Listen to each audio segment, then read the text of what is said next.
And good morning. Welcome back, everybody. It's technically afternoon, but such is the beast. Welcome back.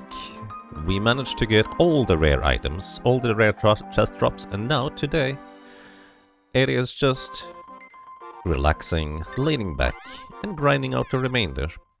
Welcome back, everybody. We still have the boy at low level. We need to get the sprite and the lady up to basically maxed out magic at this point. I think just going for magic just makes sense to me personally. The sprite is a lot closer to it than the lady is because, well, we've been using magic for the sprite all over the place. So we're just gonna finish up the sprite up to probably, well, everything really. So let's see. What are we gonna do next? Let's go for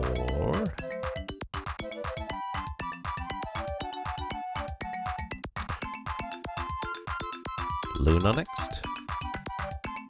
Actually, let's do Shade on the sprite. Shade is going to take quite a long time, and the lady needs to, well, finish basically everything. I'm gonna begin with Salamander, I think, and then switch over to Gnome afterwards. Alrighty, welcome everybody. Welcome to you, Nosemaster as well. And the way I'm gonna do this is, as before, I'm gonna pick me the sprite as well as the lady, that way they can cast spells more quickly. I will have the sprite just continuously cast on the enemies here, and I'm actually going to use Dispel Magic on the enemies, but so I don't accidentally kill them. Because once again, we want to keep the boy at a relatively low level. So the sprite is going to cast Dispel Magic, and I will have the lady face the boy specifically. And then... Actually, I don't think she has to face the boy. Also, thinking about it, it makes sense to use higher level cost stuff for the lady as well. Let's see, what is the highest level stuff remaining? I think, yeah, this is 4 MP as well. That way both the sprite and the lady are using 4 MP, so their magic is about equivalent. So I'm just going to cast Dispel Magic and Lucid Barrier, specifically on the boy. This is why the boy is alive right now, just so he can be practice target for magic casting. And this is what we're gonna be doing. Welcome everybody.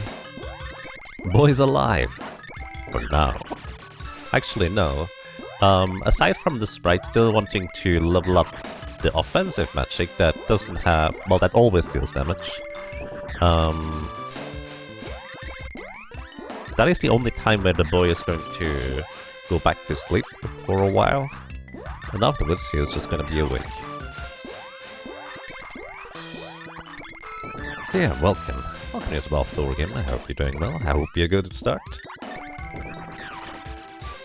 And welcome to you, Razar. I did rest well. I rested actually a bit longer than I wanted to be completely honest. I was kind of hoping to begin this stream about 2 hours ago. But I am very, very slow in terms of waking up. So it just always takes me quite a bit. But hey, this is okay. Now, whenever doing these kinds of grinds, what I personally recommend is just frequently switch your hand position around in order to make sure your hand doesn't always do the exact same movement for, like, I don't know, more than 20 minutes. Because it's not difficult, at least in this case, to press the buttons I'm pressing. So I just kind of tend to switch from the thumb to the pointer finger to the index finger. Actually, that's the same thing. To the other fingers, you get the idea. Just switch them around, that way you get a bit of variety and you save your hands a little bit of trouble in the long run. That's kind of what I like doing. Alright, the sprite is out of MP, but we can just absorb MP from these guys, 21 to be exact, and the lady just is going to get Fairy Walnuts as well.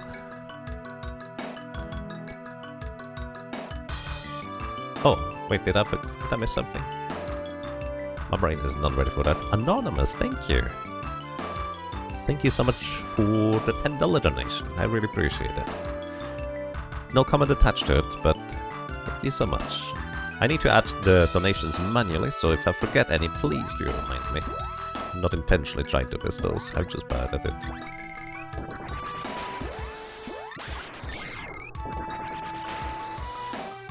$42 more MP. I think the sprite can absorb this one. And this one, that is 42 more MP. Then just one more. Actually, let's just absorb both. That way I don't have to count. It should be 5 enemies in order to max out the MP.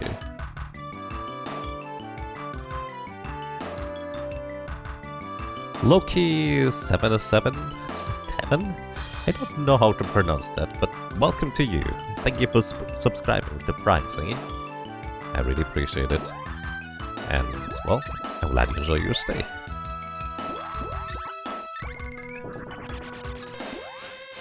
Welcome to you as well, Psycho Sean.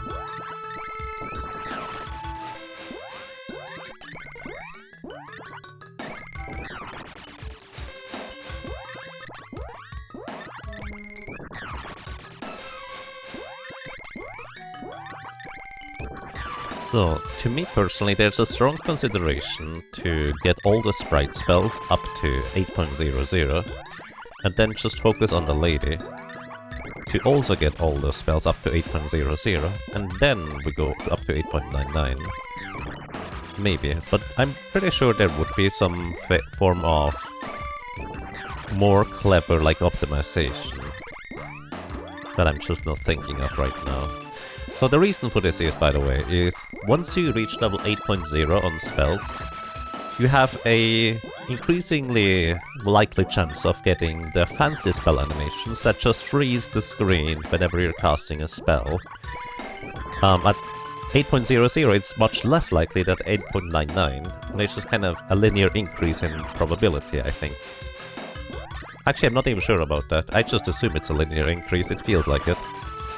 But either way, because these spell animations freeze the screen whenever you're casting a spell, it just makes sense to cast spells that have either a very short animation or, in my case,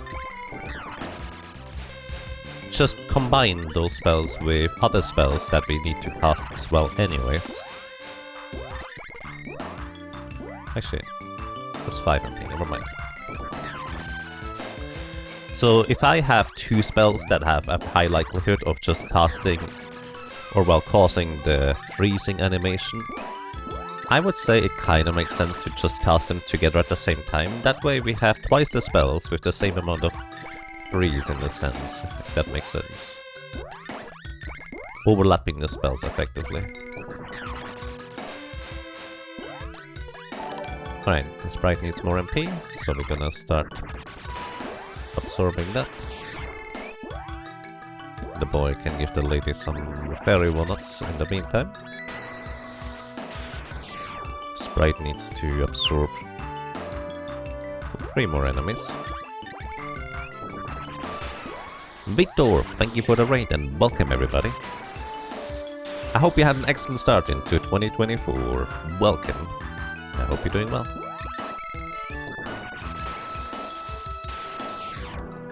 Alright, back to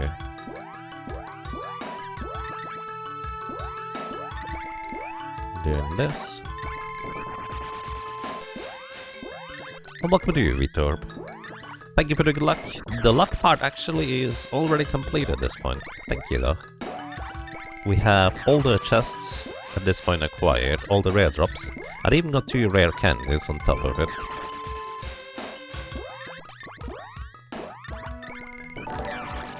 Thank you for the shout out to Vitor. If I may ask, what were you doing, or what were you playing today on stream? Welcome. Uh-oh. Either way, thank you so much, Vitor. I hope you have an excellent time. No raid message. Uh-oh. No raid message at all. Not even a single one. Oh man. Either way, 7 cents, thank you so much for the raid, and welcome everybody. I hope you're having a most excellent time. I hope you have an excellent start into 2024. Welcome to the leaning back and relaxing grind of Seeker of Mana, where we just hear those spell effects over and over again until we're done.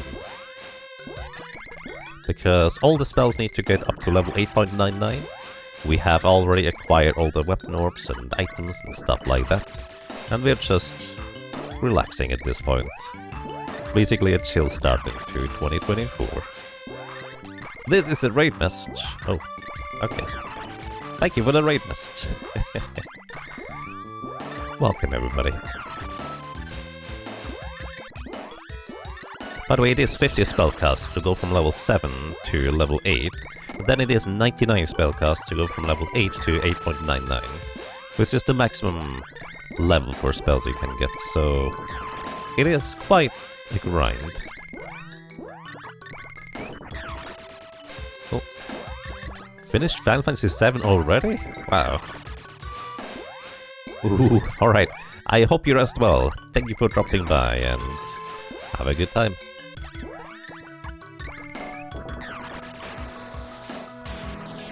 Alrighty, we're out of MP. So we're going to go ahead and buy more fairy ones. By the way, if anybody likes, you know, Final Fantasy games, Seven Sins and BGG02 are currently racing through the entire Final Fantasy series. And it looks like they just got done with Final Fantasy VII, the regular one. And now they are starting to Final Fantasy Remake, I think. Either way. If you like Final Fantasies, make sure to follow them. Thank you for the shoutout thingies. Good night. Let's see. Curious whether VTorp said anything else too. I don't know what VTorp was playing, but usually quite comfortable over there. Can recommend.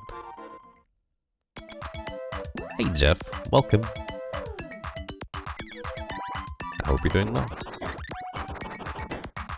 Hello, and welcome as well, Ryo Power. Also, welcome to everybody. I hope you're doing well. Sorry, I'm really slow at reading chat, and I need to always make sure to not accidentally level up the boy, so that would be a mild disaster if I were to accidentally do that, because he needs to stay low level, like it's a requirement, in order to be able to level up the remainder of my... Oops, not what I meant to do. I need to have him stay low level in order to level up the remainder.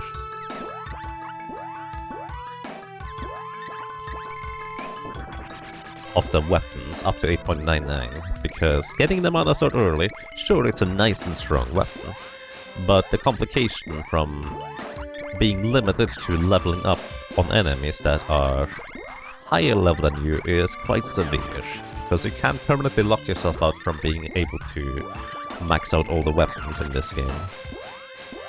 So that's why the boy is still at level 5.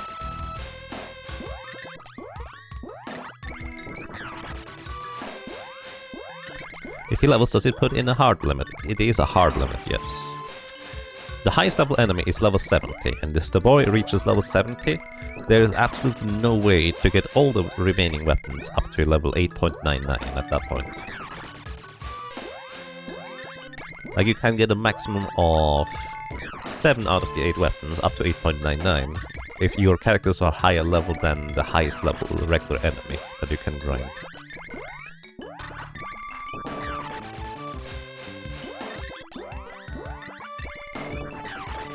When will it be time for the boy to become a man?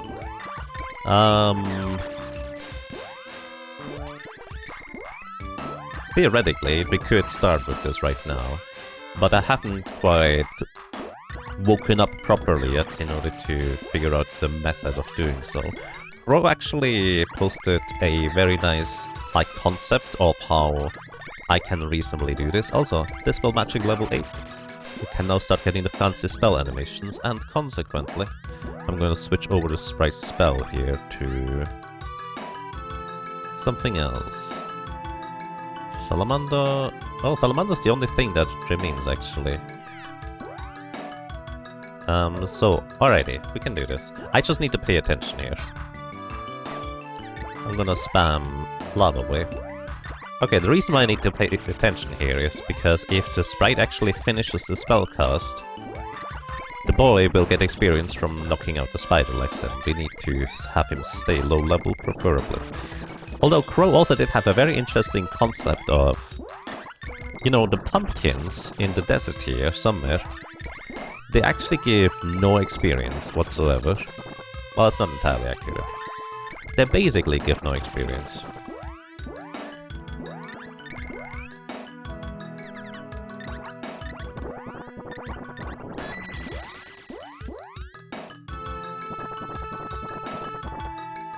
Alright, we need to get a bit more MP here.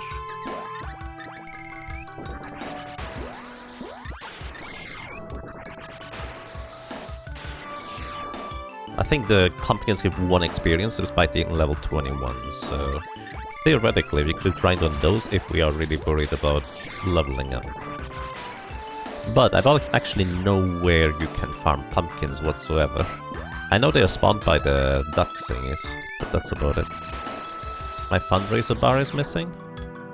Oh yeah. Right. Sorry, I decided to hide it because it's always on top of everything. There you go. I hope that's okay. And hey Jazz, good morning and welcome. Well, you guys absolutely destroyed the fundraiser goals, so I'm still quite astonished by that. Thank you. And we're gonna be playing the Secret of Mana mobile port sometime. And, well, I don't know. Some people suggested doing the no future for Trials of Mana thingy. But I didn't want to set a hard limit because I'm going to do that sometime anyways. I guess... yeah, I don't know. I don't really have much else to say aside from thank you.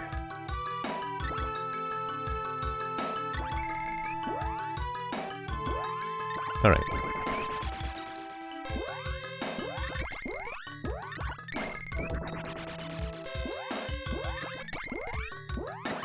Hey Dingsbums, welcome. Good morning. It's still not visible? Wait. Oh, right, I always have to reset it in the stream thingy as well.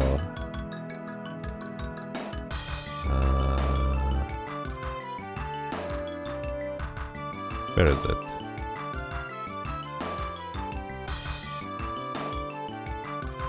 There it is. Yeah. Most of the time, with most applications, you just get the thing back as soon as you start it up again. But this one bar seems to be a little bit special for that.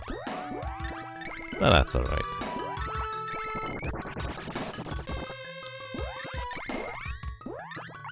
And good morning, Taikoyase. Time to settle in for the comfy mega grind to the 0.99%. Indeed. Welcome, everybody. Happy New Year! Happy New Year to you as well, Ghost Eye. Make sure you don't get sung to sleep by the Harpy's lullaby, though. That sounds terrifying.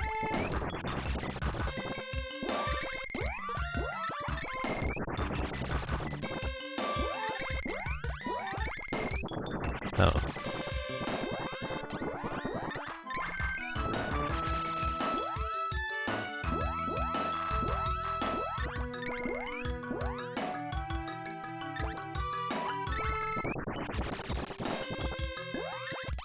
You'll take sleep in whatever form you can get these days. Well, that's fair. I definitely understand that part.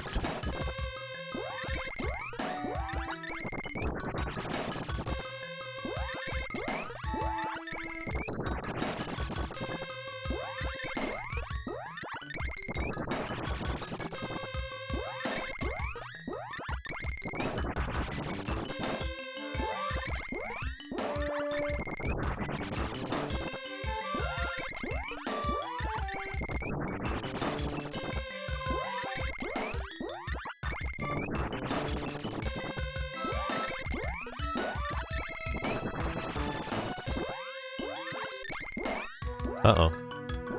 Oh, the lady has no MP remaining anyways. I need to switch scenes because I accidentally multi-targeted with the sprite, which makes things a little bit more complicated.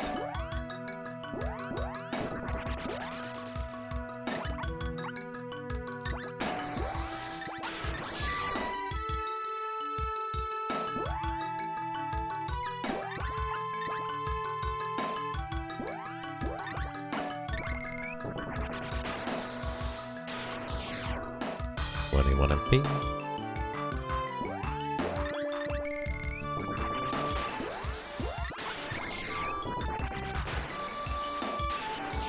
$42 more, just one more. Hey Horizon, welcome.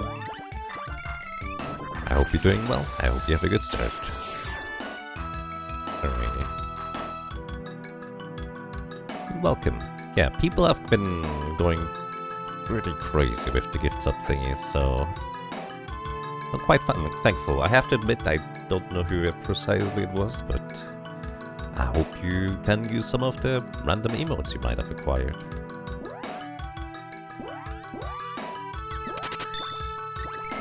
Oh, Jazz, thank you so much for the gifts up. That's really kind of you too.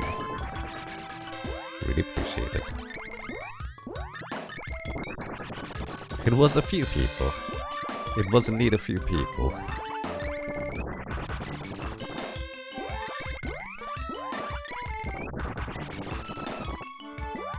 We just level up both spells. Lucid Barrier level 7.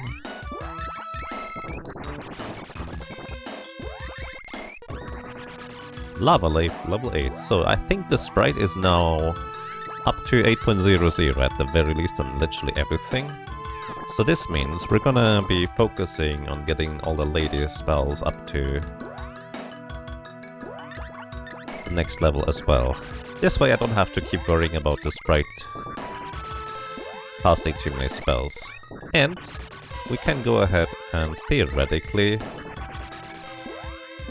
move to different locations all over the world.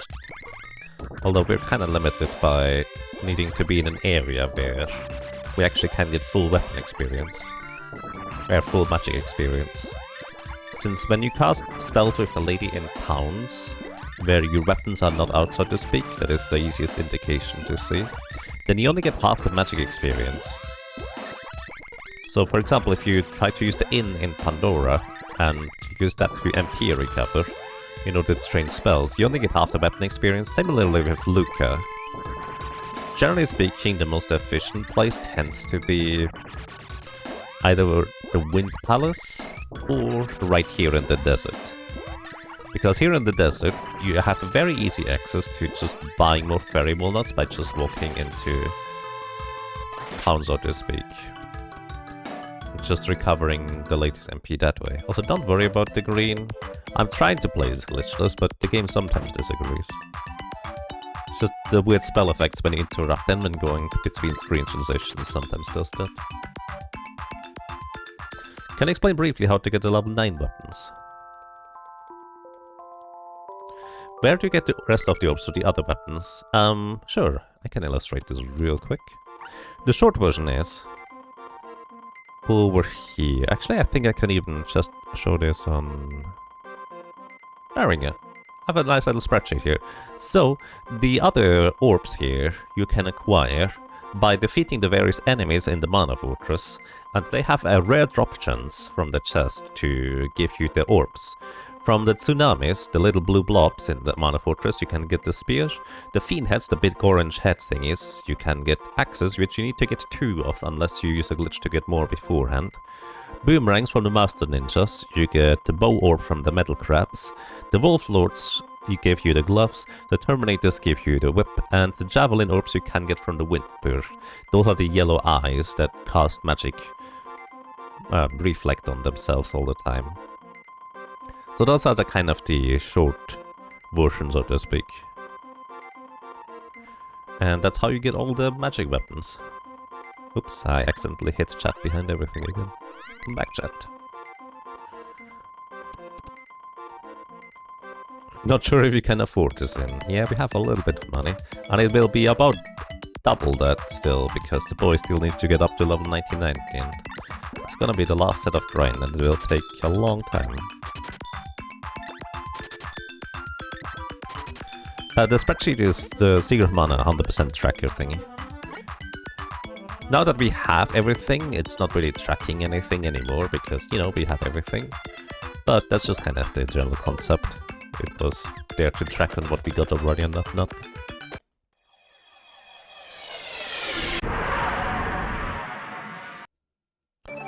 Alrighty, so where do we want to go for training the latest magic? Usually actually, let's just go for the traditional one for now. Where is it?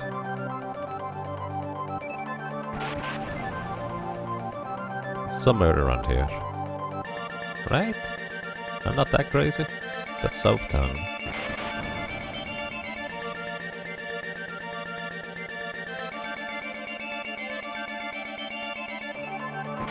I'm not good at navigating this world. There we go.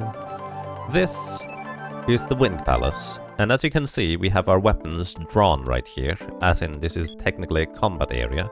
So we do get full experience for casting spells. As mentioned before, we only would get half the weapon experience otherwise.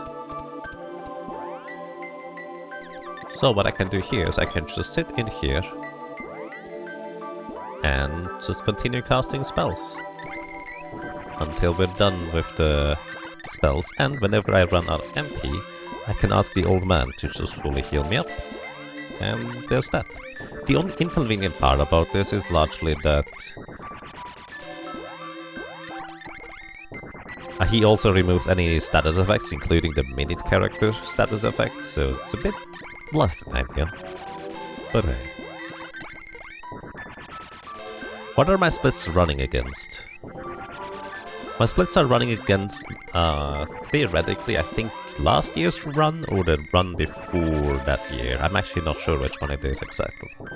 At the final time, however, of 32 hours and 50 minutes is...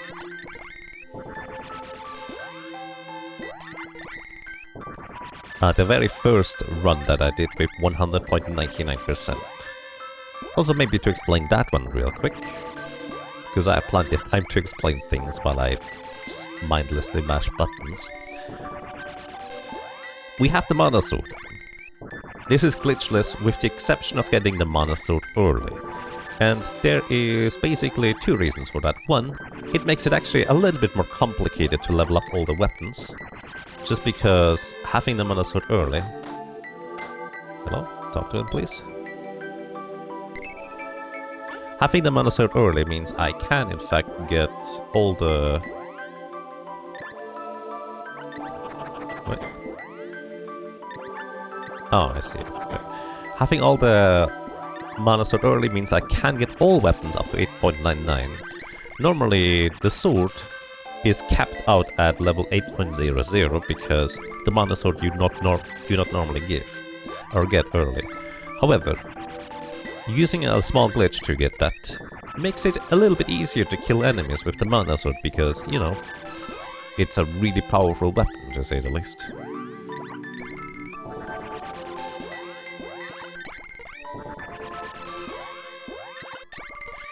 But the complication arises from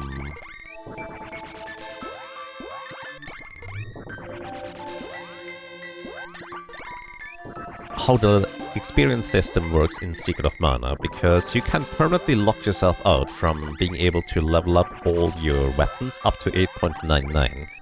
Because if you are higher level than the enemy, you only get half the weapon experience when you knock them out. And once you reach level 70, all enemies in the entire game, with the exception of the final boss, are effectively lower level than you are. So you only get half the weapon experience. And because you get half the weapon experience of 1, and it's rounded down, you get 0 after you reach 8.00. You will always be able to reach level 8.00 on all weapons, but my 100% definition is to reach, well, all of those as well. So this is why the boy actually is still only level 5. I kind of kept him that the entire game through, well, almost the entire game through, in order for him to be low enough level to get all the remaining weapons up to 8.99, because we can do some shenanigans with weapon experience sharing in order to optimize things, which is also why the whip is right now still at level 1, rather than having it upgraded. But yeah, that's kind of the short version. Happy New Year to you as well, Nerindel. I hope you have an excellent time.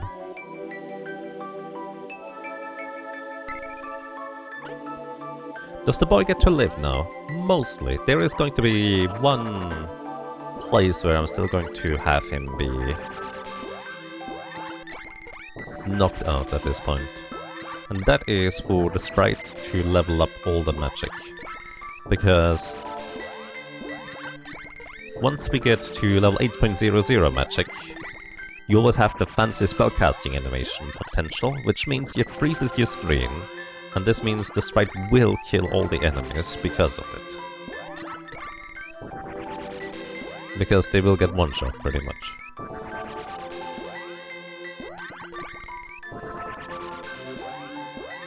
So the boy will need to take a nap once we get to the point where we go for all the 8.99 spells, on the sprite specifically. And in order to do that, I will also want to cast the spells at the same time as the lady, that way we just kind of cast both of the fancy spell animation spell sets at the same time all the time. Making it slightly more efficient, because if you get your screen frozen twice, might as well just get it frozen the second time. I did not mean to freeze you guys. Oh well, everybody's made it now. Hooray! So this is why I'm leveling up the spells on the lady right now, up to 8.00. And then the boy takes nap, and we go back to the other stuff. The boy's on borrowed time, something like that. Good morning, Soiteki. Happy New Year to you as well.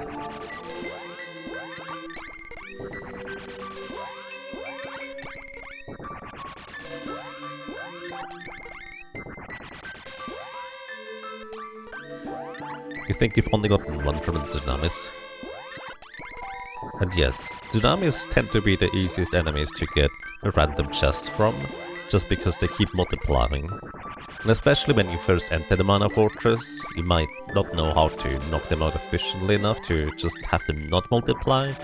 Or maybe you don't mind them multiplying because they give good experience and money. Then again, money is only so useful.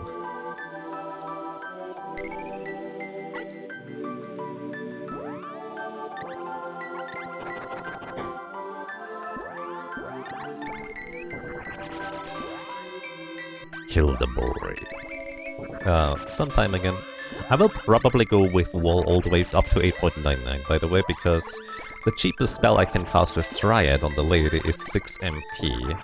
So having to just keep using or recovering that would be quite awkward. I guess it wouldn't be that bad, huh?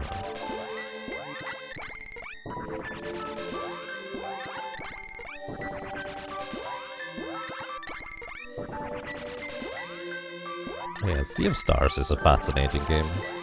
I really liked it. The story was fantastic, the pixel art was great. The gameplay was quite fine.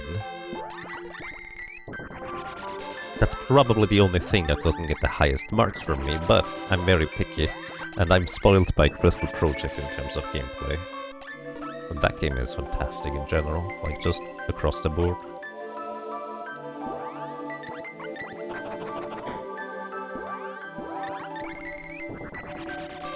Garl is the best character.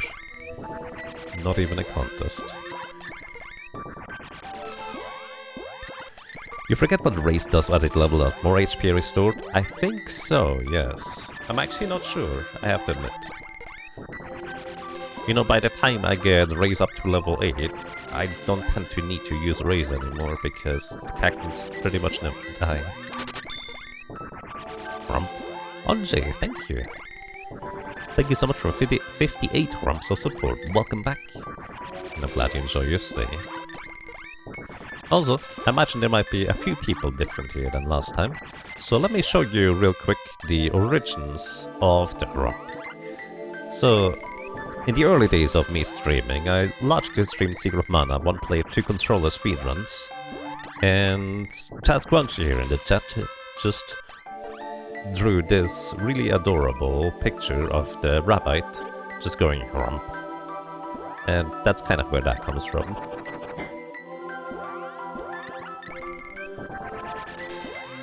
I don't know, I just think that thing is adorable.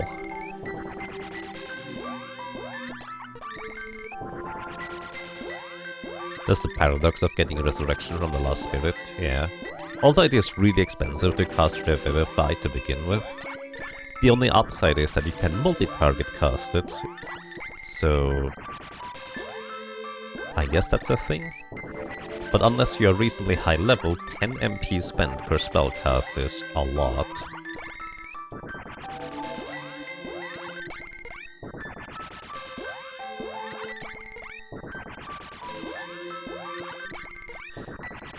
Every time you see the pictures, you're like, they don't have noses. What do you mean? They clearly have noses. Right there.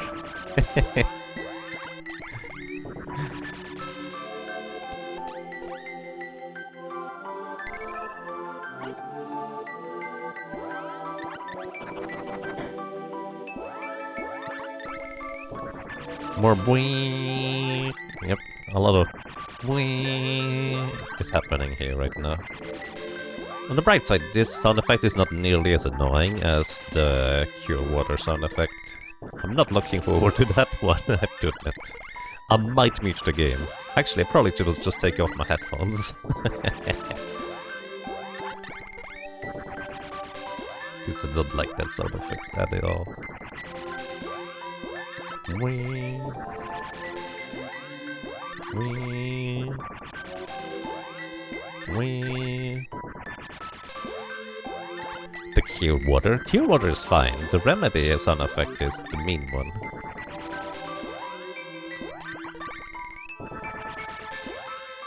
Because it only costs 1 MP. I said Cure Water. Oh, sorry. I do mean Remedy. Speaking of sound effects, I think my favorite sound effects from spells is actually Lava Wave. Because the little blubber is actually quite, I don't know, weirdly pleasant.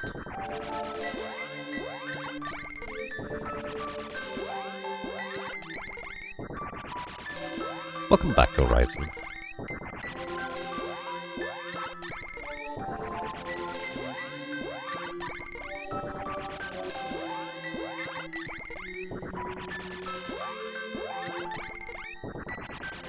You really like Dark Force? Dark Force is great too, I can agree.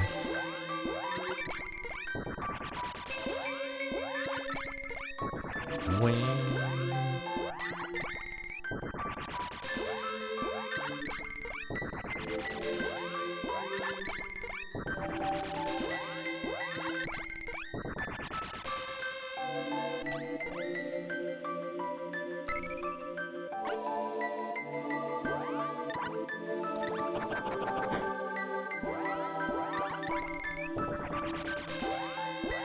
I forgot to ask, why does the spear look like a sword?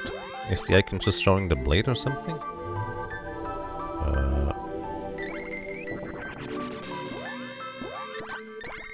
I mean, that's just the icon of the spear weapon in this game. The Dangerous Lance. I assume it's just kind of like perspective thing. Type of deal, probably. It is a bit thinner, so it does suggest that, like, it is just like a further viewpoint, although that is a pretty significant handle there, if you will, now that you mention it.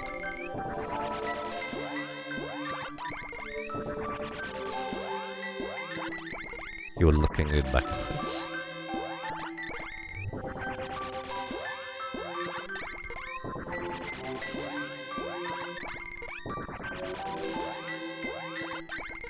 The point is pointed down right, not up left. What?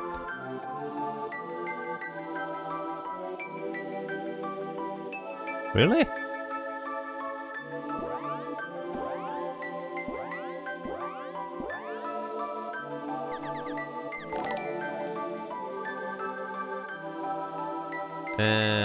I don't know. I don't know, dude. Oh my goodness! Thank you.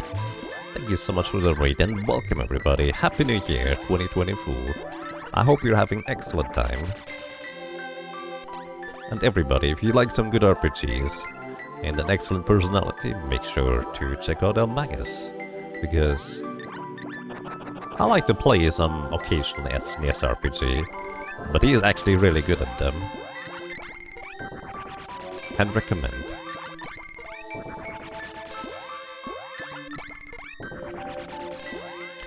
All other weapons are pointed up left, but that spear is pointing down right. That's how you interpret it anyways. I don't know, I just figured it was a perspective thing, where the spear was pointing up left, but, you know, towards the camera or away from it. Level 8. I'm just gonna continue with Riot here, because of the high MP cost, it makes it a bit awkward to use other or level it up otherwise. Plus the sprite already has a few 8.99s anyways, so the late is kind of lagging behind there a little bit. Hello! Welcome! Welcome as well, 46 and 2. I think that's how they say that. I hope you're doing well.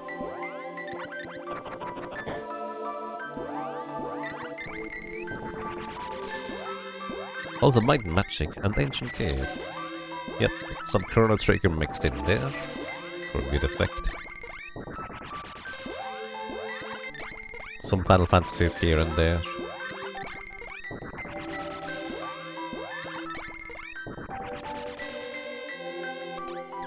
There's the first fancy animation that we have acquired, and the closer I get to 8.99, the more likely it is for me to get it. Palindrome. Oh, it is a palindrome. Thank you, Shionobi. I appreciate the palindrome contribution for 187 bits.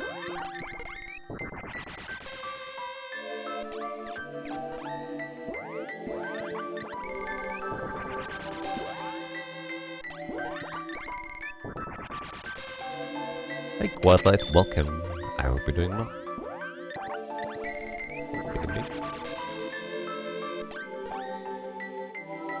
Oh boy. Oh my goodness. Sorion? Thank you. Thank you kindly for the, I would guess, €10 donation, $11.05 it's written on my end. I really appreciate that. And 10 gift subs, that's crazy. Thank you so much, I really appreciate this. Thank you so much, Sorion? Really appreciate it. Thank you so much. And Sorion or Sorten says, I wanted to thank you for all the great content you have made over the years, especially your yearly Secret of Mana marathons, and I also particularly enjoyed your November 2021 Terranigma 100% casual run. I hope 2024 will be a better year for you. Thank you so much. I really appreciate it. By the way, if anybody likes Heroes of Hammerwatch, make sure to check out Quadlight. Shoutouts to Quadlight. Because that's just ridiculously high New Game Plus levels. An actual golden kappa trade? What? Source, thank you! Thank you so much for the 5 more gift subs, I really appreciate that. Hope you're doing well. Welcome as well. Happy New Year, Anunatahu. I go to Rutsch hoffentlich. I hope you're doing well. What's my favorite music in this game? We actually haven't heard it yet in this run. My favorite... Oh my goodness, I'm sorry, I accidentally switched perspective. Trying to scroll up and down the chat. Thank you, Dark Source. My favorite music is the one that plays just after the Dark Glitch but before the Mana Beast. Close contenders are the happy music once you deliver the Sea Hare's Tale to the desert, as well as the Mana Fortress like main area music. Do Wall and Lucid Barrier persist through rests? Yes, but not through a save game and reloading. That's probably the biggest caveat there. You can rest and use an inn, but you cannot use Save and reload, so to speak.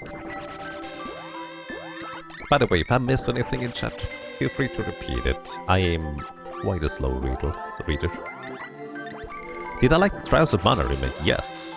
I feel like this is kind of the style of remake I would love for basically any game.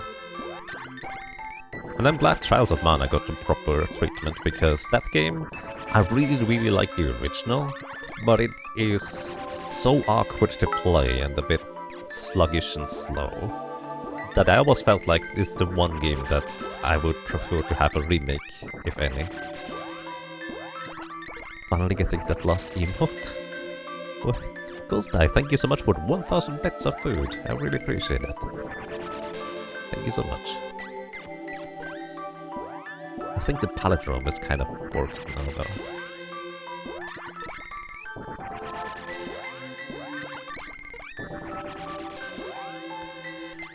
Alrighty.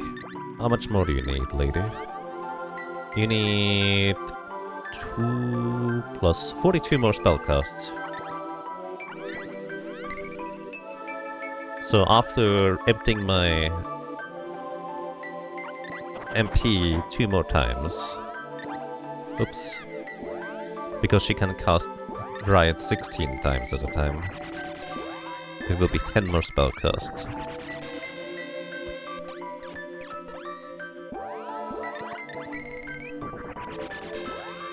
You played the fan translation long before it made its way over here? Yes, I'm here. It was one of the few games I could play very early on, because I didn't know English properly yet at the time, and the German translation happens to be, you know, exceptionally helpful for that.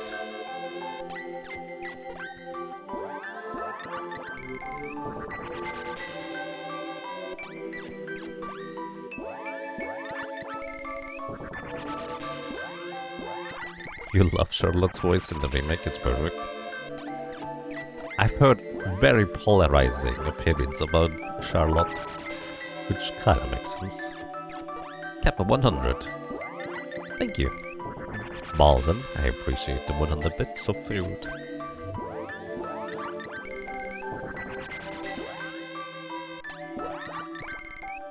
Charlotte is your favorite character in the remake? Nice.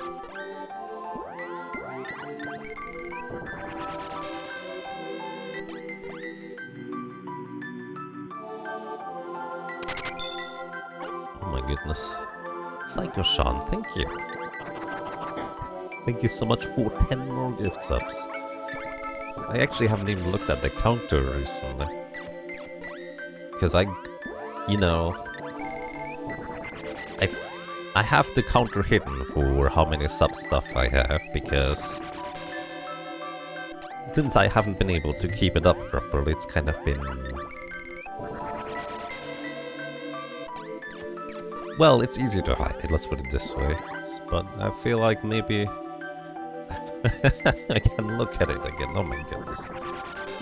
Jeez. It's a lot of sub points there.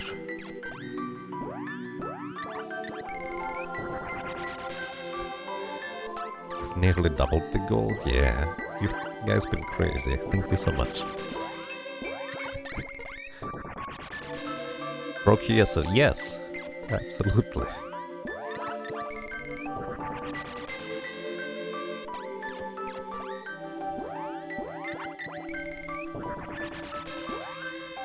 Oh boy.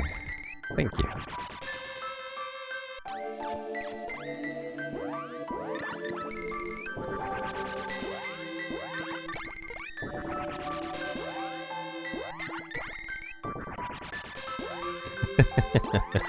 Chat speedrun the speedrunner yesterday. That's a fine way of putting it, I will say. Alright, I think it's 10 more spellcast. I may or may not be keeping track of that. But then Wall is, or Dryad is going to be done for the lady. Then it's just the remaining spells up to 8.00.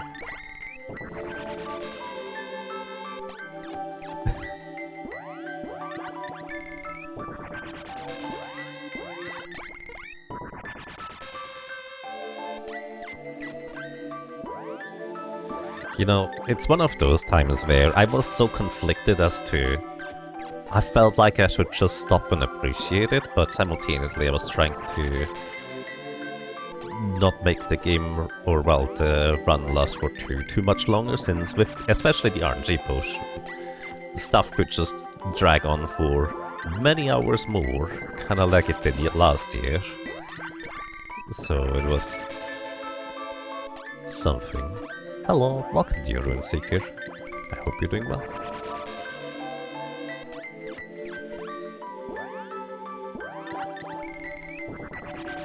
Wait, I think the lady might be done with the spellcast here. I think she might be done.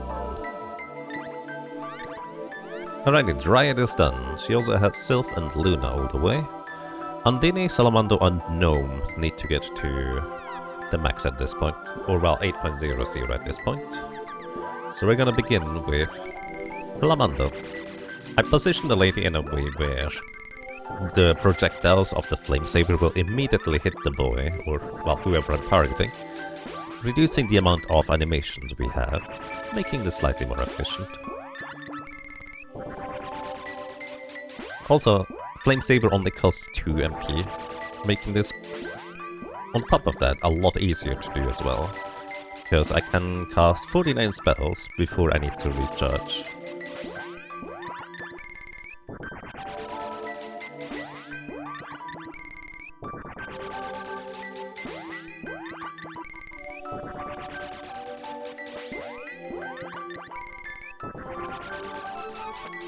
Alright, there is level 8 Salamander. Next we go Gnome, I think it was. Saving the best question mark for last.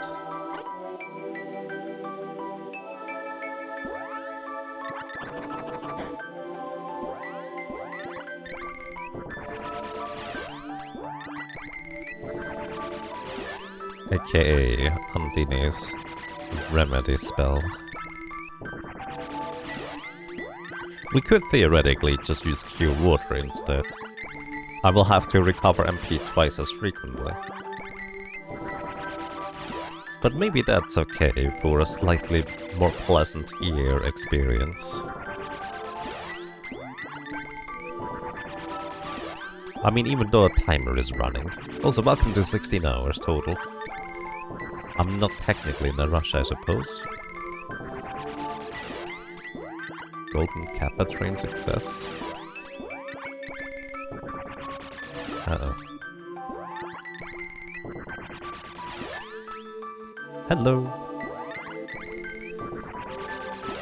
Welcome, you peculiar lobster. I hope you're having a nice day so far. A lobster is here and you're safe from crabs. Nice. That sounds excellent.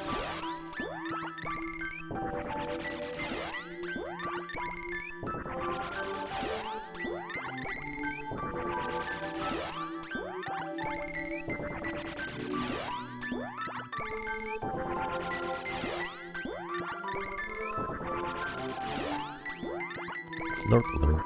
Hello and welcome. Welcome to all the lurkers. I hope you have a good start, I hope you have a good time. Enjoy your stay and lean back and don't worry about replying. That's okay.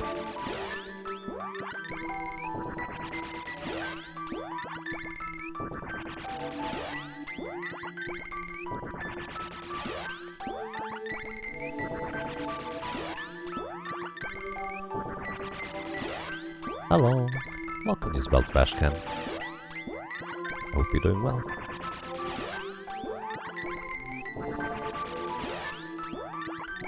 Welcome to you as well. For the lurking 100 Google Kwashiasu.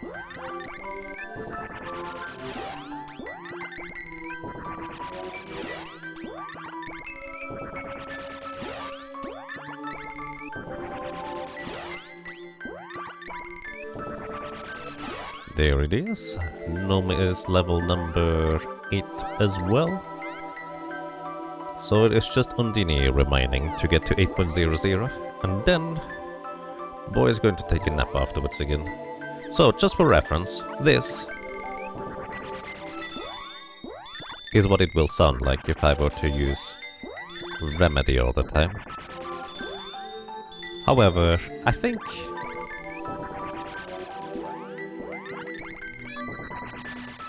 I'm going to spam Cure Water, which is slightly less efficient, but slightly more pleasant for the ears. I think that's okay. Also, for all the times the boy ended up being dead, I feel like he deserves a little bit of refreshing Cure Waters for the troubles. For reference, to get from level 0 to level 1 on a spell is 13 spell costs, from level 1 to 2 is 15, from level 2 to 3 is how many?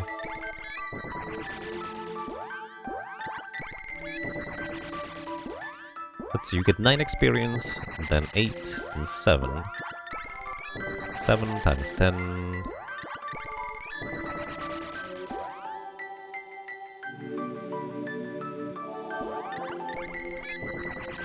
I don't know, my brain is not working properly yet. That's okay. Now we get 6 experience per spell cast from level 3 to 4, which is what? 10 plus 5 plus 2... 17 spell casts. The next level.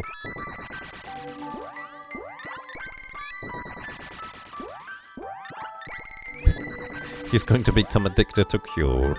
Maybe.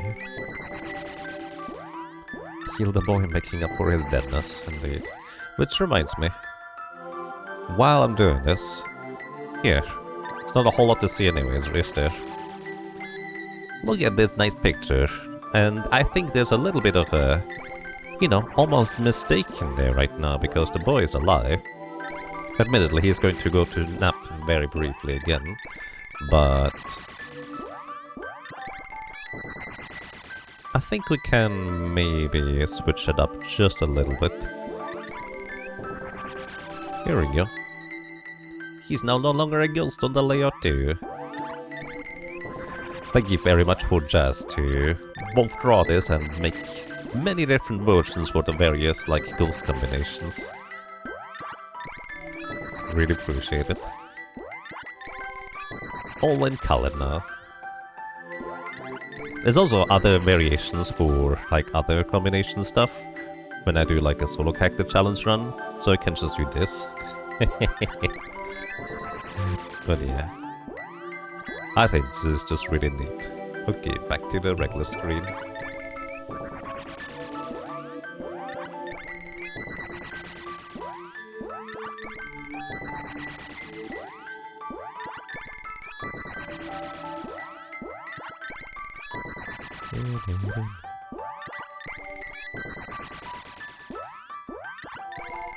Snowman percent.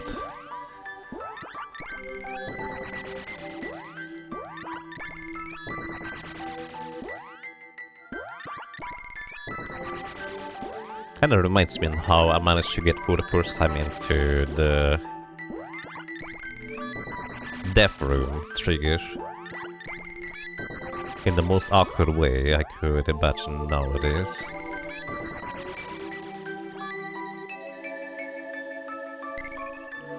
Where I actually used the reflect in order to give one of the rabbits in the early areas a frost weapon, and then had a character get hit by the rabbit in order to be turned into snowman, then just snowman attack them while the other two characters were invisible, in order to be able to walk through the screen transition trigger. That was a lot of effort that in hindsight I have a much better solution for.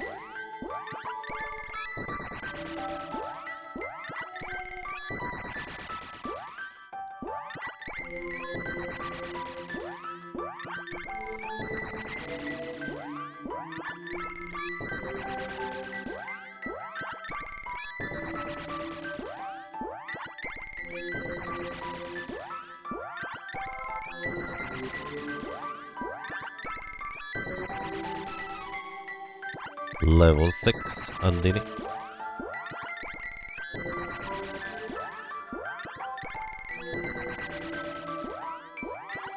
Also, I will be probably using Remedy from level 8.00 to 8.99, just because that makes it easy to count, since she will have 99 MP and 99 spellcasts available to get the precise number.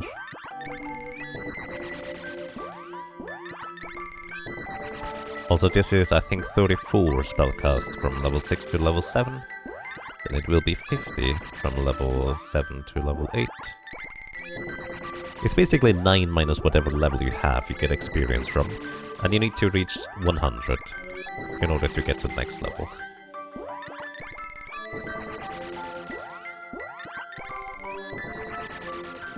Also, this is the short grind here, by the way. Leveling up all magic to the maximum is the easy part. You know, I never noticed on how weird the boy's mouth looks whenever he is in that, I don't know, Superman pose or whatever you want to call it. It's just kind of weirdly open and gigantic.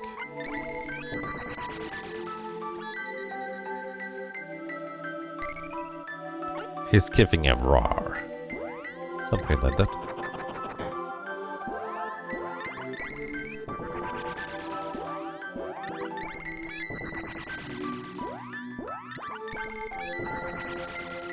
He's shouting vengeance for all those deaths. I mean, it's for the greater good. Of being fully, absolutely 100%, actually 100.99% powered up to take down the big bad evil dude. We're just training to become way more powerful. His name is Rump. It is. Right, he's imitating the rabbit. Okay, I'm actually gonna recover my MP here. Because we just leveled up to level 7. And I do believe, after having cast one more time, this is now going to be 50 exactly to level 8 once we run out of MP. Hello, welcome to you, Wells. I hope you're doing well.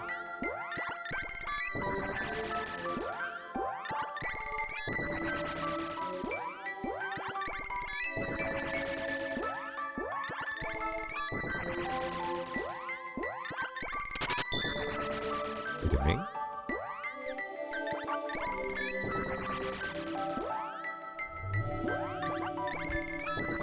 Move! Thank you. Happy New Year to you as well. Thank you so much for $15.03. I really appreciate this. I hope you're doing well. I hope you had an excellent start and an even better continuation. Hello. Welcome to you. I hope you're doing well. Let me actually update the thingy before I forget about it again. 15.03. Oh, that's precisely 2.5. That's such a ridiculous number, holy cow. Thank you so much.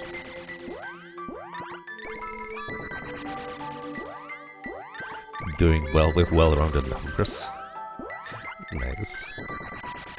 Thank you. Look how pretty it is. I agree.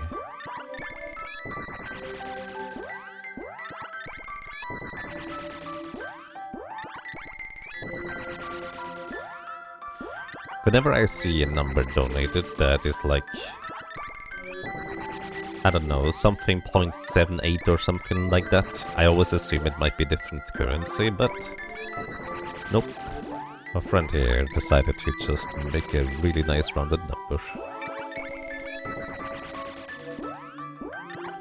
You going to watch Barbie now? Well, I hope you have an excellent time. And thank you. Honestly, this is really nice and relaxing.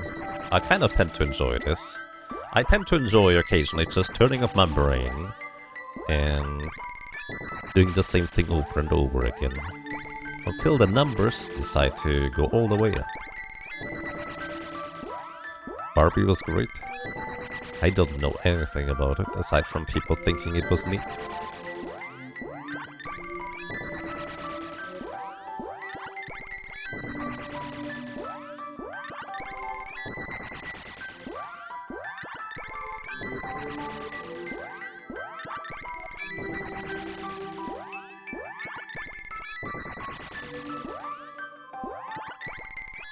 And there it is. That is level 8 on all of the latest spells here.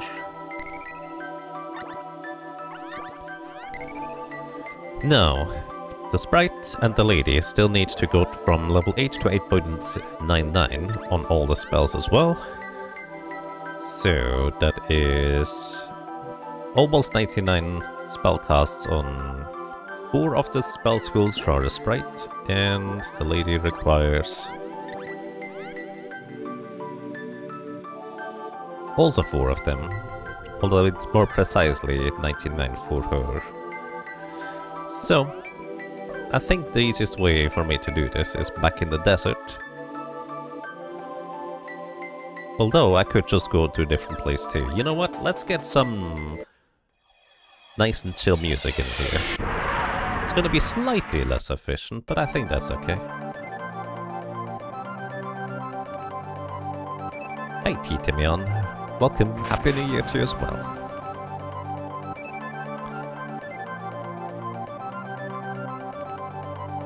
So I assume I just saved. Alrighty, so... Oh, right. There we go. Now I need to have you guys be not aggressive anymore, because otherwise it's gonna mess up the attacks. Then I'm going to pick me both over here.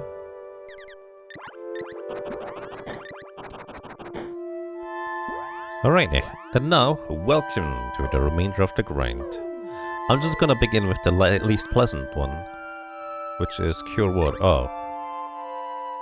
Wait, hold up, I need the... Nope. I need the boy to be alive for this, huh? But I can't simultaneously cast stuff while I still need to level the weapons. Maybe I should do the weapon leveling first. Because then I don't need to worry about him being alive or not.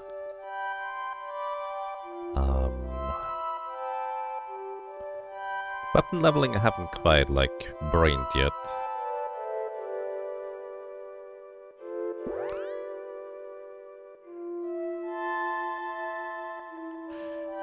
Yeah, okay. Maybe let's get the second longest part out of the way next in that case, which is leveling all the weapons up to 8.99. Then we're gonna do the spells afterwards. I think that sequencing just makes more sense.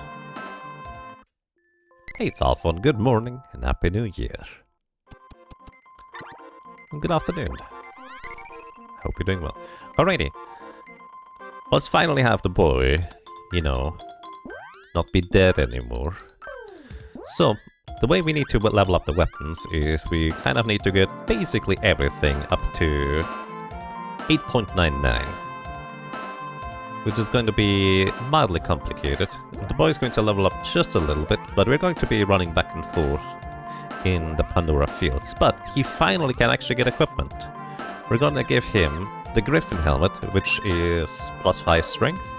We're gonna give him the Gauntlet, which is also +5 strength. And we're going to give him the Power Suit, which is also +5 strength. So, despite being level 5, he has 32 strength right now, which is, well, a lot more than he would normally have at this stage. Good afternoon, Goober2 Shack Nasty. I like your name.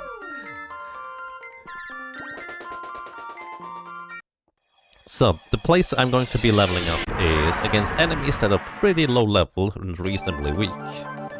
And we're gonna do this over in the Pandora Fields. So, while I want to keep the boy at a relatively low level, which is important for him to level up the remainder, the enemies in the early stages of the game actually don't give nearly enough experience for it to be particularly, you know, worrisome, let's put it this way.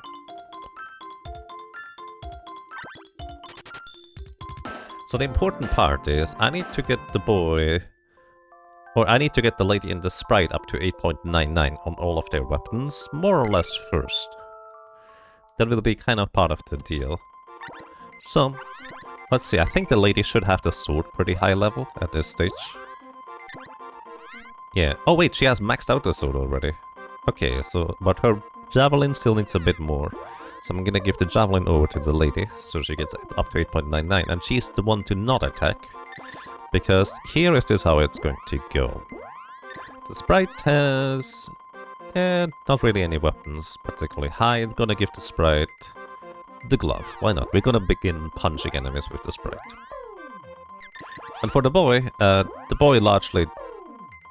It doesn't matter too much what he is getting, because he has all the weapons effectively at nothing anyways. I'm just gonna begin giving him the bow.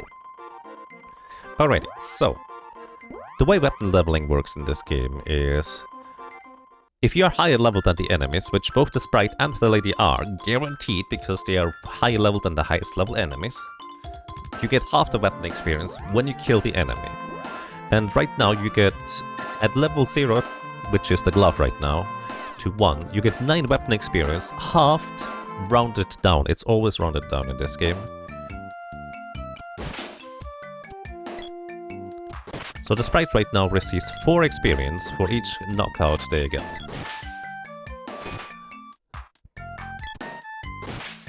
Also, what I can do is I can actually just give the sprite some petrification weapon to guarantee the knockouts, I guess.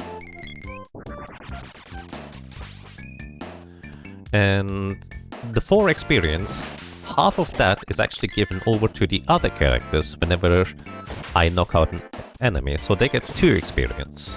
Which is why it's important to have a weapon not any higher than level 1 as well, in order to boost the other weapons. This is why the whip is still at level 1 as well. Although I don't know it's all that necessary for the whip to stay that way, but that's just kind of the main reasoning as to why I kept it at level 1. So we will be able to always, at the very least, share 2 experience over to other characters. And so, the entire point is, the sprite is going to get 2, or give 2 experience to the other characters right now, with the weapon. Once we get to level 6, was it? Yeah, at level 6, now they no longer would share any experience to the other characters. So once we reach level 6 on a weapon, we're gonna switch up characters who is going to kill the enemies. And then we're just gonna cycle through that. Because at level 6, you only get, what is it, 1 weapon experience per enemy kill you kill yourself. But with the other characters, sharing more experience over to the other characters is just more efficient to have the other characters kill and share more or 1 or more experience to the other characters.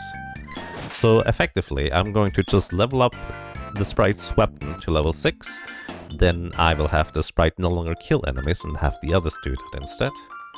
And then just kind of continuously do that. Also, the lady probably is going to very soon, or has already reached max level on the... Yep, the spear is maxed out now. I'm gonna give her the spear at this point. It's probably not that important to optimize her, for that matter. Because in the end, with this cycle here, thanks to Crow, we can easily just do this. Also, the arrow reaches level 1. It's always kind of amusing to me that it's not the bow that levels up in this game, it's the arrows that do. I don't know why. But I guess it is the arrows that hit enemies rather than the bow.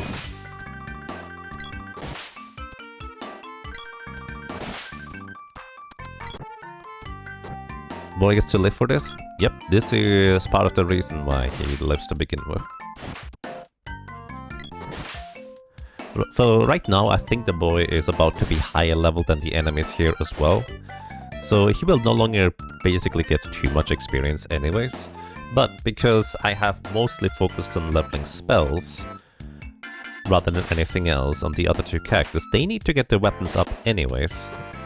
And it just kind of makes more sense for them to get them up early.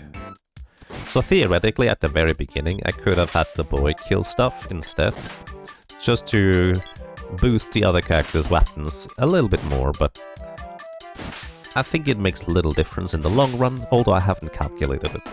This is one of those parts of the run where I really don't know on how much more you could optimize this. Oh, are you serious?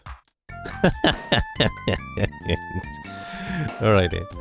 So, the lady just got knocked unconscious by a regular mushroom.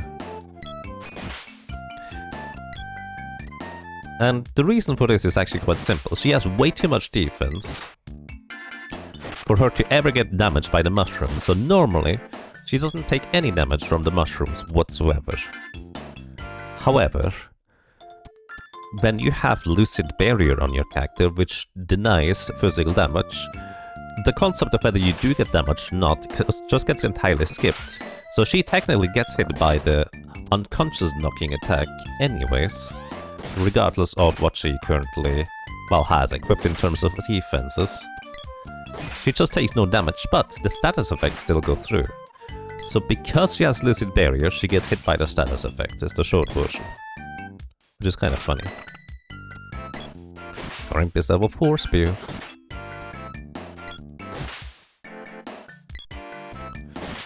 Also, the boy is no longer dead, because now he is starting to get weapon experience. But he's low level still. He has less than 100 HP.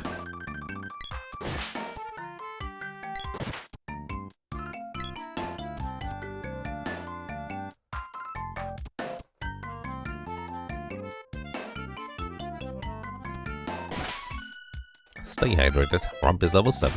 Actually, what level are the buzz bees? Let me actually check real quick.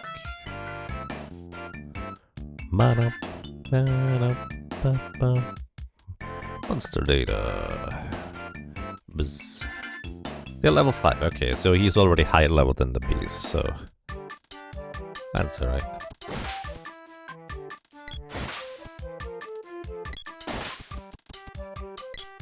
Good morning, Jumbly, and welcome. A rabbit punching simulator. This is a flower rabbit bee punching simulator. We're gonna be running back and forth here for quite a while. I don't know if this is the most efficient place to do things, but I mean, it's the place I found to be the easiest. Grump is glove level 4. Once we reach level 6, we switch it over. All the sleepy rabbits. Jumbly, thank you so much for 225 bits of food. Really appreciate that. Enjoy the relaxing grind.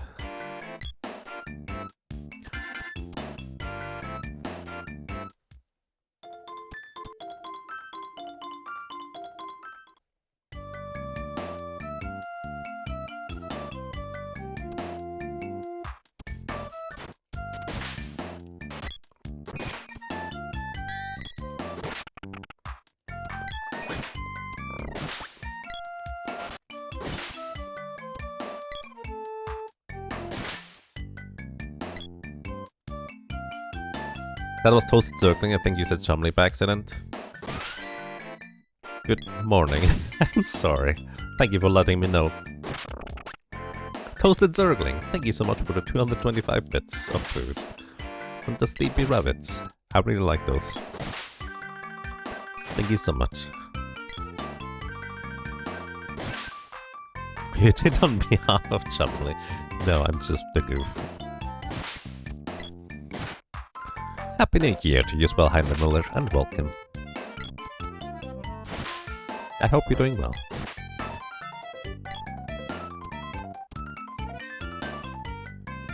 So once all weapons but the whip are 8.99, that's when you are... That's when the... yes, pretty much. Once all the weapons on the sprite and the lady are 8.99, the boy will have some weapons still to be leveled up, but will be low enough level at that point to still gain full experience, or at least, yeah, definitely full experience from some enemies.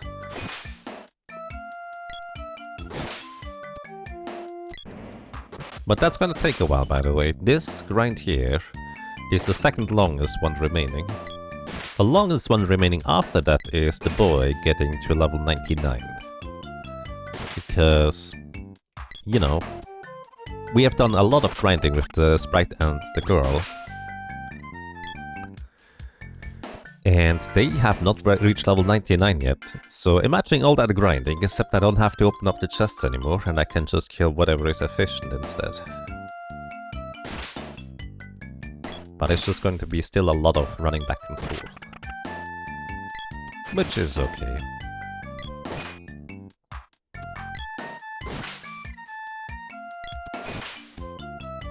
Happy headache day, everyone. Well, if it's a happy headache, I hope that's okay. Presumably because it might be a little bit of a hangover from yesterday. At least I hope that's how it worked out, because I hope that's worth it. Stay hydrated.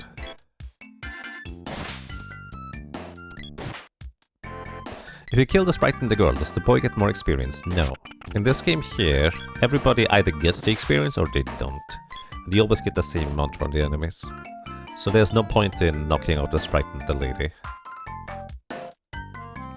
Which I'm actually mildly glad of, because it would actually be mildly dangerous, to say the least, to just only have the boy alive at that point. So what level are you at this point, sprite?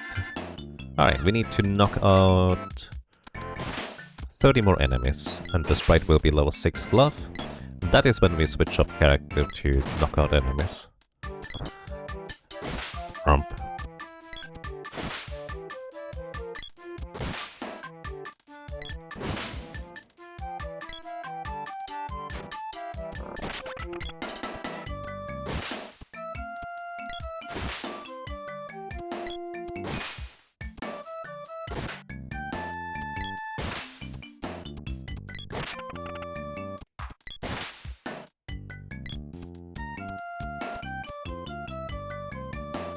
Is the boy picked as a sacrifice because it doesn't have magic? Yes, that is the biggest reason. Because I would want to level up the magic for the lady and the sprite along the way. Especially the sprite, since this is a glitchless run aside from the mana sword. So the sprite's firepower is pretty much required in order to get through the game reasonably efficiently. And the lady support magic is really powerful, more powerful than the boy has offensive stats as well. Plus it gets leveled up along the way as I use it. Even if it might technically be slightly less efficient in the short term, it will be more efficient in the long term. Alright, the glove is level 6. This means we're gonna switch up weapons. What level did we get to for that boy? Almost level 3. Which means you get level 2, 7, 3, 2, 1 experience. Alright. Gonna switch up the weapon here for the boy. Gonna just have him use the mana sword. I feel like he earned it for a while.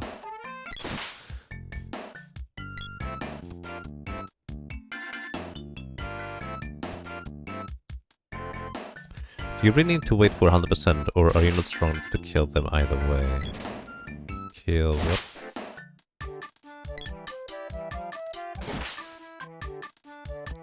Oh, the 100% bar at the bottom. I think I can attack slightly earlier, but the fall off for how much damage you do is pretty steep, to say the least. But it's true, I'm mostly just used to waiting for 100%, but it's largely not necessary.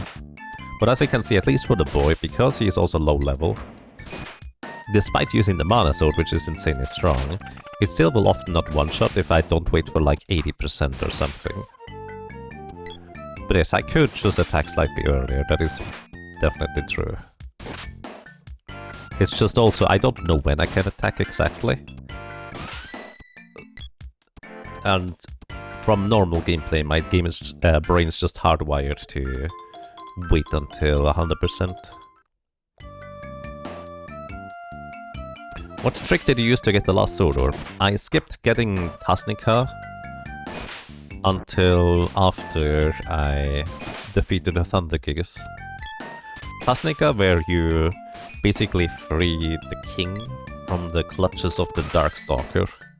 He gives you a sword orb. And in the Grand Palace there is a chest that catches you up normally on all the sword orbs that you would have received at that point. And because I skipped one previously, I could go back then into Tasnica and get the sword orb from there, which gives me one more than I'm supposed to have. So I did this. So in order to skip Tasnica, I effectively used the speedrun trick to just get through the wall in the lofty mountains, which pretty much skips that entire sequence. And that's how I got to the Grand Palace, and after getting the chest in the Grand Palace I could just go back to Tasnica. Although I did go only back once I defeated the Thunder Gigas, which I could have done slightly earlier. 70% appears to be potentially enough for the charge. Maybe. 75 is not enough for the mushrooms. I guess it depends on whether you get a high damage roll or a low damage roll.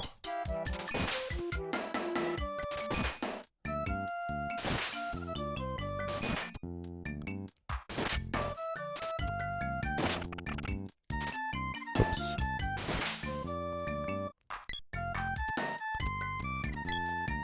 What happens if you use the dried sword spell on the final boss in that state? Soft lock?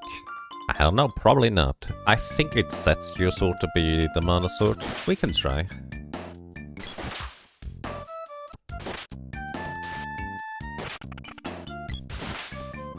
We can try.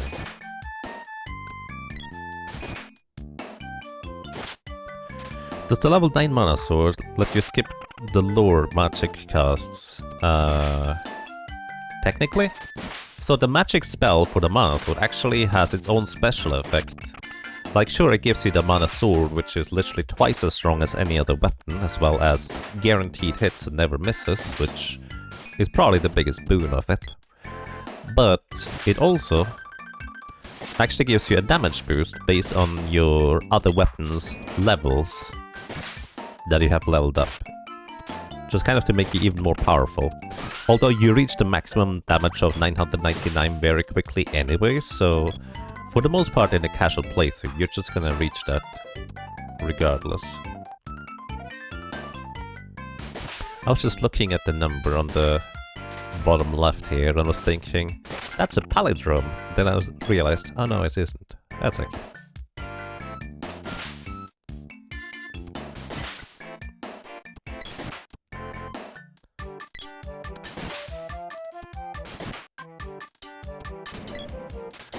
Yeah, for reference, the Mana Beast has 550 physical defense, which is way more than any other enemy in the game, including Dark Lich. And that's kind of how the game makes you think that you need the Mana Sword in order to beat the boss, because it just gets such a massive damage boost that you just punch straight through the defense. But theoretically, you can use any weapon in order to damage the Mana Beast. You just need to have a high enough damage number, which you can easily achieve by leveling up other weapons and just charging them up and getting like a critical hit attack from the latest spells, stuff like that. Because when I was a kid, I did not realize that the Mana Sword spell was running out. I just activated it once, and I never leveled up Triad because, well, why would I? So I just had the sword on the boy, which probably was like the regular sword after a few seconds anyways. And didn't realize it and was just confused as to why everything else was dealing just as much damage too. And yes, the Mana Sword at the end has a duration, kind of like most buff spells.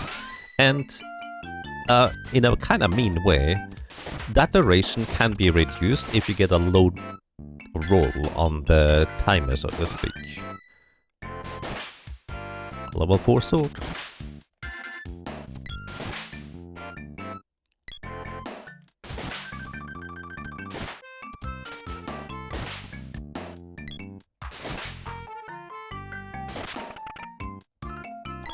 You got softlock grabbing too many sword orbs one time? Yes, that's kind of why you need to knock out the Thunder Gigas before you get the Mana Sword. Or at least that's the guaranteed way on how you don't softlock there.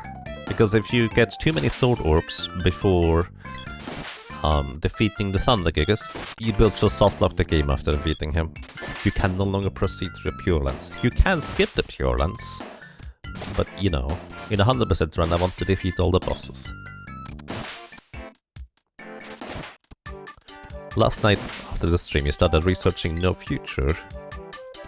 It seems there are definitely methods you can use. You're curious if you plan doing without finding other people's tech and trying to do it with your own way. But they seem to agree with saying that you should do Kevin first, or rather you shouldn't attempt anyone else until mastering Kevin. Interesting. Thank you, Chumley. I imagine that's for specifically doing No Future with a fresh save file, like nothing unlocked yet.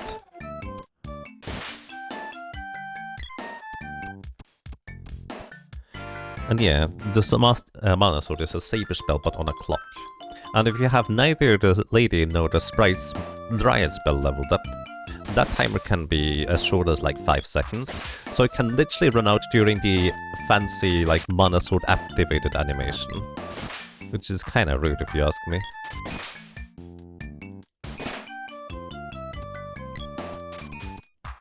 Normal saber spells have a certain amount of hits they work with, which actually reminds me.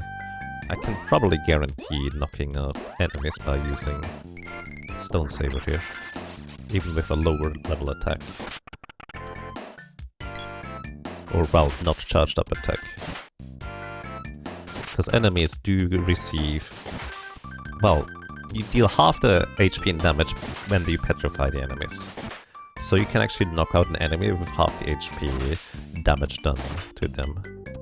Because the petrification effect is applied before you knock out the enemy. Rump is level 9. Good job, Rump.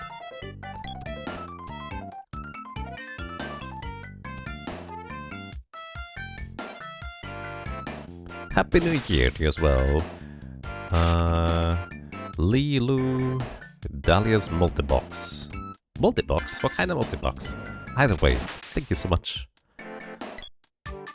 Last game you played in 2023 was Star Fox 64. Nice. I remember enjoying that game. Either way, Happy New Year to you as well.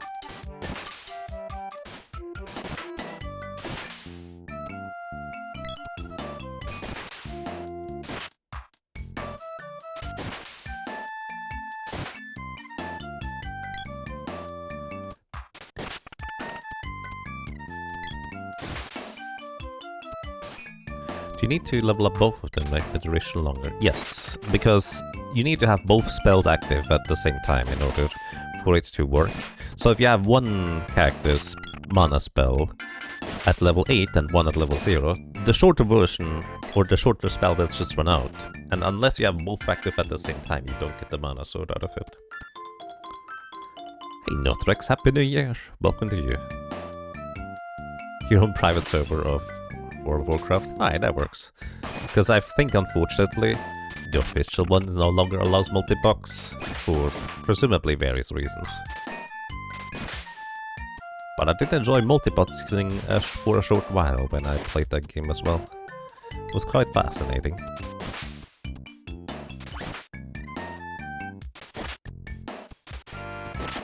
No broadcasting software, yeah, exactly.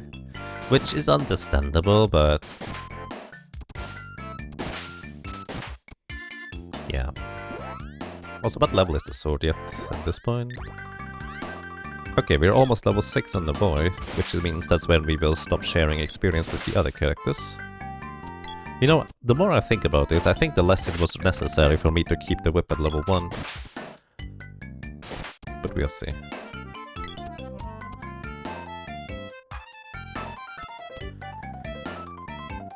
Let's see. They were doing New Game Plus and still looked very hard. But the endgame abilities would be the same. The level 1 run would be different on how it played until the wombo combo going. Okay. I just don't know what my save files look like. But I might just do like no future on other characters just because why not? I might just choose the solo Angela playthrough for that. To New Game Plus it.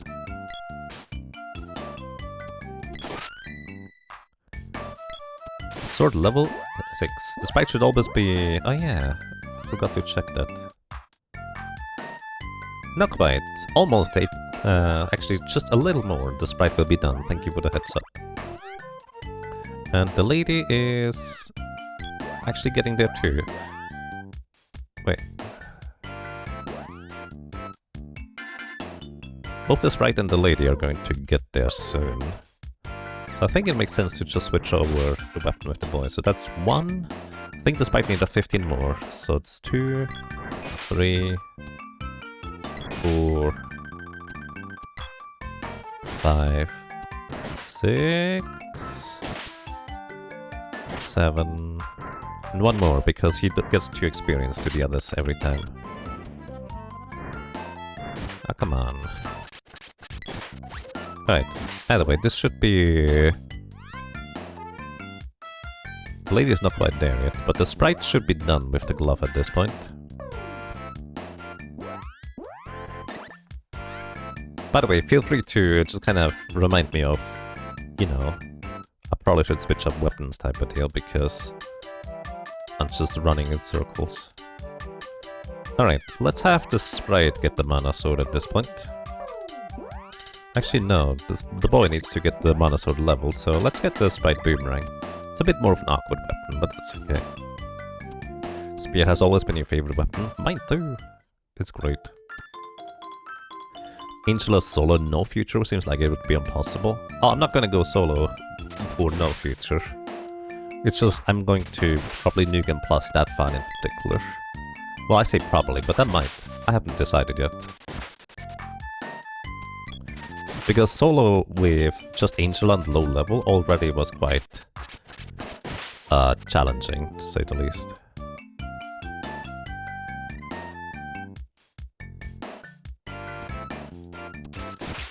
Like, I think the most difficult one for Angela was to take down the wall in Lisa's castle.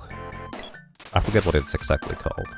But that thing was probably the most difficult part of the entire solo character challenge playthrough. Nap time. Good night. And Toasted Zergling. Friendly reminder to think that I was supposed to remind you to do... What?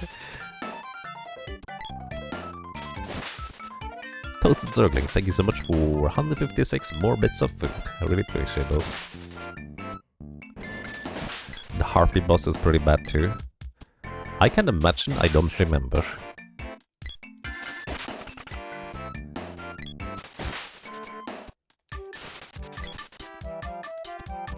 But yeah, I'm not gonna do a solo playthrough in the future.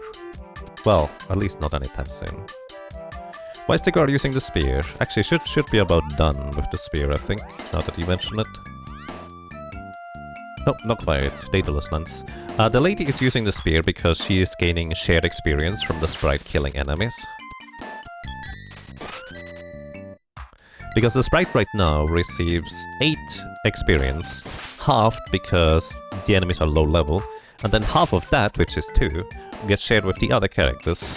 So right now the lady and the boy both get 2 experience points per enemy kill the sprite does. So she should be about done with the lance. Actually, 2 plus 5 more, so 6. 1... Come on. The boomerang's such an awkward weapon to use. 2... 3... 4... 5... 6, and the lady should be done with the spear now. 8.99. So I'm going to give her...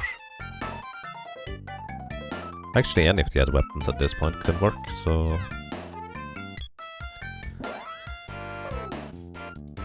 Alright, where's the boy? Actually, he's getting the sword now leveled up thanks to experience sharing, so I'm gonna give the lady the glove.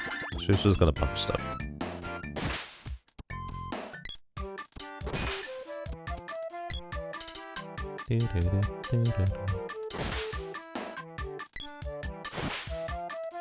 You're amazed the damage rolls are so small?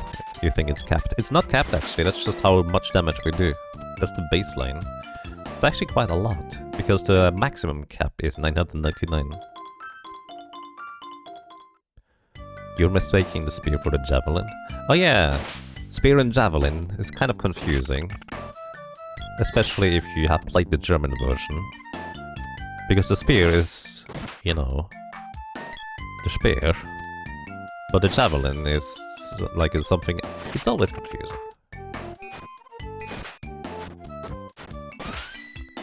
Rump, level 7 sword. Without doing anything. Just leeching experience.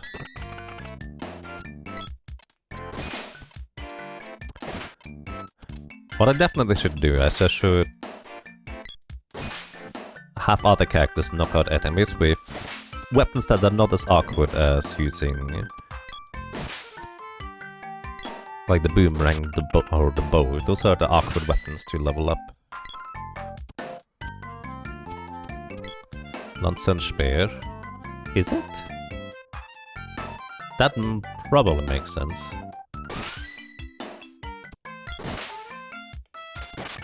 Once all weapons are up to 8.9, is that across all characters, or does each character have to level up the weapon? Each character has to level up all the weapons. The experience for the weapon levels are individual. Which is why it's going to take a long time. Yeah, lance would be in English. Right, javelin... It would be lance in it. Yes, that way around.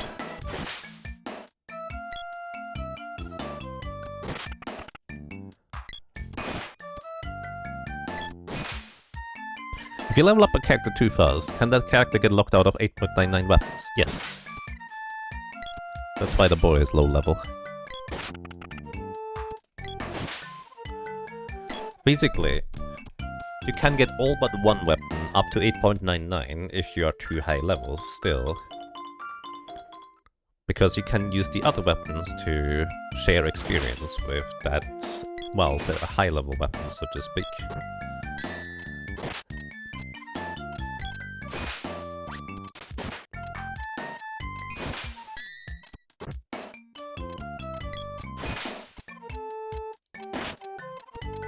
Glove level 2.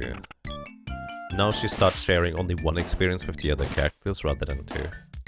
There's still 4 experience total gained. Actually, that's not true. I think it's 5. Wait, no. Is it? She gets 3, plus 2 for the others.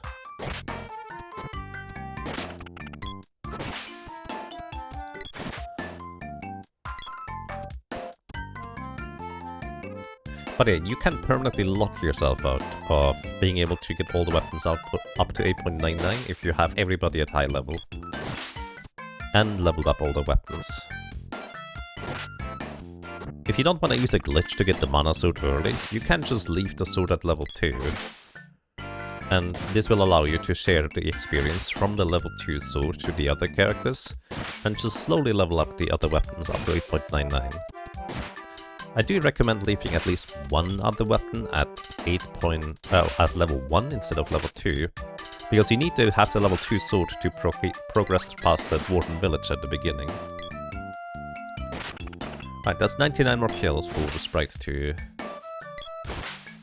level up to 8.99 with the boomerang, I think. Or actually, no, the boy with the sword.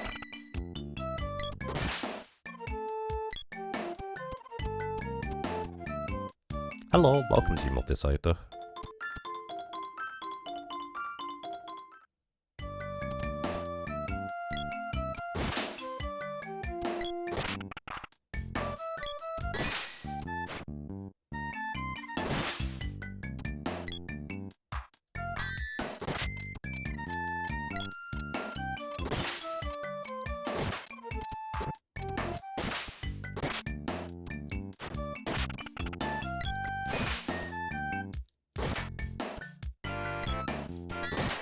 Boomerang level 3.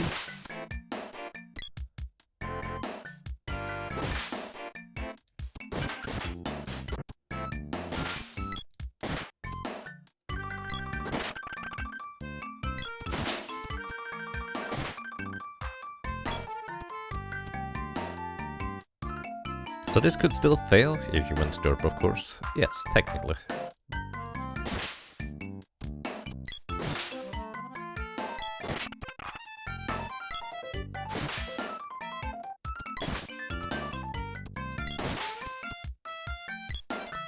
How long do you expect this grind to last? 2 to 3 hours still? Actually, I think it's more like 5, 6, 7 hours. This is not a short grind. And this is only the second shortest one. The level 99 grind for the boy will take like about that much too. I don't actually know the exact numbers, to be completely honest. I am unaware.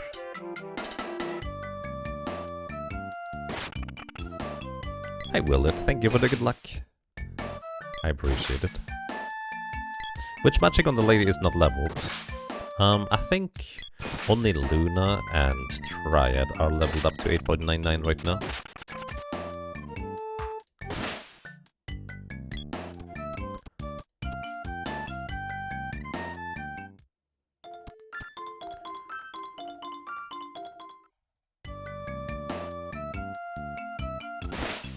Everything is at level 8 at this point.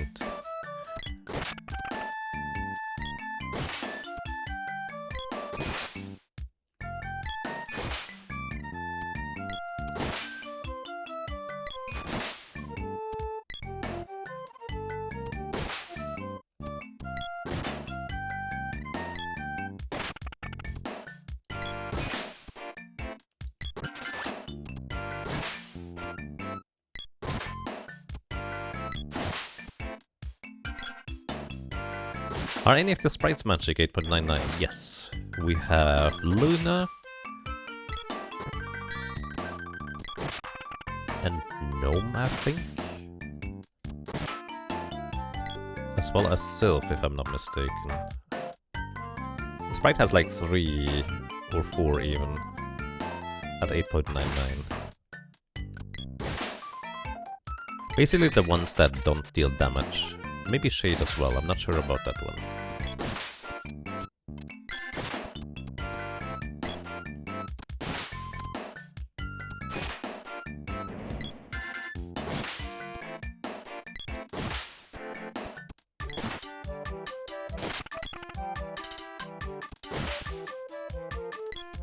We just saw a video of a dog learn that how to ring the doorbell, so he could bark at the people at the door, but he's the one ringing the doorbell. What? That's so weird.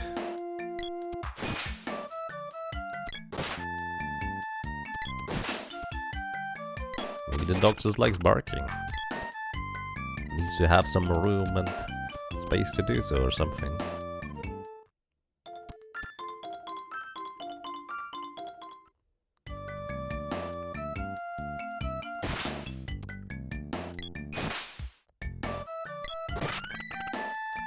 Is level 5 glove. One more. One more before she stops sharing experience with the other characters. Wait, the boy is actually maxed out now, isn't he? Ah, not quite actually. Literally 3 away.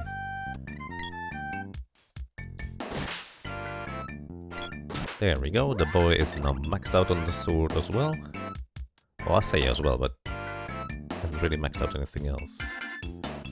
Okay, while he's not killing stuff himself, I'm gonna give him the bow, because the bow is one of the more awkward weapons to level. So he just gains experience on that one.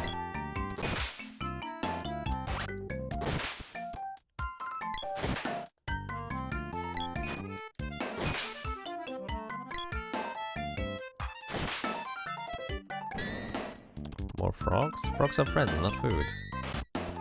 Also, having Lucid Barrier selected is kind of annoying. Keep getting knocked unconscious. I could just save and reset.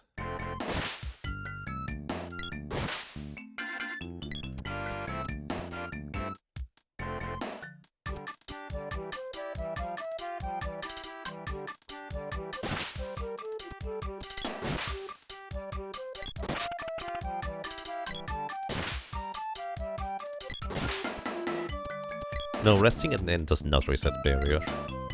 You keep the buffs until you save and then reset. Rumpus level 4 boomerang.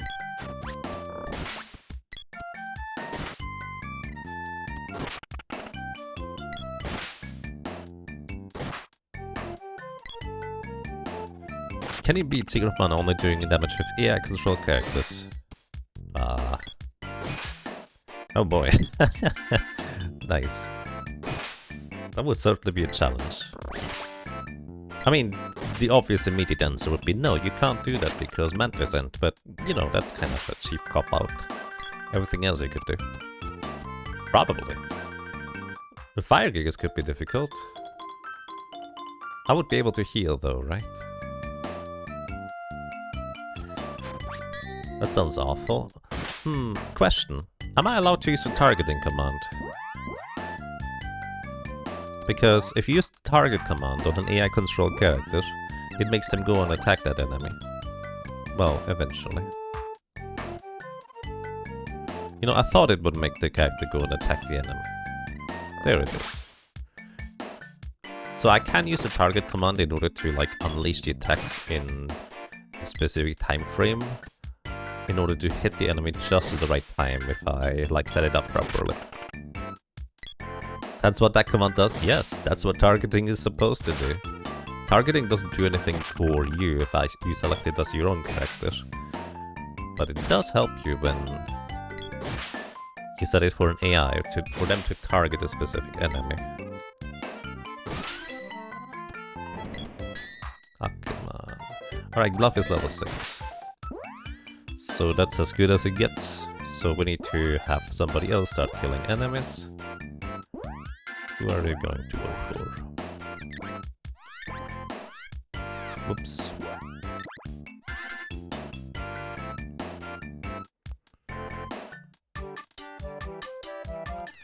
Yeah, sure, let's just go boomerang. Then we worry about the other stuff.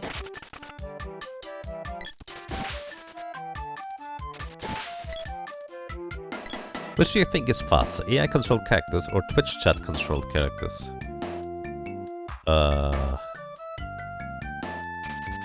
Probably AI-controlled characters. Because the problem with Twitch chat is delay.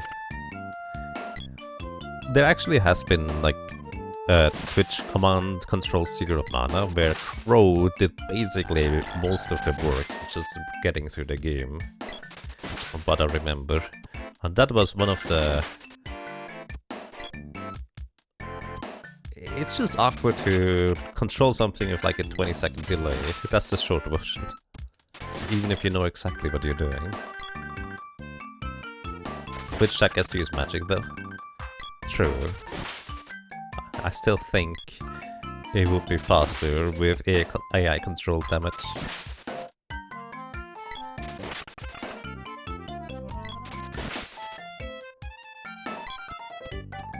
Why on the overlays the boomerang looks like a shuriken? That's because depending on the level of the boomerang, you have different like icons for it, and the shuriken just happens to be the last boomerang. It's still a boomerang, and it comes back, it's just called shuriken. Also, by the way, it does have increased critical hit rate. Which, by the way, the last 2 levels of the boomerang do, which is kind of interesting. AI does not typically troll you, at least not intentionally. I mean, I argue at least my Twitch chat is pretty good about not trolling, usually.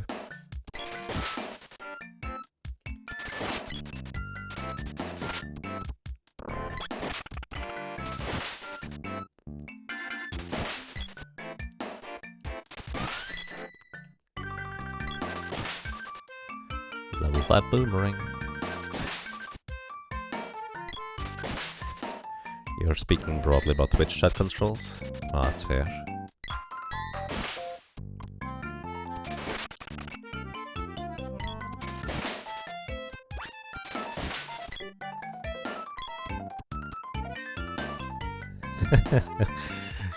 Yaga confuses himself enough, no need for chat to pile on. We need to construct additional pylons. I think that's how it works. Level 4 arrows.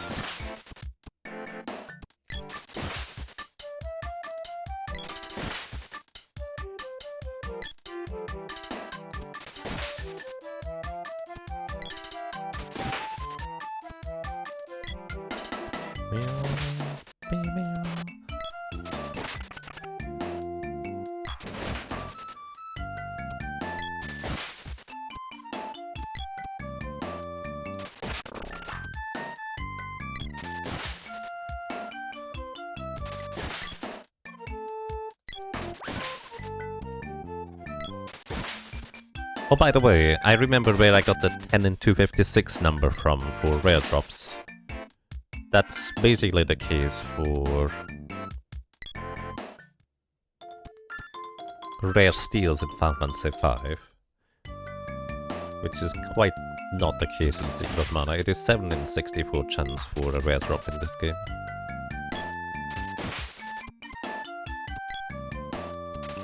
No, frogs are friends, not food. They don't belong in the food box. Right? Right.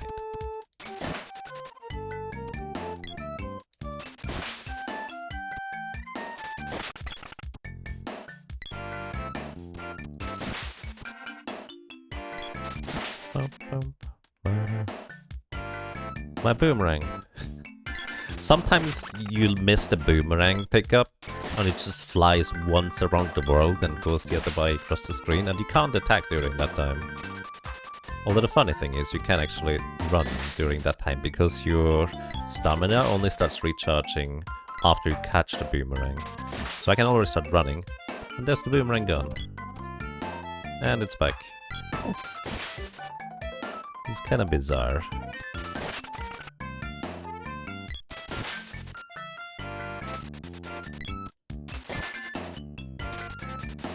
Really? Oh my goodness, that's the strongest rabbit right there.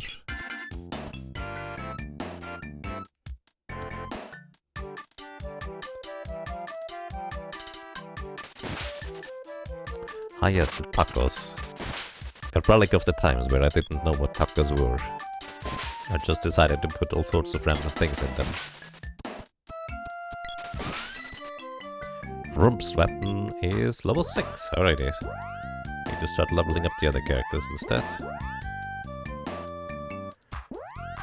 The lady is going to still take a while for the glove to go up there, so we're gonna level the bow on the boy, I guess? Might as well.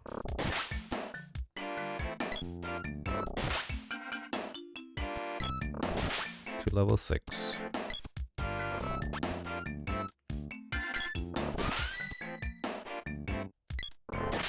Glove level 7.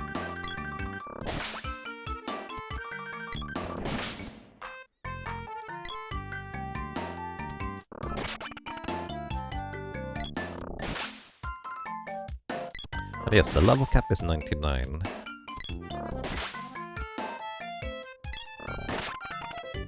Except for the weapons, like the regular character level cap is 99. Weapons 8.99, theoretically. Although you may cap yourself out at 8.00 depending on how you level up your characters. And weapons.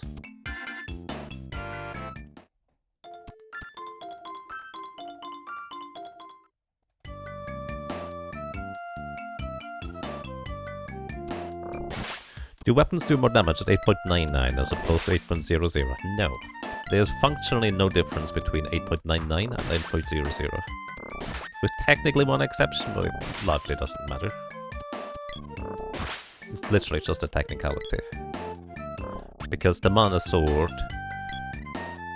takes your other weapon levels into account when you cast a mana sword spell specifically, in order to give you additional damage boost. But chances are, if you have weapons at 8.00 as opposed to 8.99, you have the max damage anyways. And there's no way to, like, break the damage cap in this game. So it effectively doesn't matter.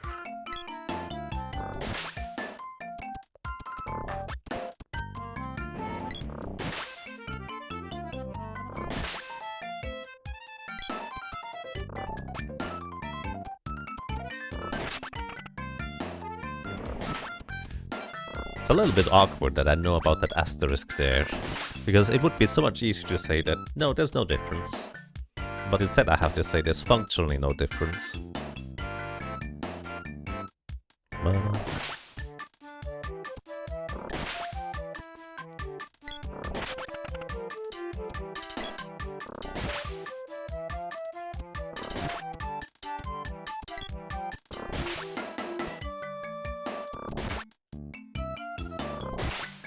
You remembered seeing a 5-digit number? It was 2 numbers at the same time. Well, that makes sense.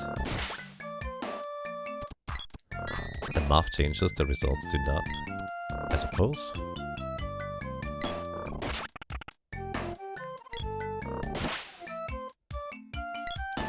Is there a way to glitch your way to mana magic or early such outside the final fight? Not to my knowledge. I do not know about such a thing.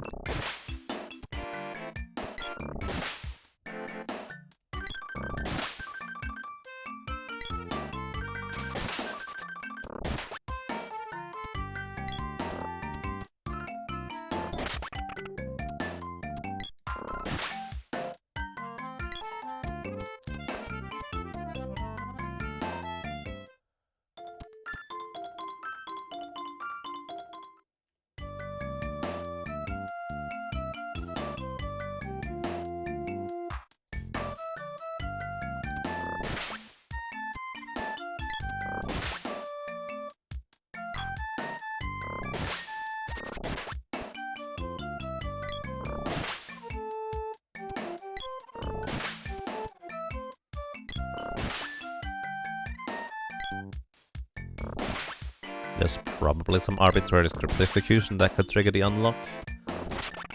That's a fair point. There might be something like that, although because of how the Dark Glitch and Mana Beast events are triggered, I'm not sure whether you might have to trigger the entire sequence beforehand. But it could be. I've never tried.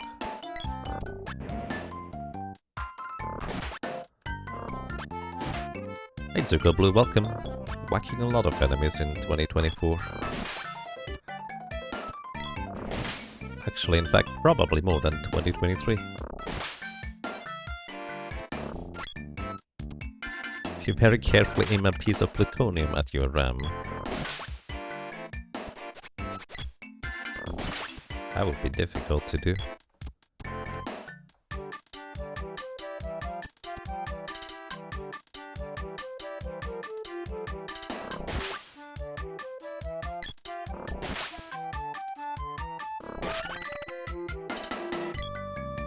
Level 6 arrows, so...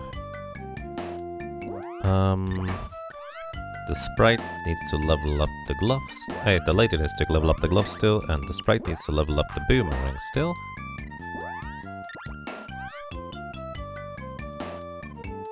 Yep, so we just switched the weapon on the boy for something else. Probably the spear, because that's one of my favorites anyways. He doesn't really have any levels in most weapons. So he will be able to just leech with the bow. Actually, I might as well just go with the axe, because he already started that one. It's easy to keep track of it that way.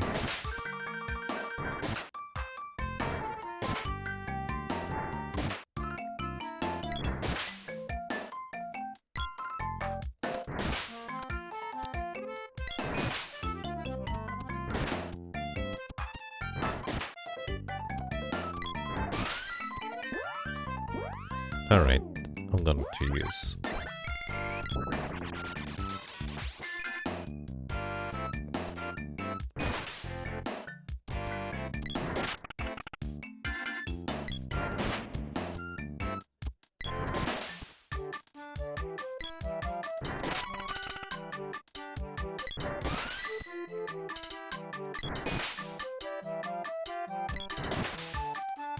Level 8 glove. This is 50 more kills. Till then. Actually, probably more, because Romp needs to... Well, it's only going to get half the experience soon. Weapon skills go up even if you hit with other characters. Yes, you share half of the weapon experience you gain. The enemies are lower level than me, so I gain already half. So at axe level 1, you get 8 weapon experience, half because the enemies are too low level, and then half of that goes to the other characters. So I share 2 weapon experience with the sprite and the lady, while the boy gets 4 with the axe each kill. Right now. Once he hits level 2 with the axe, he is going to get 7 halved because the enemies are too low level experience, meaning rounded down to 3. And then half of that, rounded down to 1, is shared with the sprite and the lady. So the difference between a level 2 weapon and the level 1 weapon that gets experience share is actually pretty significant.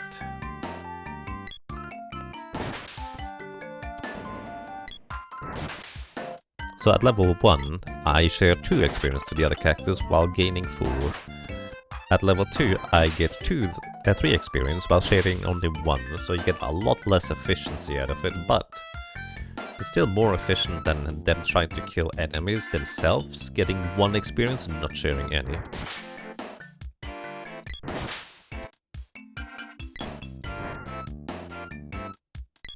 There's the 9th level sword glitch where you bug out the boss right at the beginning to get an extra sword orb. Yes, I did something equivalent to get that extra sword orb.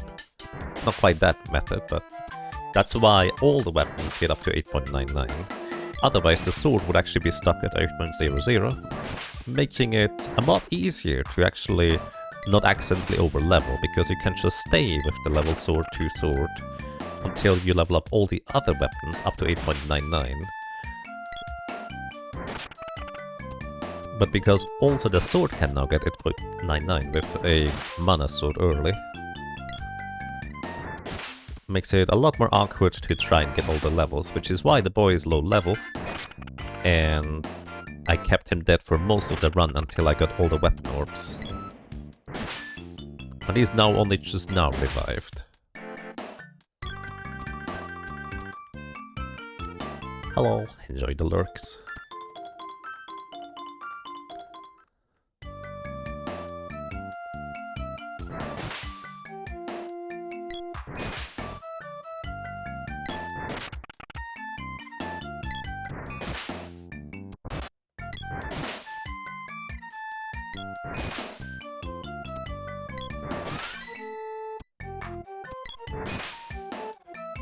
Boomerang level 8, that is 99 more kills until that gets maxed out.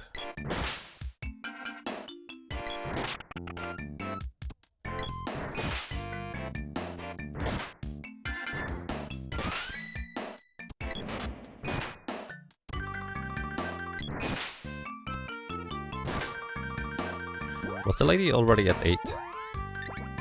I'm losing track of things. Oh yeah.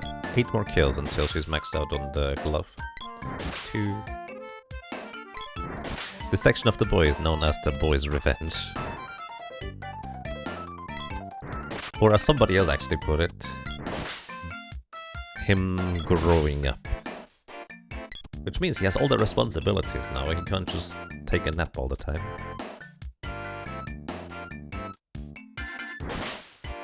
Alright. I lost track already. How much more? Alright, the glove is now done for the lady.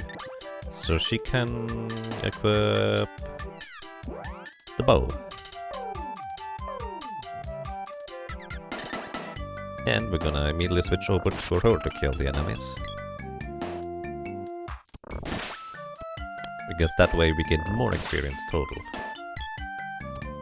Which actually also means I believe the boy could go ahead and switch back to... Oh, can't switch him back to the bow. Because the lady's using it.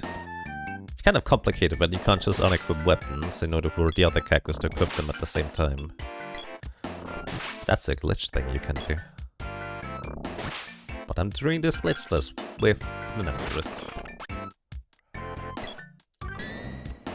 Come on.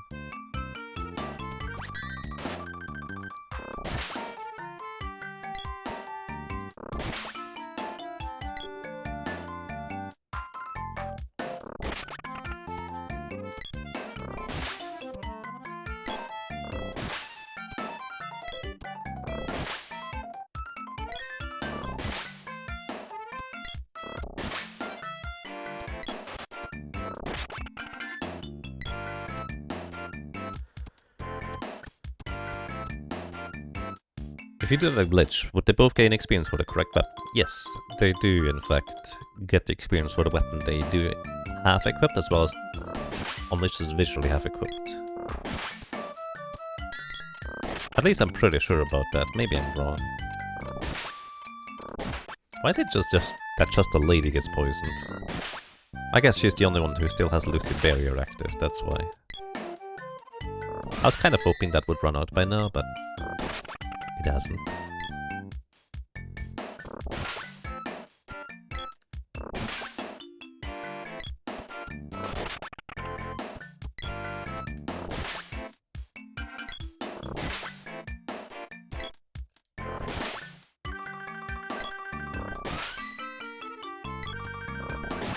Axe level 4?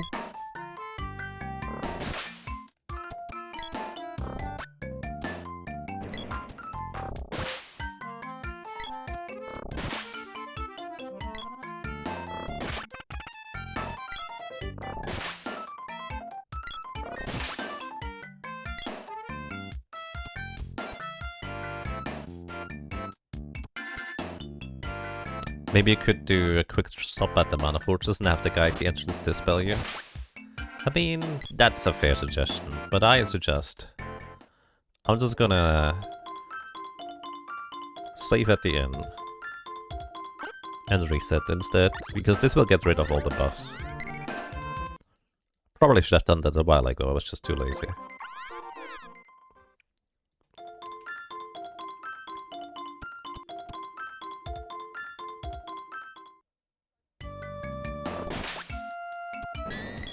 Wait, what?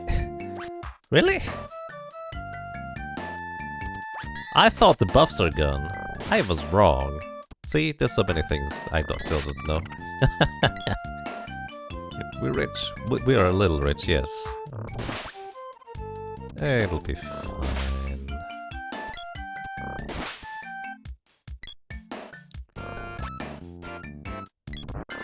Rump.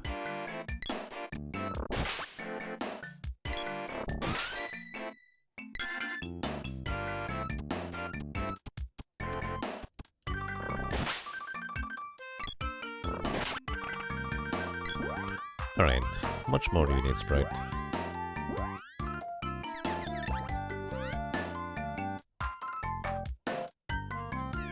Oh, literally just reached H100. Okay. Alright.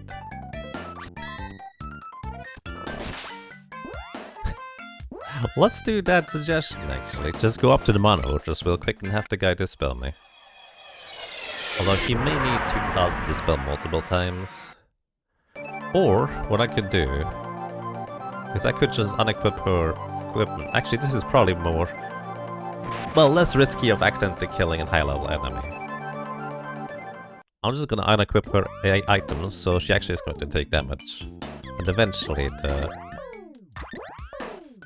stuff is gonna wear off.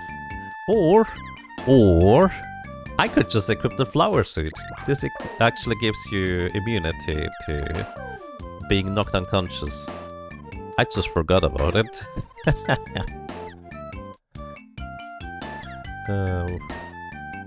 I don't know. Give her an imps ring, it doesn't matter. Yeah, actually, I should have done that a while ago.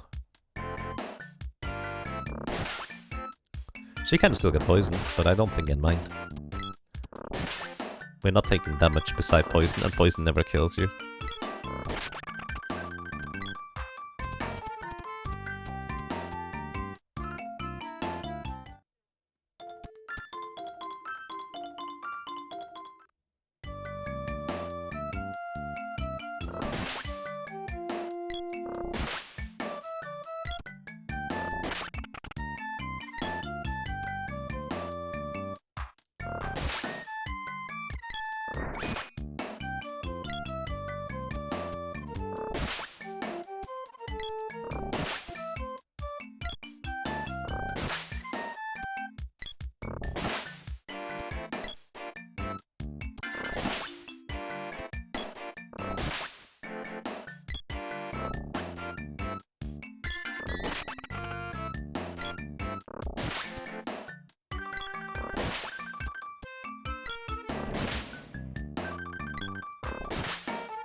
No, frogs are not happier in the food box. They're like just kind of chilling at the pond.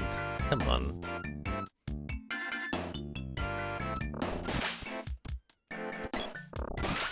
Delicious spätzle. I don't know if the bot can handle umlauts.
Dangerous secret.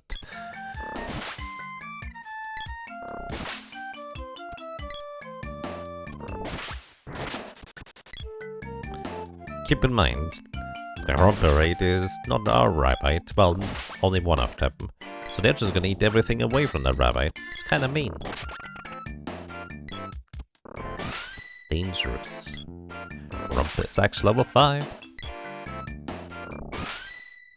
Rimp is arrow level 4. 2 more Rimp levels.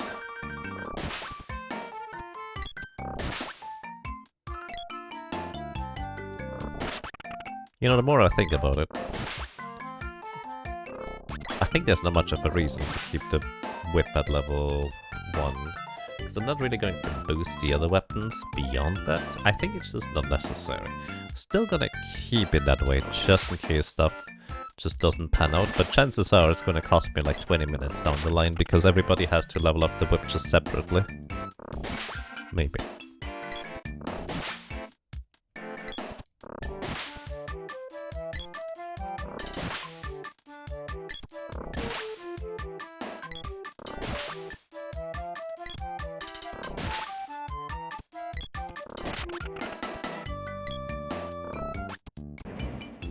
Yep, you level up the arrow, not the bow. The bow is secondary. The arrows are the things that are getting stronger.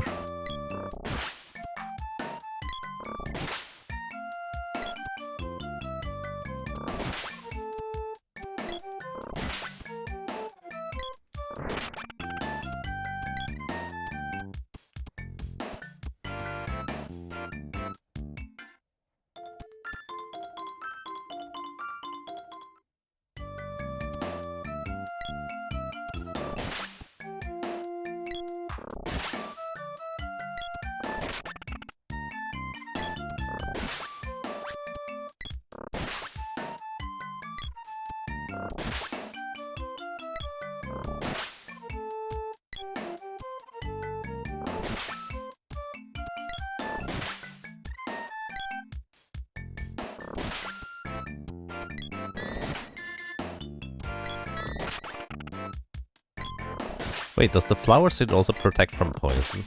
I think it does, because I'm pretty sure... Yeah, she would get poisoned right there.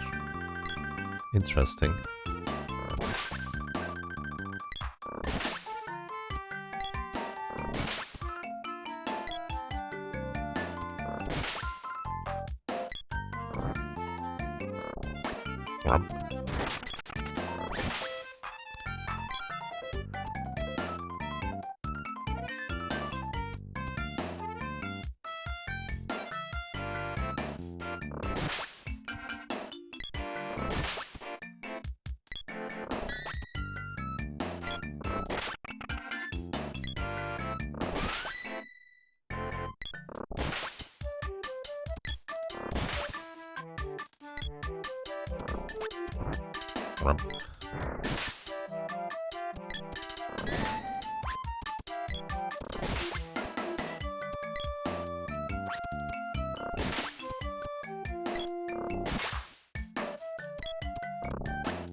Hello, Felly. How are you doing today? Welcome to Happy New Year.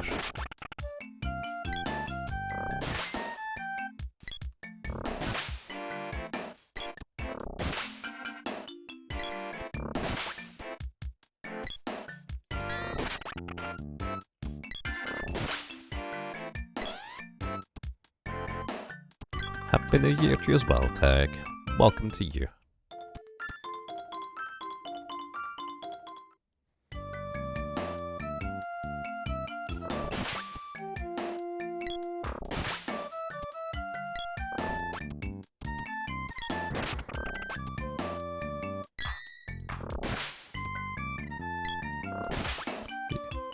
Having fun doing Santa% runs for this Christmas.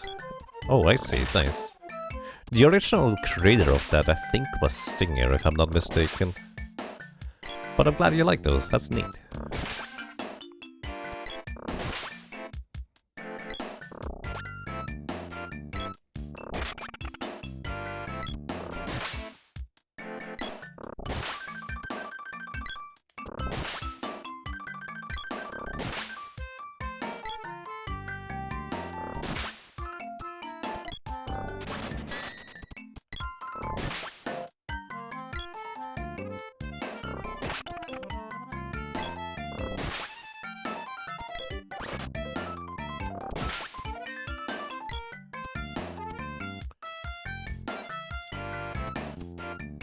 Has Stinger stopped running? Yes, actually quite a long time ago. Similar to me in a sense. Not sure what he's up to nowadays. I hope he's doing well. Level 6X. Which is where it stops being efficient for him to kill stuff himself. Which is fair.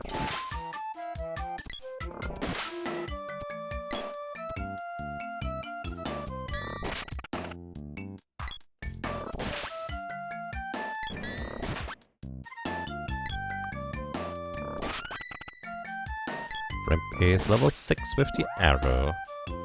Alright, how far are you with the... See, what do you currently have equipped, Sprite? Boomerang. 8.00. Wait, did I not level this up? Hold up. I think I forgot to level up the... shuriken thing. Because it's grey, and I must have missed it. Oh, that's silly. I think I forgot to level up the shuriken. Is that why somebody asked about the shuriken? Why it looks like a shuriken? I thought they were referring to it being a boomerang. I misunderstood. And they might have even mentioned it, but I'm terrible at reading chat. Fake splits. No, the splits are still correct. Just haven't upgraded it. There it is. The ninja's trump. Wow. Whoops.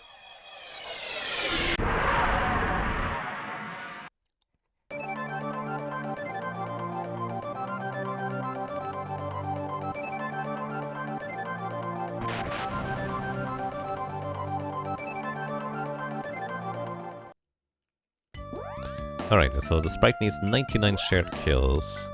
The lady just leveled up the bow to the next level, and the boy is done with the axe. Well, that's not technically done. Practically done. And he is going to begin with the glove now. Just punch things. Sharing 2 experience to the allies every time they kill stuff.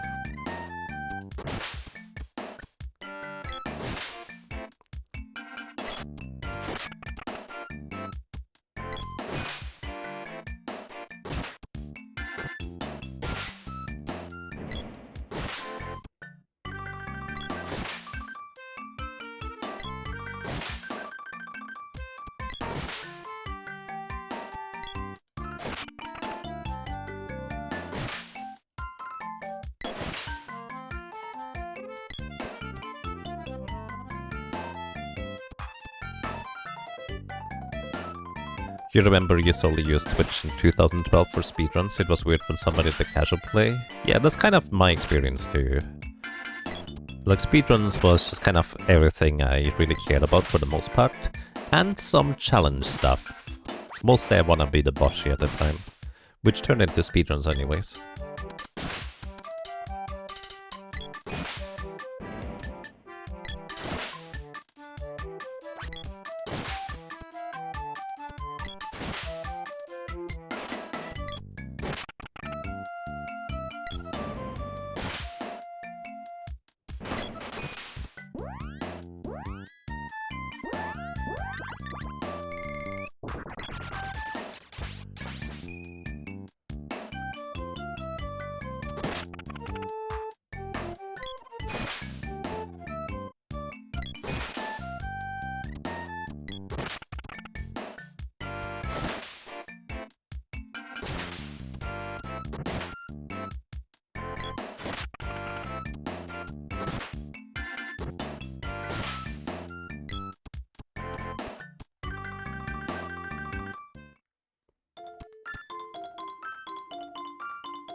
Alright, level 2 glove. Let's see how far the sprite is with the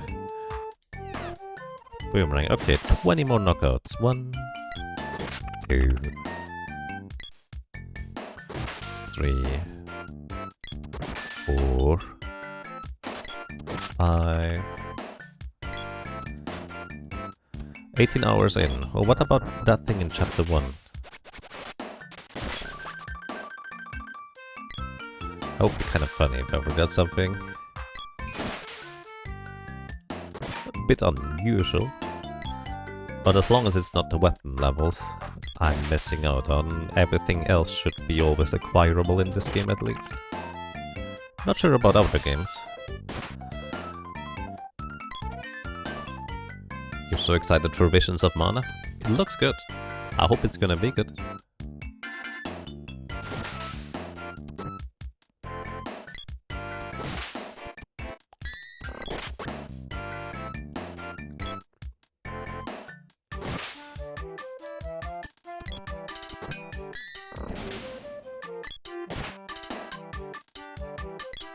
Arrow level 7. So I already forgot how many it was. Oh, the sprite is done. So they are going to get the bow equipped. Oh wait, no they can't. So you get javelin instead.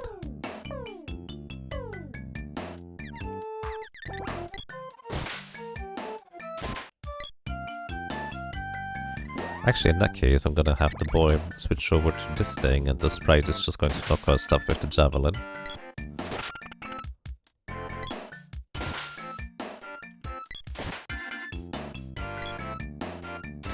Oops.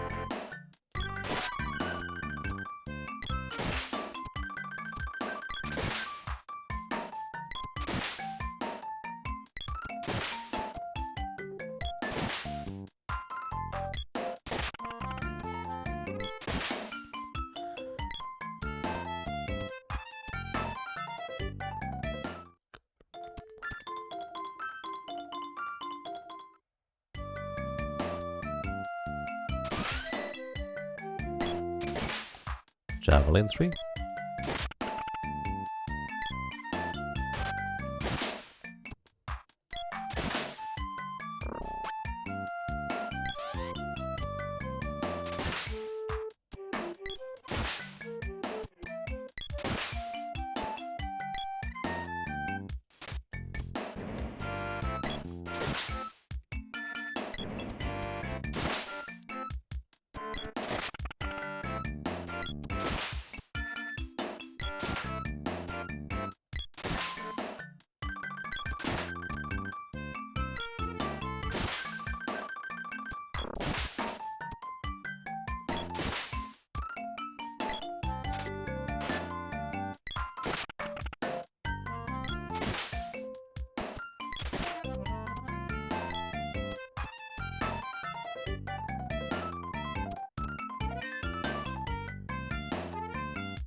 Hello, welcome to Halcyon Kiwi. I hope you're doing well.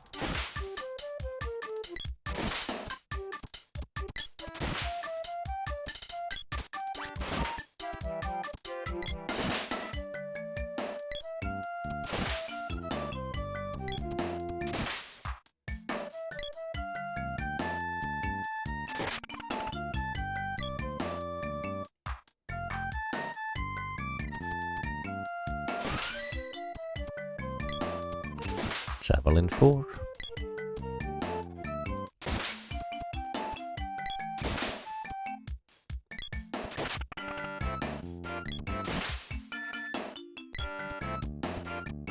Delicious orb. Hey Crow, welcome. Happy New Year to you. I hope you're doing well.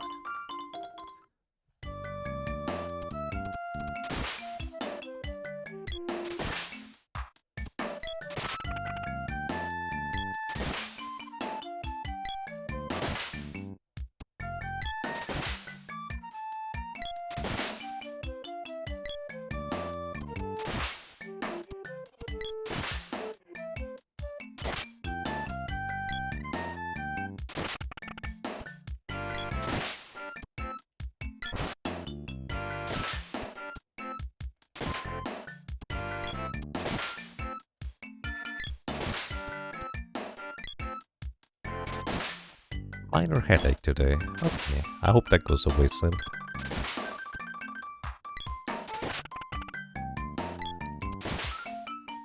Which reminds me, I need to drink some more water.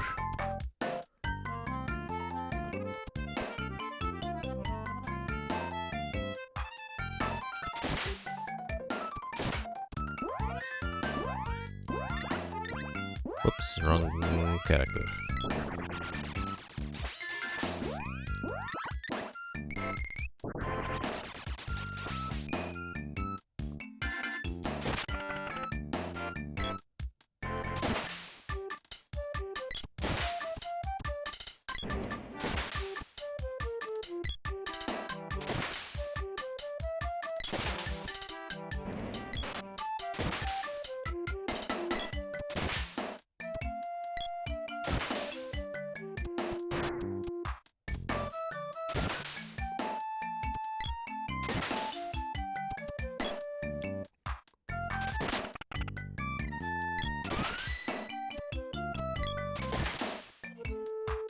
Alright, X level 7. Getting there. Someone beat your Mech Warrior 4 Mercenary speedrun time yesterday. So maybe end up returning to that and claim it back. Oh, good luck to you. So yeah, by the way, if anybody likes some relaxing, chill streams and also really nice commentary, make sure to check out Crow over here. Can highly recommend. He has done a lot of variety of speedruns of all sorts of things, and it's pretty much always really well commentated.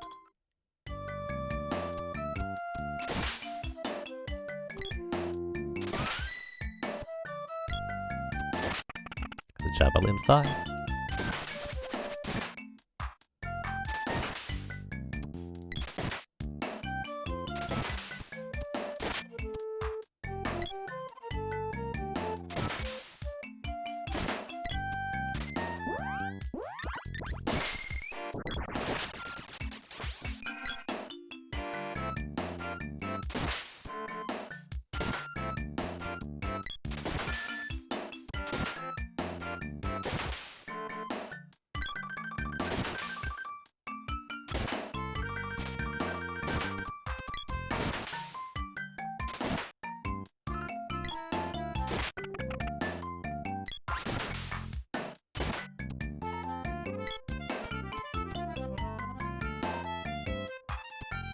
Nice.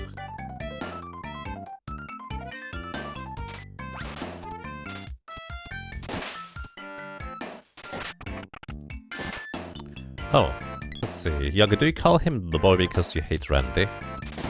Square named character in 2013, the boy is Randy and the girl is Prim. Yes, I have to admit I do not like the official names much. And part of it is also that I'm used to just calling them that because I did not know they had official names for a really, really long time. So there's that too.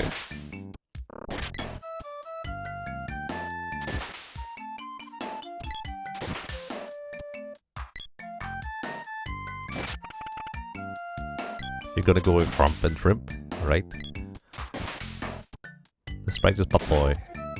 At least the sprite one feels like it is an interestingly quirky name for them, so it makes sense.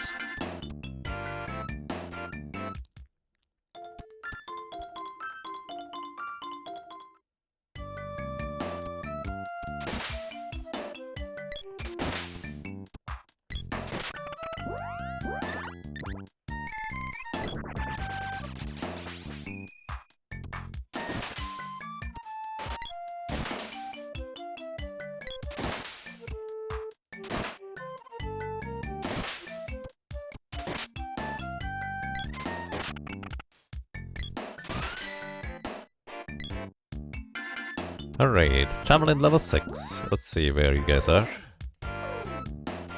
The lady has the bow equipped right now, and she is soon done. Still needs a little bit. The boy has the axe. And he's getting there. Alright, level 6 for the sprite.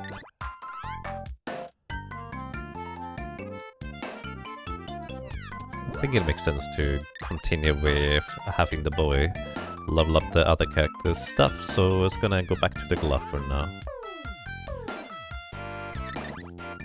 Until the lady is done with her weapon, then we switch him back over to the axe and her to a new weapon. We're starting to level.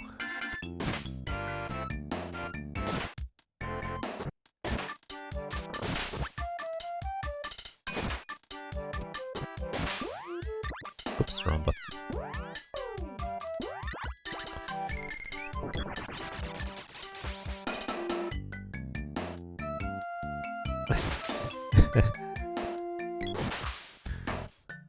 It's kind of funny how Jagabot has just the chance to react to various things, but it often just kind of works out that it just happens to react like that. It's great.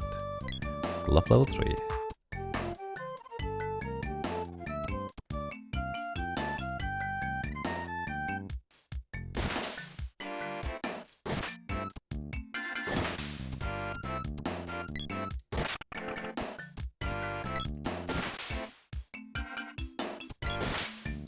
What makes this 100.99% as opposed to 100%? Normally you cannot level up the sword beyond level 8.00 unless you use a glitch to get up to the mana sword early, which I did.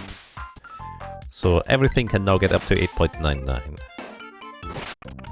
Making it more complicated to level, which is why the boy is a low level compared to, you know, where you would normally expect him to be, after having grinded out all the rare equipment and orbs. So there's that.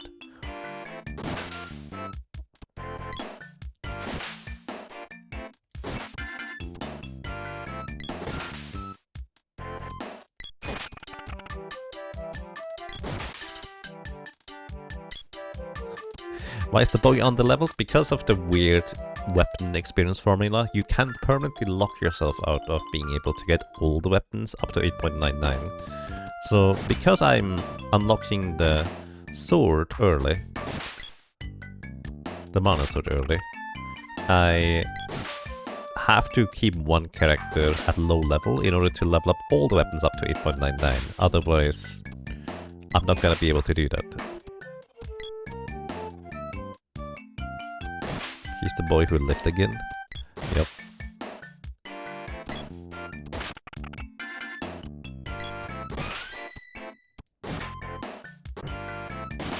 Level 4 drops. Oh wait, the lady's done, isn't she? Yes, the bow is done. So she's going with the axe next. Wait, the boy can't use the axe then.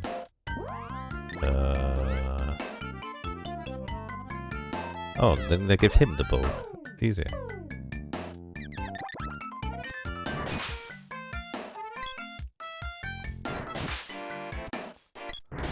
How far is the sprite with the spear? Well, javelin, I wonder. 6. Alright, it's gonna take a bit.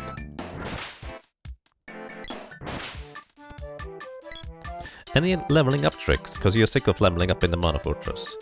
If you are playing the Super Nintendo version, what you can do, you can use a glitch in order to have an enemy cast wall to reflect spells and then knock out your own character with a spell. Which, depending on your current experience on that character, you will get a ridiculous amount of experience by knocking out your own allies. By bouncing back spells off of wall.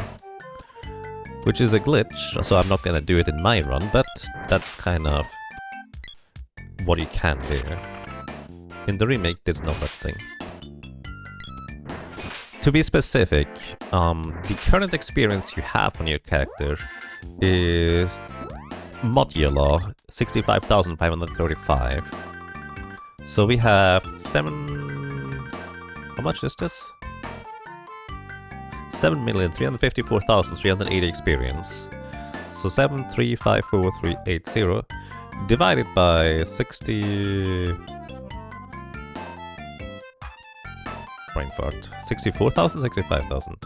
65,535, I think it is. And then the remainder you take it, so 112 times 65,535 times 112 minus... That doesn't seem right. Either way, modulo is basically you divide it by that number and then take the remainder. So you can set it up so you can get basically like 65,000 experience in one bounce back kill if you set up the experience properly.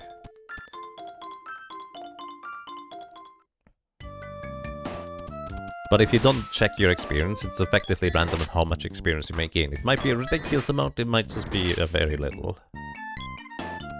But it's a thing you can do.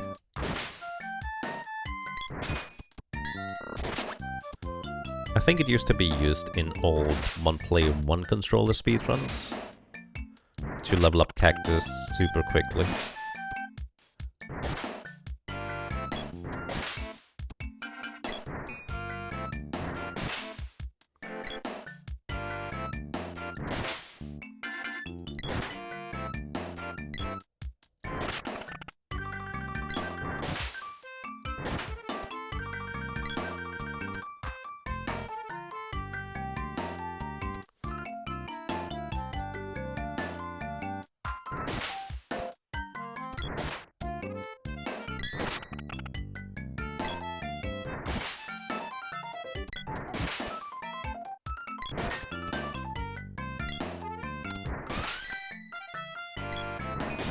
X level 2. Now we only share one experience with the other characters. And Arrow level 7.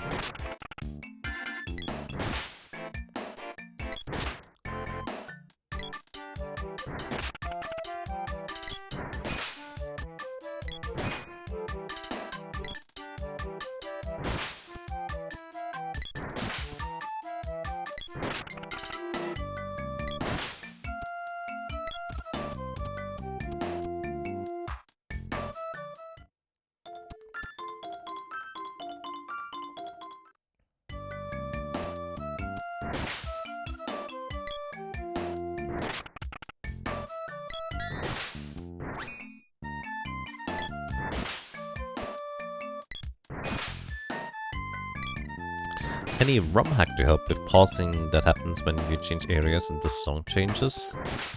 I don't think that one has a ROM hack in particular, but what you can do, there is the Secret of Mana randomizer, where you can disable all randomization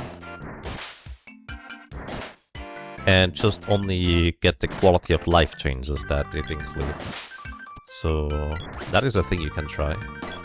I do believe it has full description on what all the randomization things do. A demonstration of doing a wall glitch. Oh, I see. Thank you, Crow.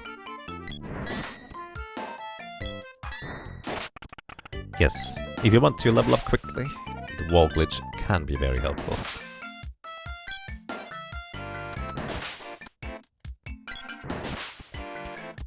Reflect has effectively, like, it can only bounce back spells at a limited range, so you can technically use that to your advantage, which I believe Crow did in that run.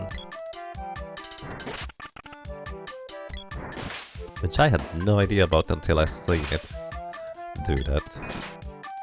So if you think I know a lot about the game, I'm pretty sure Crow knows a little bit more here. Just as a heads up. Javelin level 8, that is 99 more kills until it is 8.99. I'm terrible at keeping track though.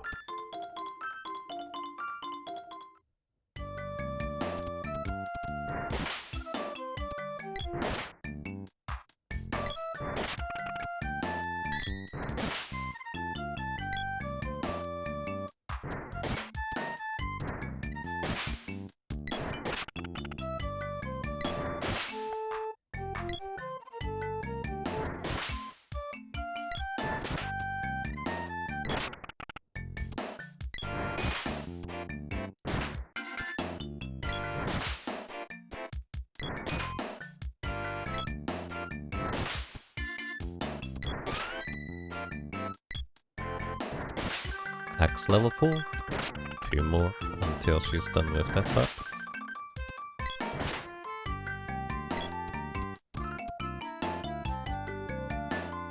So I think she only gets 2 weapon experience each kill.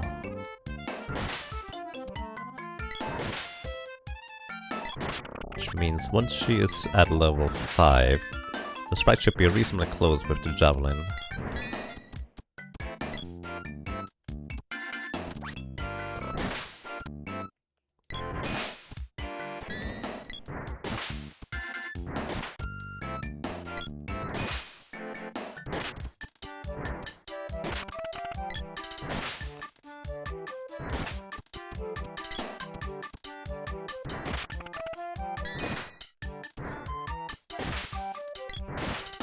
Have you ever killed the mana beast with claws? Yes. Among other things.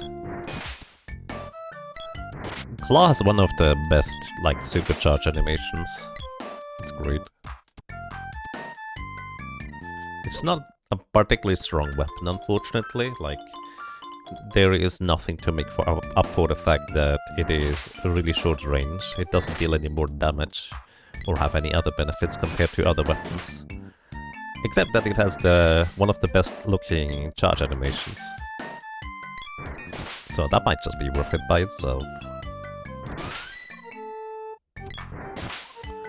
Arrow level 8. Alright. That is also 99 more kills until that is level 8.99 for the boy.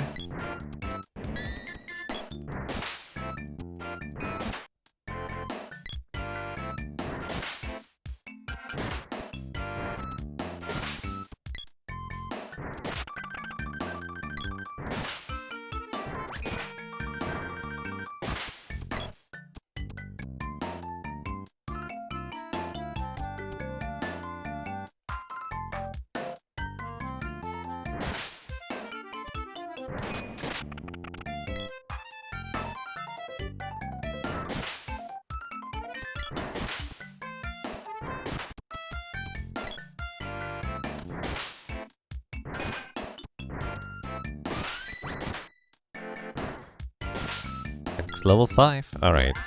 Let's see, how close are you, Sprite, with the Valkyrian? Okay, that is 20 more kills. 1, 2, 3, 4, 5, 6, 7, 8, 9, 10, 11.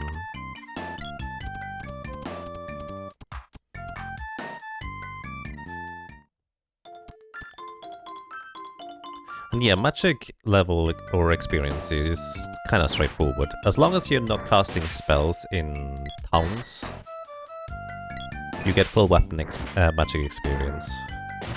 Weapon experience is just a penalty when you kill an enemy that is lower level than you, so you only get half of it.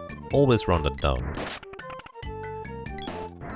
But in exchange, the other characters gain half of the weapon experience you gain, rounded down, so they might just gain nothing if you, well, don't gain that much. Also, I think that might be enough. Yes, already. The sprite is done with that too, so they can go with the bow at this point. Actually, I guess the bow is gonna finish off the bow.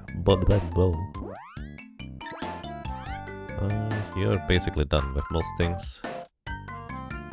Actually, you're so close to the 2 max, might as well just start the new weapon with the sprite at this point, so let's go and do that. You're gonna go with the...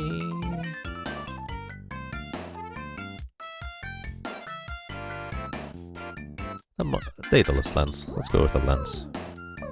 Or the spear, I guess.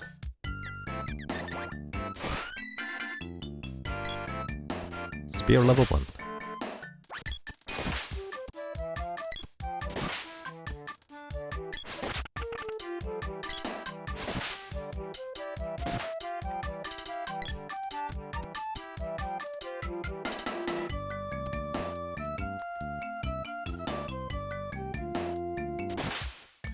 But yeah, the short version for weapon experience is you get 9 experience minus whatever current weapon level you have. In this case, my spear is level 1. So 9 minus 1 is 8 experience, which is halved if the enemy is lower level than I am, so 4 in this case. And half of that is distributed to the other characters, which is 2. Once I reach spear level 2, it will be 7 experience, halved down to 3.5, rounded down to 3. And then half of that is shared, 1.5, rounded down to 1 to the other characters. That's the short version.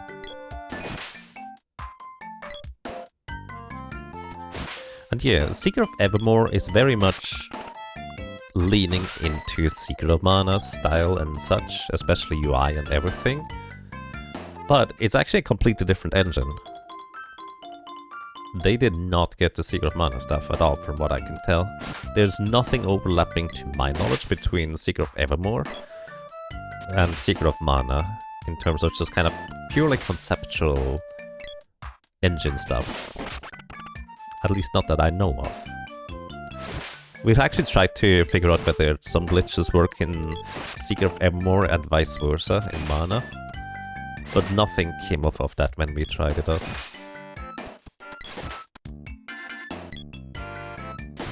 So it is definitely like leaning heavily into Secret of Mana, but it's kind of like from ground up what I can tell, its own game.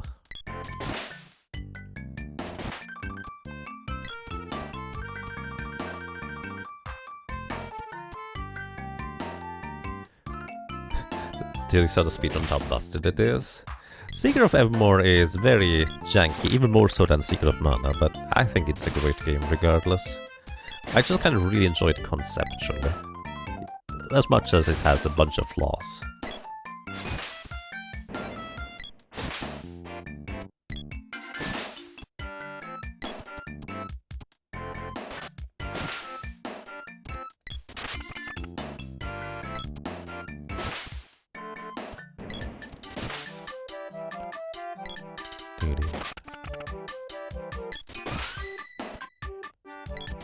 Combat is a little less tilted in Secret of Evermore.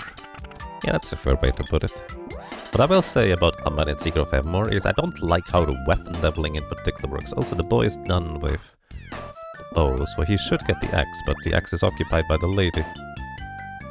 That's a little bit awkward. So I guess you're getting...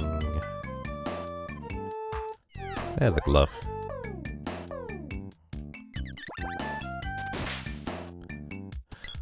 Basically, each individual weapon has its own levels, even of the same type. And leveling them up takes forever. You like Secret of Evermore because you have a dog? Yes. The dog is really neat. Like, just kind of based on it changing forms based on time period and having different attacks and styles is quite nice. The only downside, I think, I believe you can by default not actually play multiplayer in Secret of Evermore, which is a shame. Hoppy! Thank you for the raid and welcome. I hope you're doing well, everybody.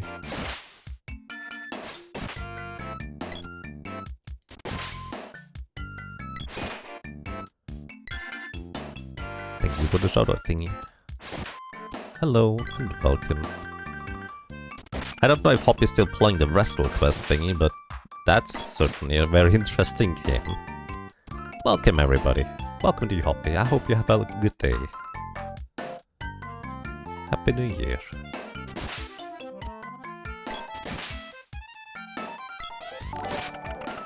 You do wonder if all the Pixar remaster stuff Square Enix is doing. Who knows? So busy. Oh, so busy. Thank you for the raid and welcome. I hope you're doing well. You're playing Dave the Diver. That's a good game, I've heard. So yeah, thank you so much for the raid. Hello, welcome to So Busy. How are you doing? And if I may ask, what were you doing? Happy New Year. Welcome to you as well, Zola Self. Happy New Year to you as well. Welcome to you as well, Cyber. Happy New Year.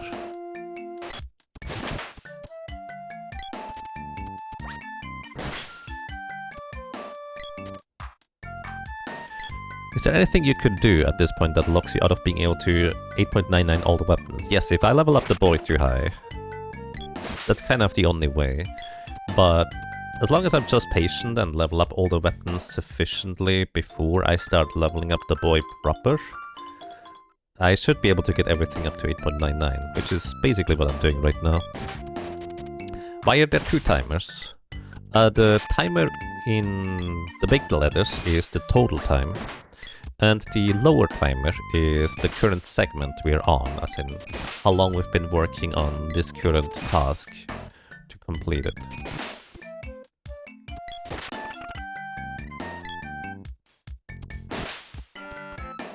Streaming some Zero Mana randomizer, nice. It's about a man called Dave who has a sushi restaurant and dives to get fresh fish. Yes, and I think that one gets quite deep. Didn't initially intend it to be a pun. Turned out to be a pun, and just roll with it. Great.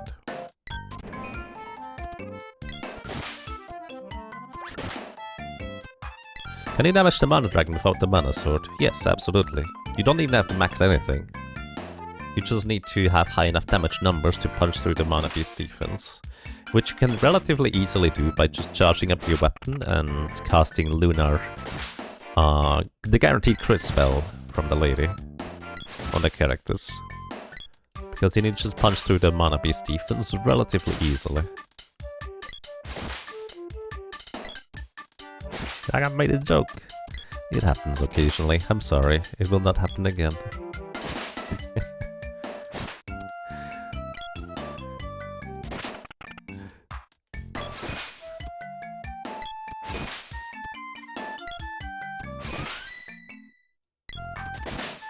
Spear level 5.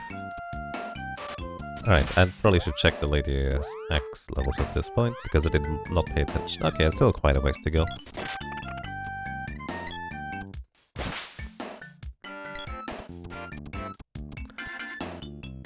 What's your one for the year?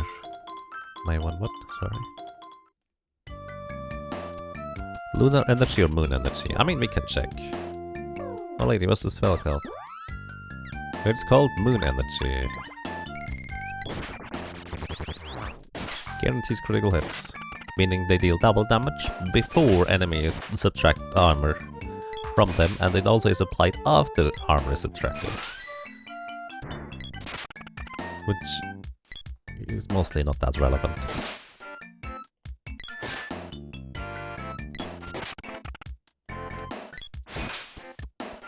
Plus level 5. My one joke for the year. Yes, that's my allowance, and I've already used it up at the beginning.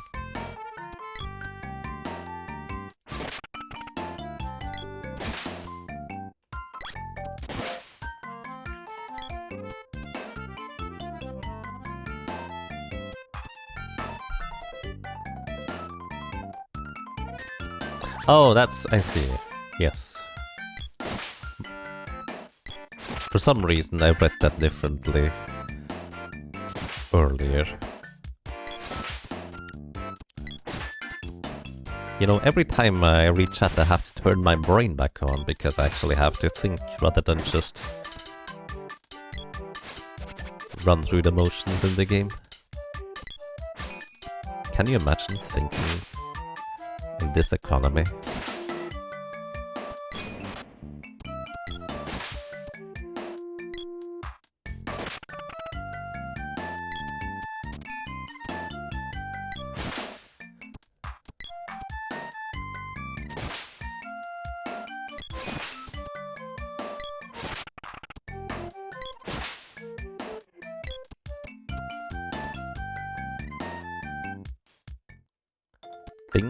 King? Yes, the thinnest of kings. A royalty that doesn't eat much.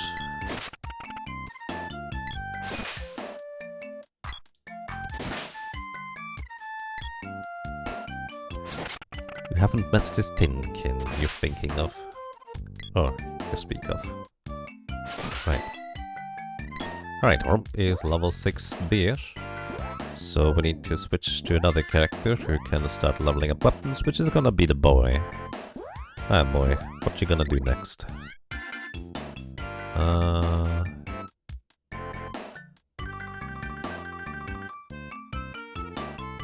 You know, I've always been a fan of the javelin anyways. It's kind of my second favorite weapon of the game. It's nice and quick and ranged. And can do a double hit if you charge it up to the correct levels.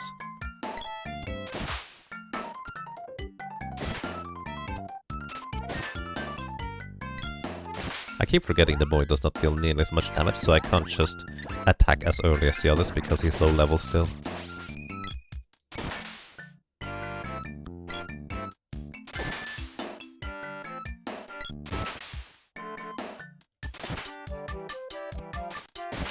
Also, his stamina recovers much more slowly than the other characters, because that is based on your agility. Which I didn't even know for a long time that was an influence. Axe level 8, that is 50 more kills until the sprite is 99. Well, actually more than that, because the boy is going to level beyond level 2 soon.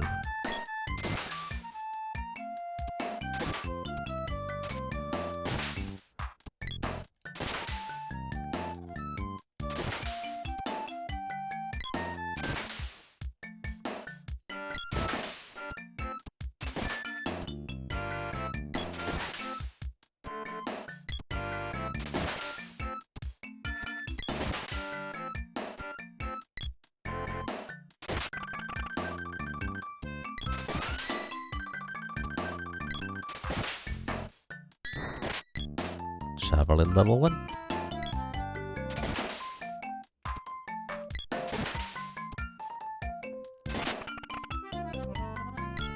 What sorcery is this? The boy live.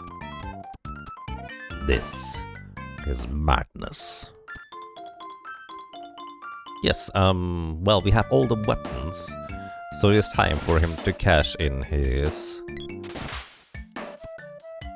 duty, his purpose, his destination, which is to level up the other character's weapons and his own to up to maximum.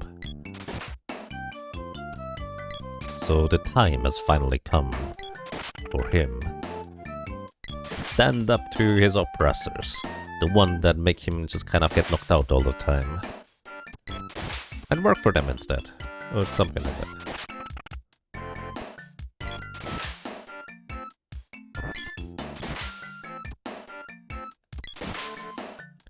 You used to do no magic playthroughs, and this was your favorite location? Nice. Yeah, I think one of the earliest challenge thingies I can think of that I did as a kid was playing the entire game without magic, alongside my friend that I played with. We decided to not use magic because one person keep opening the menu and just spamming until the boss is dead was kind of boring. We did allow healing magic though.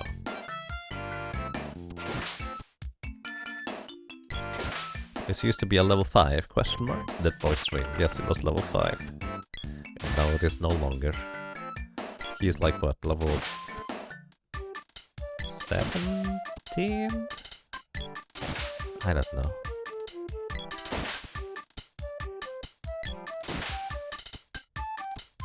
You and your brothers thought the same. Nice.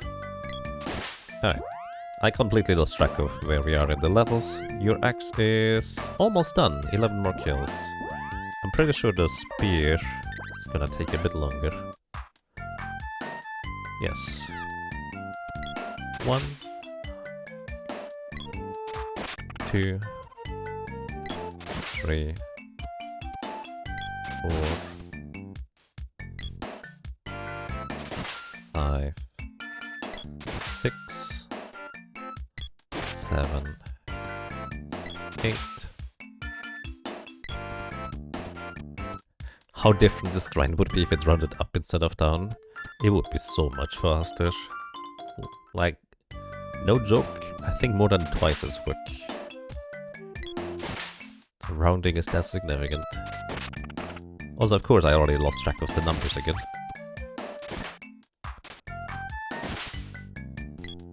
But I think that's it. Yes, Axe is maxed out for the lady, so she literally just has the boomerang to go. So, boomerang time it is. And the boy can switch over to a slower weapon with the axe.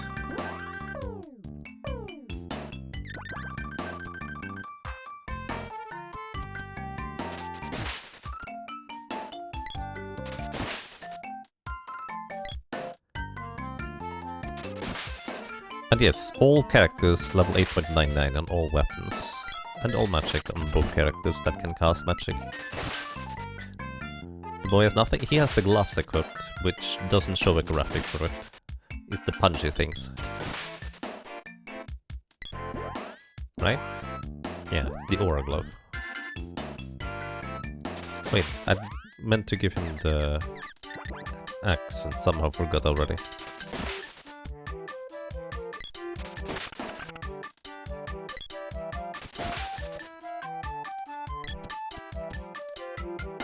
I said axe but equipped the claws? Oh, that's what I did. Oops.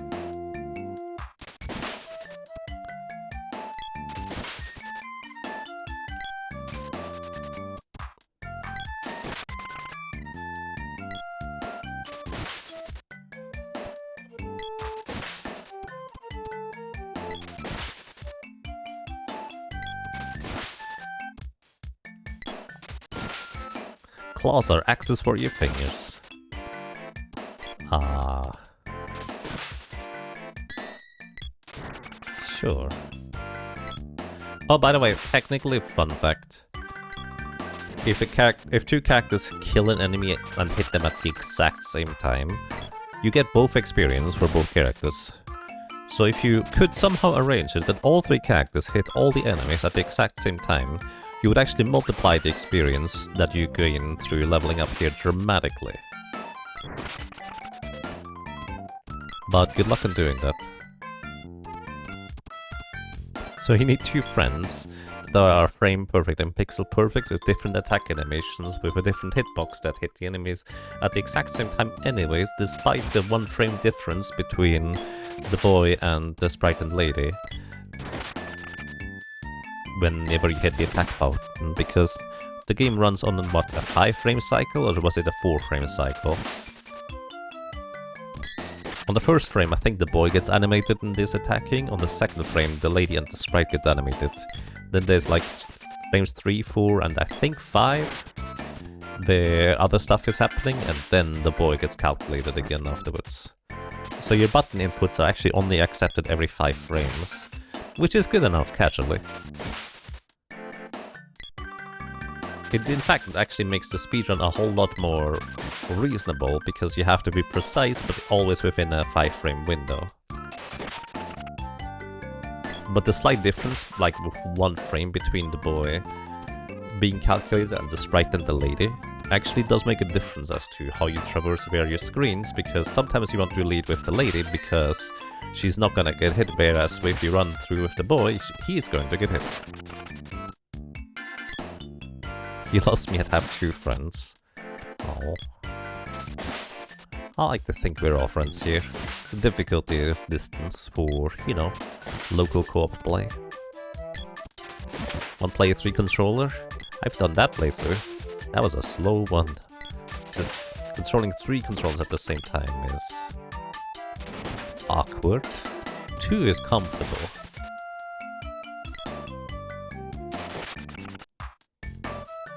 Oh yeah, actually, you do need a system where you can play with 3 characters at the same time. Which I believe some systems only allow you to play 2 for some reason. I'd like to get my boomerang back, thank you.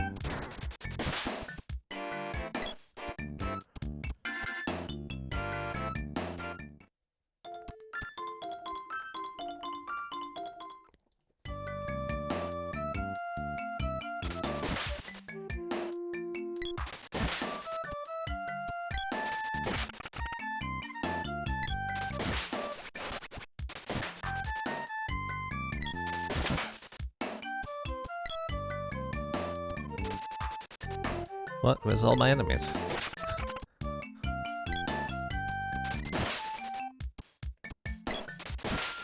Have I been playing this for 18 hours straight? Not this year. I have done that in the past, where I went for 32 hours and 50 minutes. That was the very first run I did, but 2023 has not been a particularly good year for my health, so I decided to do this in at least 2 parts. Maybe 3 if I decide that it's more reasonable to just take another break.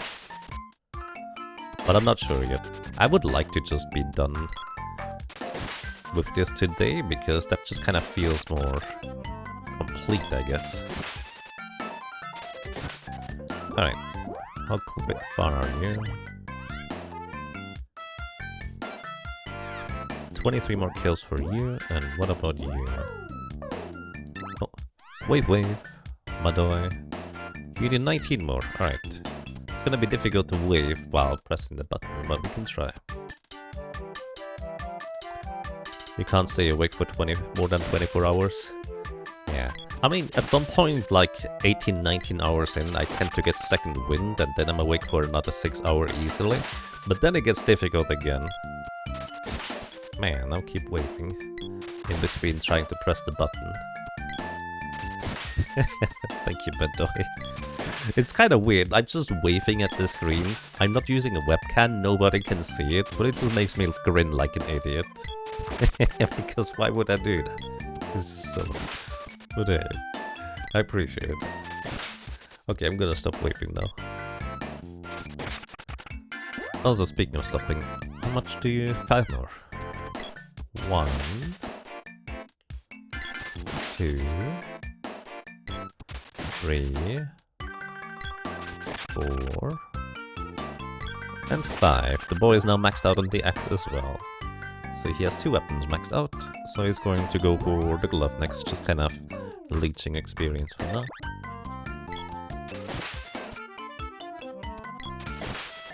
And the sprite should be done soon as well.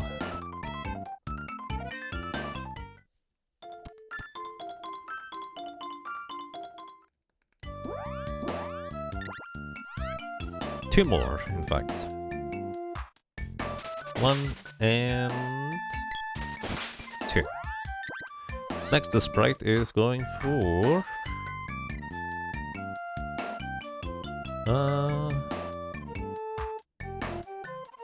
leeching with the bow, I think.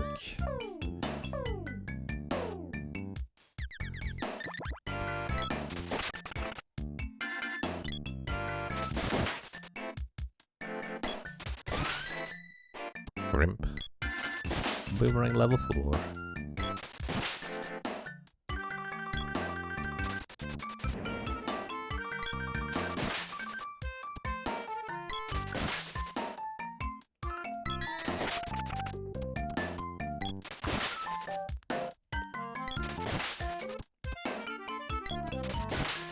Roll a d20. Alright. Rolling a d20. And we get 11. Not terrible. It can work. You do always have a luck point if you would like to reroll.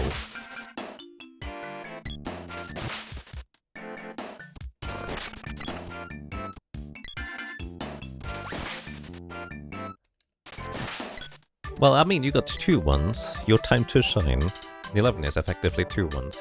Alright, re-rolling for you. We get... It looked like a 1, but it's a 7. It is luck though, you can choose which one you want to take.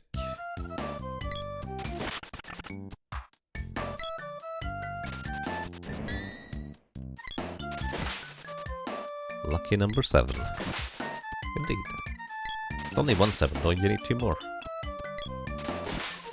This could take a while because it's random.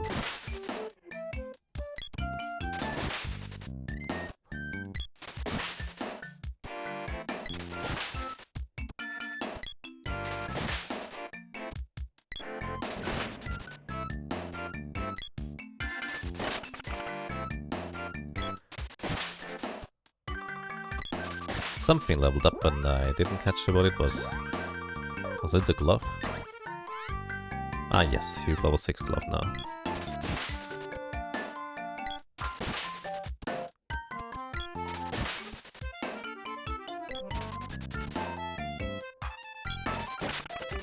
Oh, Neon Lair also would like to have a roll. Alright, Neon Lair, you get... Ooh, a 4.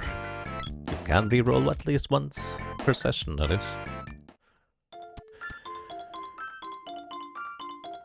When you get 2 Tara Frog cards out of 2 Tara Frogs, you're not afraid of 2 more 7. That's a lot of Tara Frog cards and 2 Tara Frogs. Way more than the expected number, to say the least. Reroll that, alright. 17! Yeah, that's pretty good.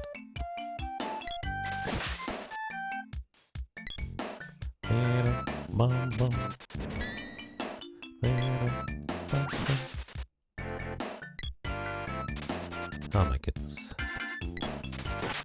Enemies are not where I expected to be. Boomerang is such an awkward weapon to level with. It is the most powerful weapon overall though, for speed, so that's the fun part. Welcome back, Barlacar. How close are we? I would guess about halfway through the weapon grind, but it's kind of hard to tell. Like, I don't have a system in how to tell exactly on how far I am. 5.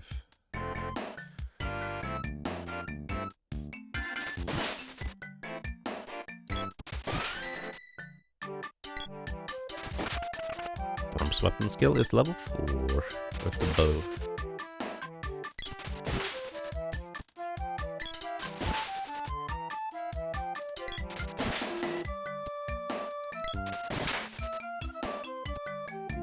Boomerang, come back. Thanks.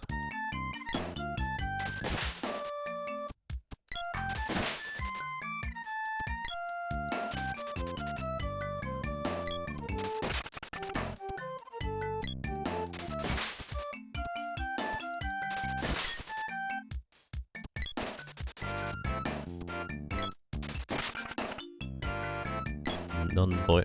How are you going to deal with the whip on the non-boy characters? I'm actually not sure entirely yet.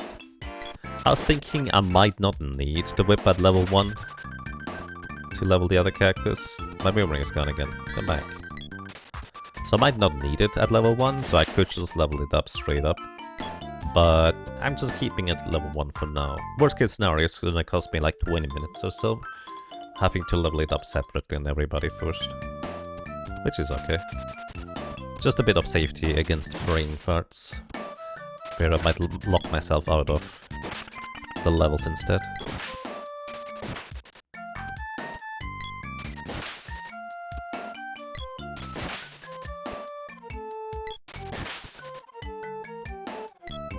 I mean, for the non-boy characters, they will get the experience from the boy to begin with. So he has to have some weapons low enough level to share the experience with them. Guaranteed. Oh, I see, that's what you mean. Yeah, actually, the boy should in that case just not level up the weapons for a bit. Just so he keeps the whip potential. Actually, one weapon from him from 0 should be enough to level one other character up to the max from 8.00 guaranteed. So maybe what I should do is I should get the sprite and the lady, both 2 weapons each, up to 8.00. And then have the boy have 2 weapons he can level from 0. Maybe that kinda makes sense. Boomerang level 6, right. I'll actually think about this. I mean, the lady literally just needs the boomerang at this point.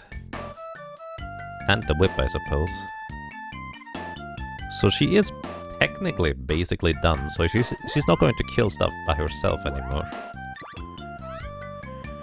And I will keep, you know, the boomerang and the spear probably at level 1 on the boy in that case. Which kind of makes sense. So the boomerang and the spear I'm gonna keep at level 1 with the boy, or at level 0. He can level up the whip separately later.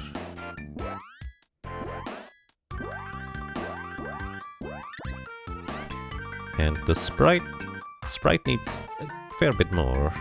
They need the sword, axe, and bow. So I think I'm just gonna focus on the sprite here. Sword, axe, and bow. Yep, I'm gonna do that.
My phone is ringing, telling me that it should probably be food time at this point.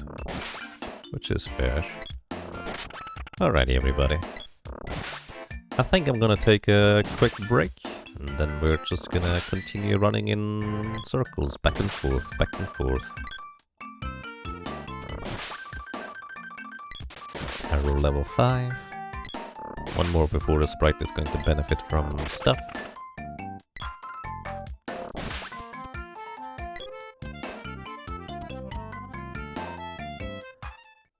Alright. Great time. Thank you so much for watching, everybody, and we'll be back.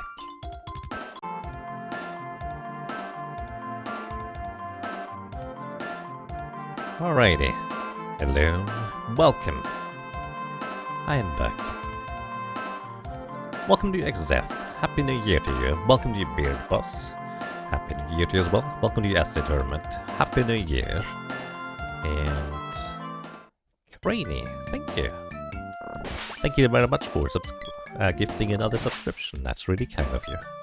Happy New Year. And welcome. Welcome to you as well, Halcyon Kiwi. I hope you're doing well. Alright, I need to reorientate myself real quick. So the boy is currently leeching off the glove, which is good. And the lady is getting experience for the boomerang, while the sprite still needs to get the bow up to level 6. Alright. Because I've been killing enemies mostly with the sword on the lady, she had quite a significant head start. Or actually any weapon, really. Because the sprite was not really the character to attack enemies with directly at the time, since she was just doing a bit more damage. Hello, thank you for the good luck. I appreciate it.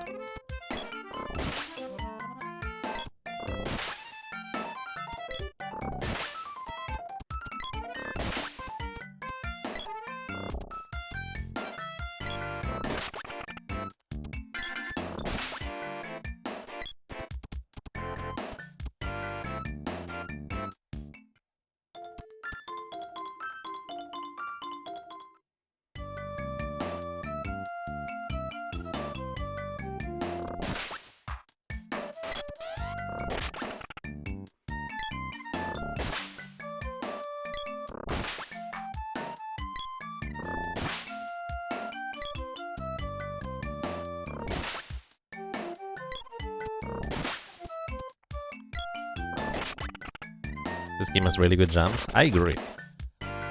Royal Jam can revive you from 0 HP. And the music is great too. Hey Taroman, welcome. Happy New Year.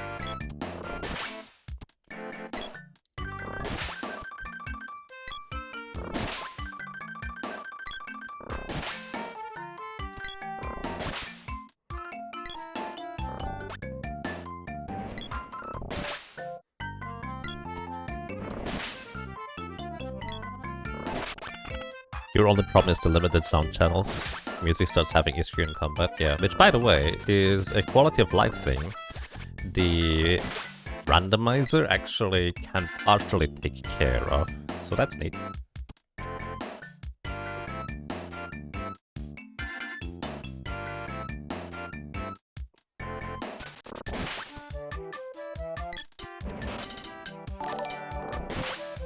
Oh!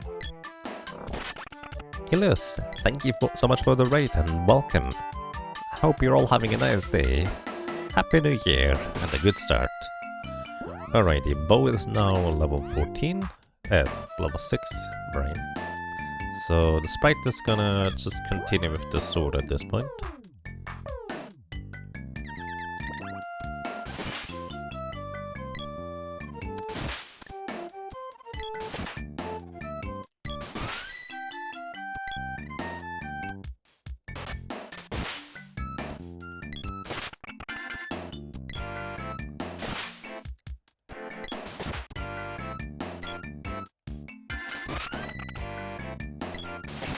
Level 2 sword. Thank you. I feel like the run is going quite well. We got decent luck with the RNG section, and now it's just leaning back and relaxing grinding. And I have chamomile tea, so that's nice too. Well, once it's cooled down eventually. We tried the MSU soundtrack, it's pretty good, although getting it running is janky, I believe it.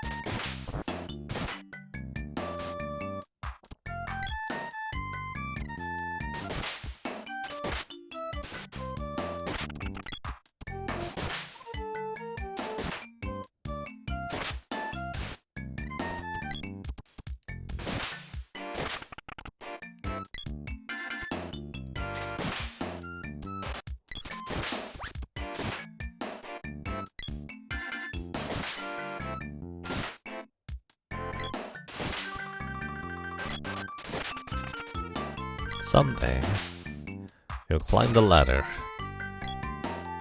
Glove level 8. Getting there. 99 more kills for the boy.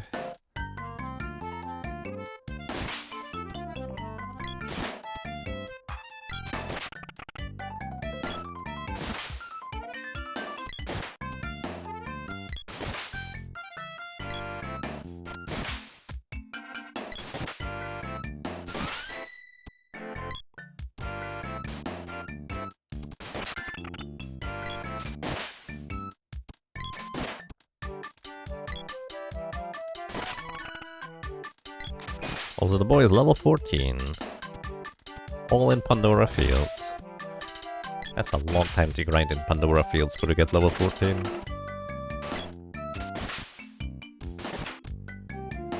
how does 8.99 work anyways? Once your weapon reaches level 8, you get 1 experience per each enemy you kill with your own weapon. Or you get half of the experience an ally gets. However, all of the experience is rounded down. And if the enemy is lower level than you, you only get half. And half of 1 is 0.5 rounded down to 0, so you don't get anything. And because both the lady and the sprite at this point are higher level than all the enemies in the entire game, they cannot by themselves level up the weapons to 8.99. They can at maximum get up to 8.00. So they rely on allied characters to share the experience.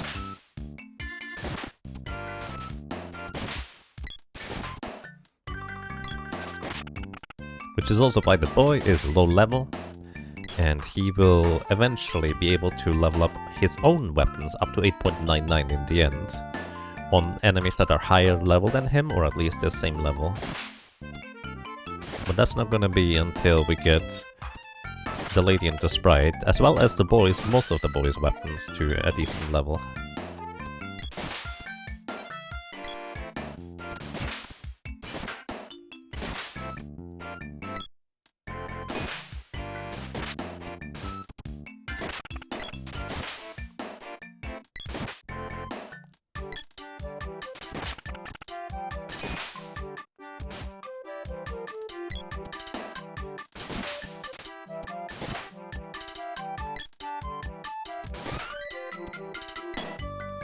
Boomerang level 8. She's getting there too. The boy is soon to be done, probably, like 30 more kills or so. I can check. For your glove. It's 41. Well, less now.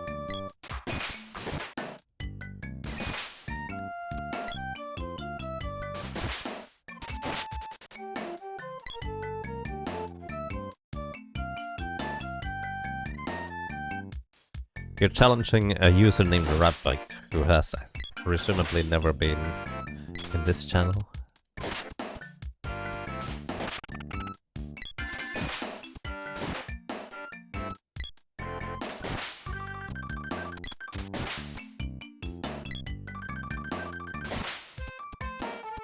There are 19 kills on the way down, 20 on the way up. Oh. Thank you for counting. It's probably going to be a little bit variable based on what does and doesn't spawn, but that's a good benchmark. So that means once I'm done at the bottom, the boy is presumably done with the glove.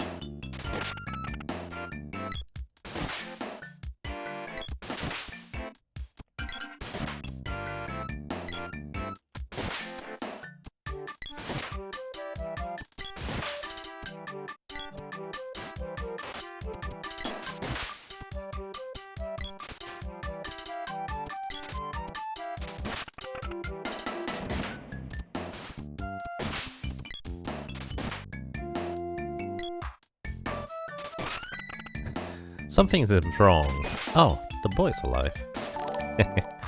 Right. Kishura, thank you so much for the raid. Thank you for the good luck. Welcome. How does Hysteria go? If anybody likes Tales of Hysteria and doesn't mind a bit of occasional loudness, make sure to follow Kishura.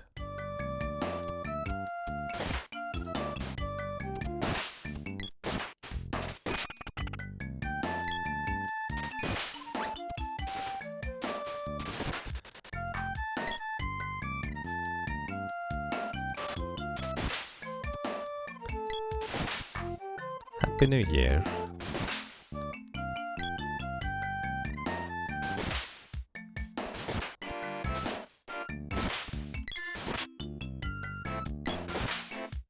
Wait, the boy's done. Come on, Yaga. Use your brain. Alrighty, the boy needs, at this point... As I said, I want to keep the boomerang and the lance at level 1 for him. That'll be the goal. So he's gonna get the javelin.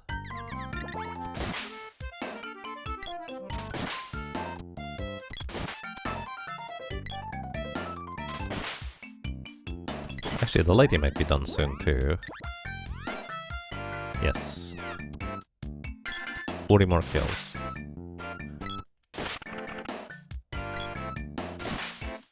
So halfway on the way up, she's gonna be done. What did you get for food? I just got some toast with some... I guess you call that cream cheese? That's it, and I have a chamomile tea right now that is currently cooling down.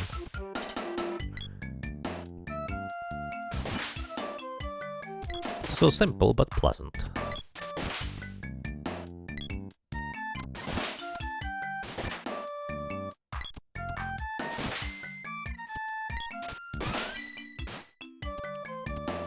Javelin level 3.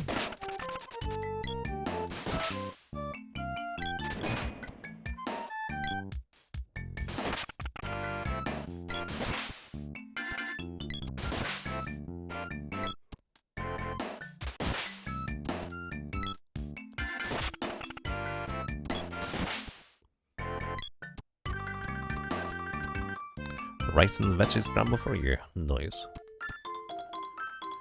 Cream cheese and wheat toast? Yes. I usually like to add some other stuff on top of it, but I just didn't find anything. And I didn't want to delay the grind for too long.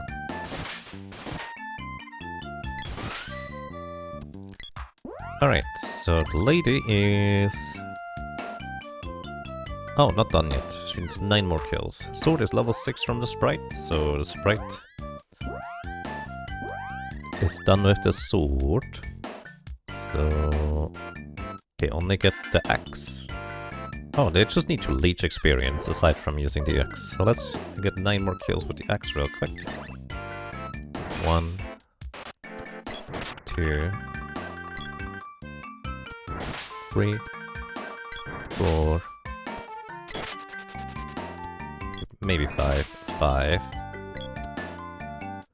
6, 7, 8, and 9. Alright. The lady is basically done with everything except for the whip. So she's going to start whacking stuff with the whip, which gives more experience for everybody. And the whip cannot go beyond level 1 because I did never upgrade it, so it will stay at level 1 and always should share 2 experience to the other 2 characters. So effectively the lady is not gonna get any more experience, but the others always get 2 experience regardless of weapon they have equipped. Which, considering she is effectively done with leveling aside from maxing out the whip, that kinda makes sense.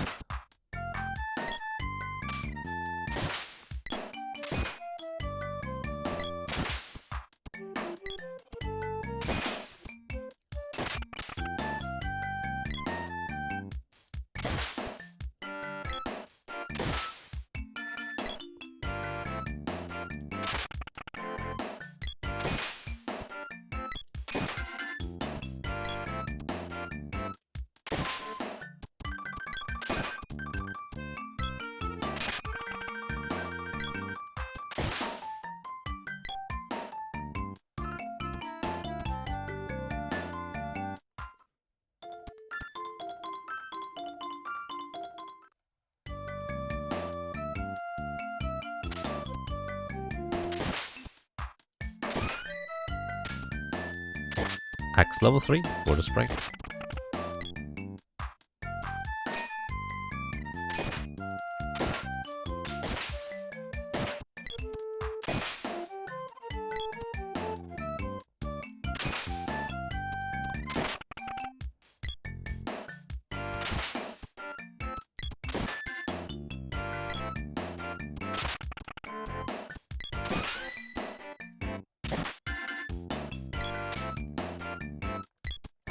Javelin level 4.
Happy New Year to you as well, Edmund, and welcome.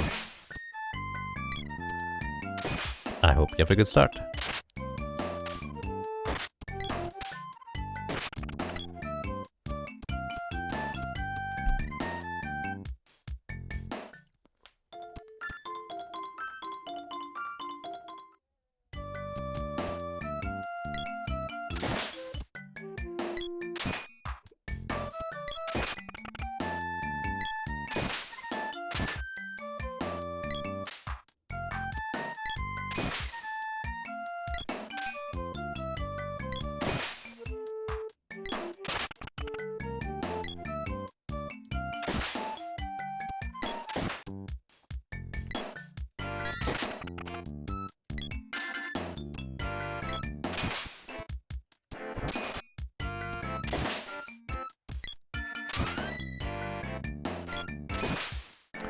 Level 4X.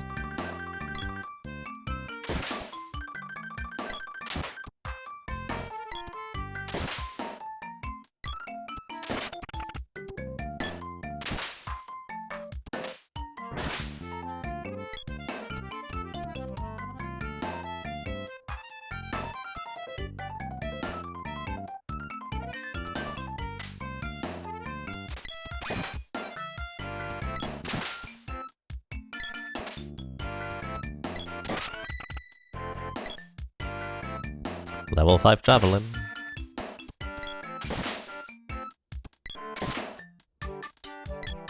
The Crafty Dog. Good afternoon. Happy New Year to you. I hope you're doing well, and I hope you have a good start.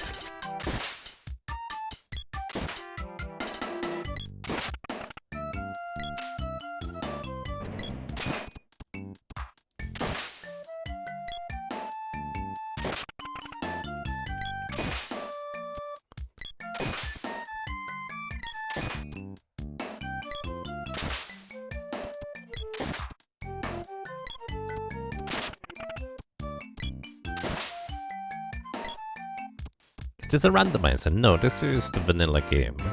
I'm playing on an SNES Mini, which comes with Secret of Mana already. The only difference between the SNES Mini and the regular Secret of Mana is that the flashing effects are softened. It's actually technically the exact same ROM for the game, like it's the exact same game, but practically it uses a slightly different type of emulator that softens the flashing lights of Super Nintendo games, which I personally think is quite pleasant, actually. It makes some other effects a little bit more murky, let's put it this way, but I think it's well worth the trade-off for not having your eyes massacred by certain cutscenes. Back when they didn't know any better aside from flashing bright white every other frame.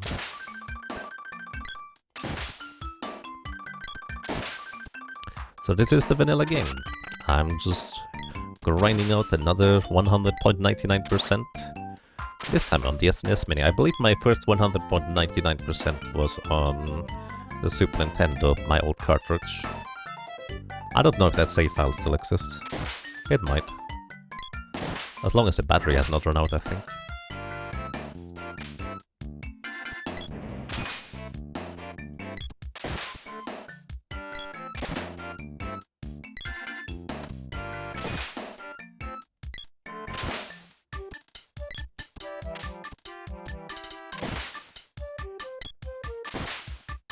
Graphics on the overlay, that's where the question came from.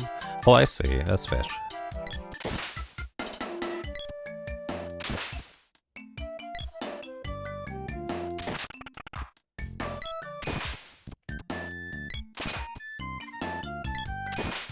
It's kind of nice knowing that each individual kill the lady gets is just 2 experience for the other guys.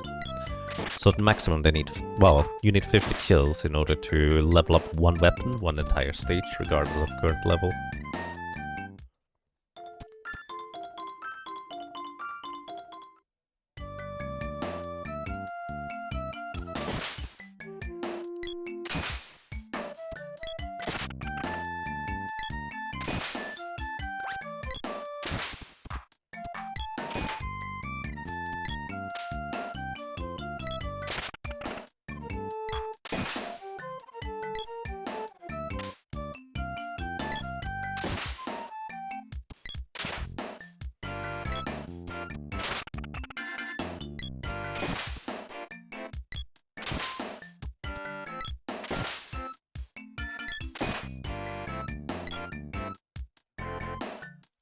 far into the game are you?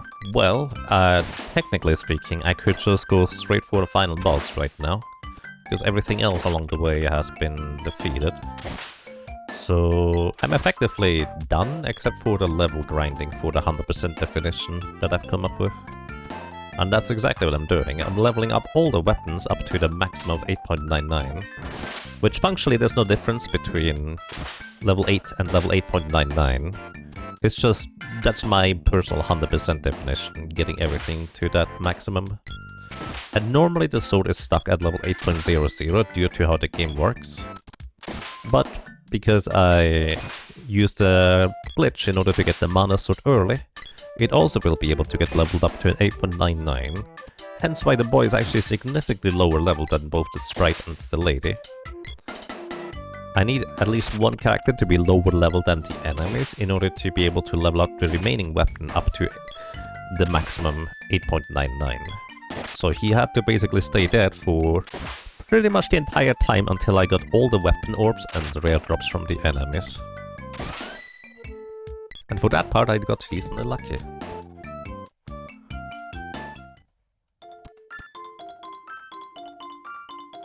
So all rare drops have been acquired at this point. All relevant ones anyways. Including all the weapon orbs.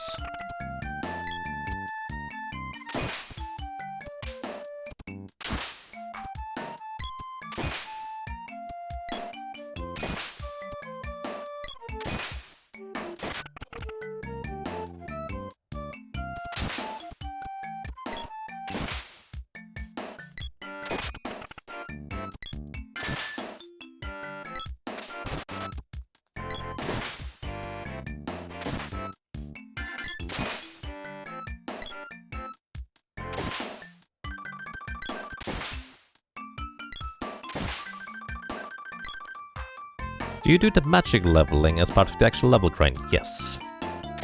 Well, kind of.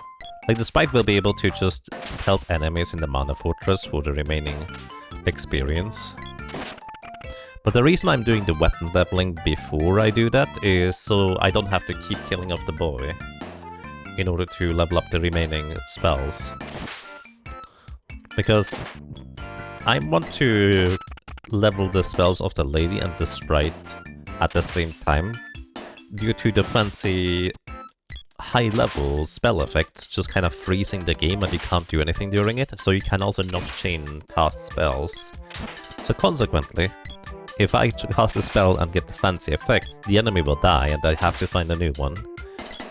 Which is kind of awkward, because I also need to recover my MP pretty frequently. So having to kill off the boy every time before I do this, because I need to keep him low level, would be a little bit more awkward.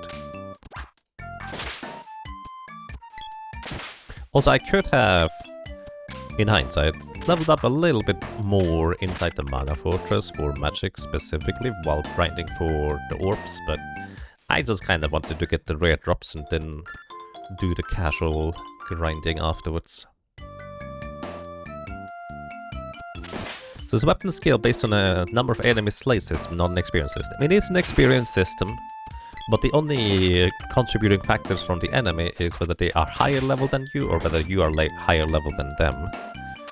So if the enemy is higher level than you get full weapon experience per enemy killed, which is 9 minus whatever your current weapon level is, and half of it rounded down when you are higher level than the enemy. So functionally it is impossible to level up your weapon above 8.00 if you're trying to kill an enemy that is lower level than you, without either weapon experience sharing shenanigans, where the lady right now gains 4 weapon experience per enemy killed, and then shares half of that to the allies, so they gain 2 each. Or you need to be lower level than the enemy in order to actually get any weapon experience above 8.00. So the boy at the end will need to kill enemies that are higher level than him, 99 of them at the very least for the last weapon to go from 8.00 to 8.99. And yes, that's why the whip is never upgraded. It's still the base level whip. so it cannot level up above level 1. Even just one more level, at level 2, the whip would only share one weapon experience with the other characters. Because of how rounding works.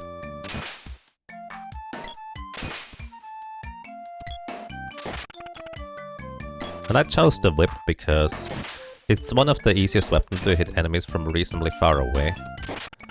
Although it is the problem that you can't hit enemies that are right up in your face, so it's a little bit awkward, but it's fine.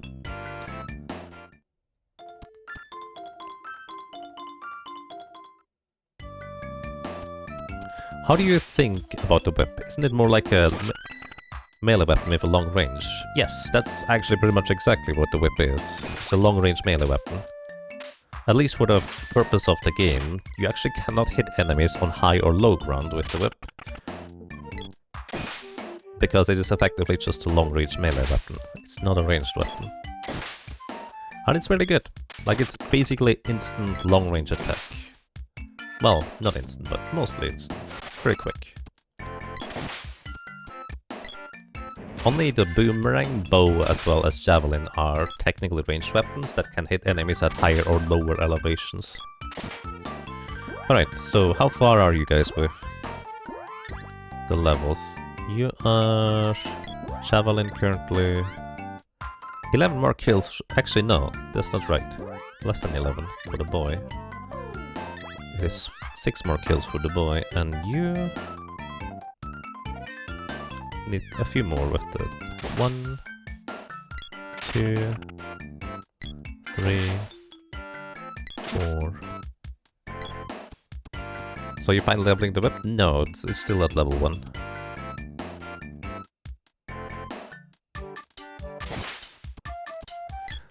Due to, for clarity, due to it being level 1, it just shares passively weapon experience to other weapons. Yes. Technically up to level 5, your weapon still shares 1 weapon experience at the minimum, even if the enemy is lower level with allies. It's just at level 1 specifically, or level 0, it shares 2 weapon experience instead. Alright, the boy is done with javelin. So he can... Actually, he cannot begin anything, but I might as well just give him the whip for now. I think the lady's literally done aside from the whip anyways. Actually, she's technically done with everything, and she cannot level up anything anymore.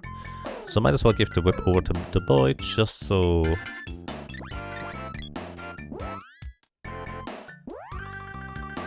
he gets that 1 level that he can still get. Oh my goodness. His attack power is kinda low, huh? I might have to give him a weapon enchant.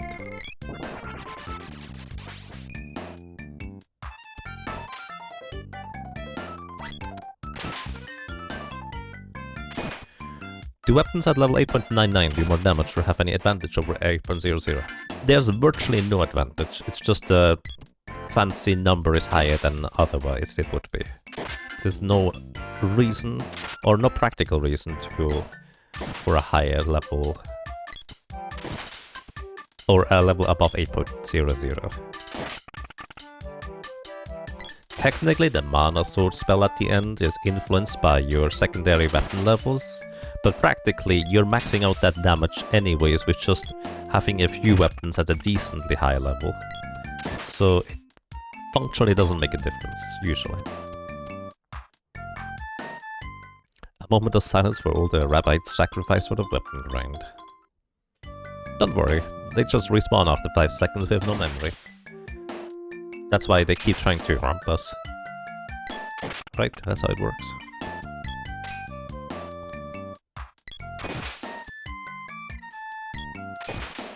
I'm not sure that makes it any better.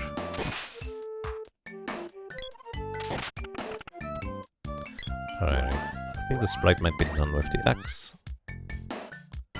Actually, 5 more kills. 1, 2, 3, 4, and 5.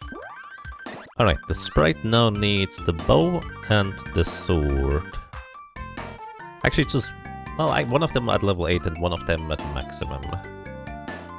In order to max out the remainder. It's more efficient for the sprite to just... No, actually, at this point the sprite only gets one weapon experience. So it's actually more efficient for me to level 4 the sprite via... Let's give the lady the whip back. So, I actually keep 2 weapons at level 0 for the boy. That is intentional. I guess including the whip, because there's in 2 other weapons.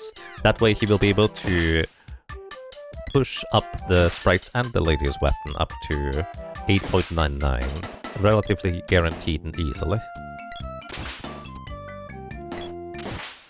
As long as their weapons are at least 8.00, which I will be doing here once we upgrade the whip. So the lady's one weapon will be the whip at 8.00. That's gonna be the plan. And the sprite's weapons will either be the sword and the whip, or... Actually, it's gonna be not the sword and the whip, whatever the other weapon was for the sprite.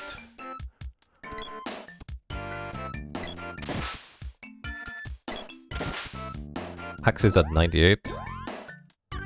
Whoops. Thank you. There we go. Now it is 8.99. Right? Yes. Thank you.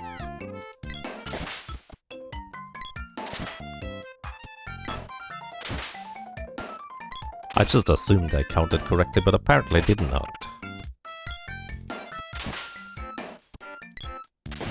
Also, I'm killing enemies with the lady instead of the boy. Wait. Yeah, that's fine.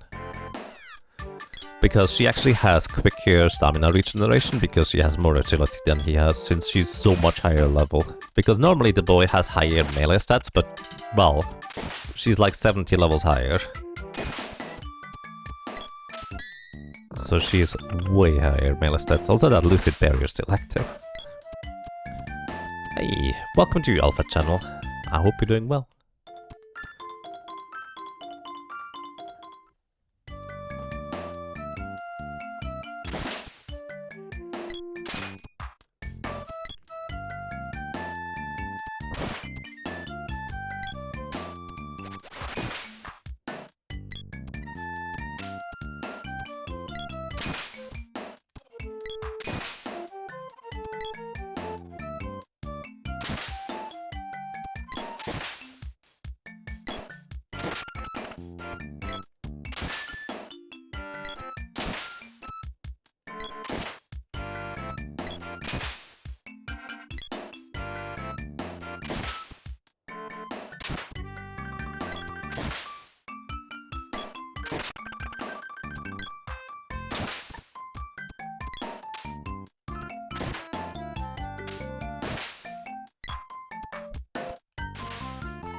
Finding the optimal way to do this grind would require more brain power devoted to it than you have. Yeah, welcome to the club. I'm just kind of doing this reasonably okay, I will say. And mostly just be worried about focusing on making sure I don't make it impossible to get all the levels. That's kind of my main concern. But there's definitely like some kind of traveling salesman level of problem for trying to get everything done.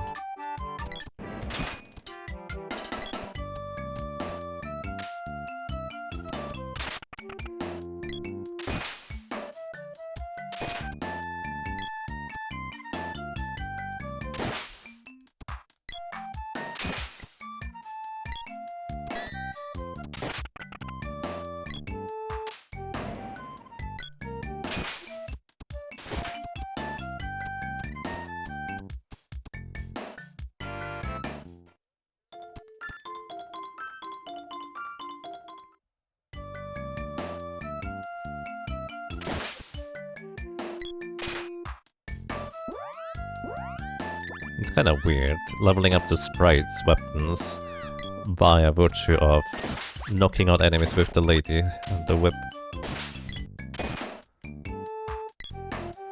Actually, would it make sense to level up the whip now?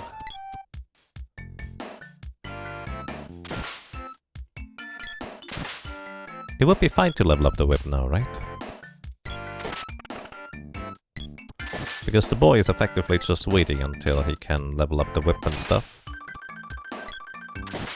The lady can be sharing experience from the whip while she's killing stuff, which will likely get the sword up to the maximum.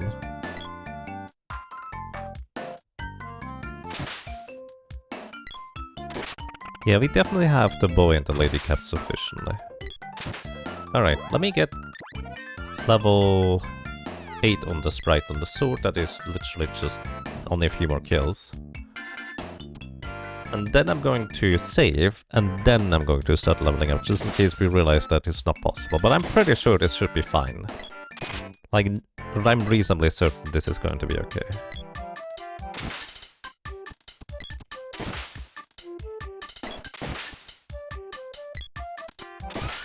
Here it is. Sword level 8 for the sprite. Alright, the lady is literally capped out except for the whip.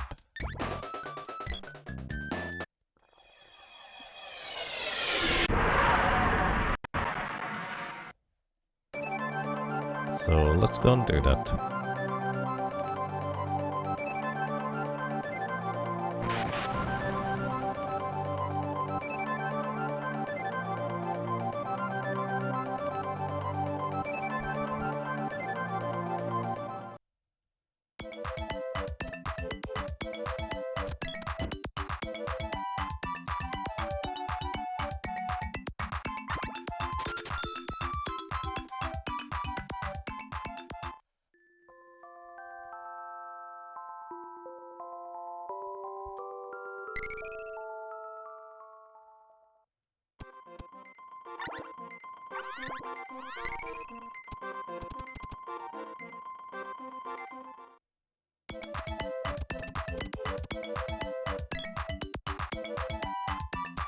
Alrighty, saved.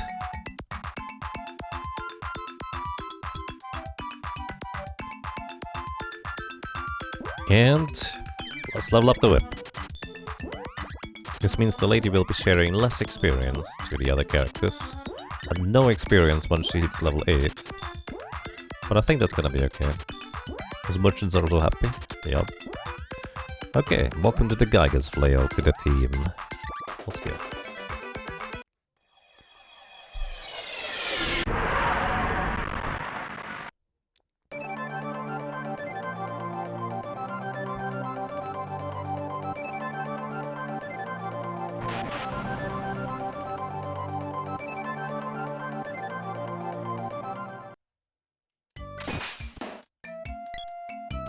Also, even though I think the latest weapon updated, even though it still has the old graphics.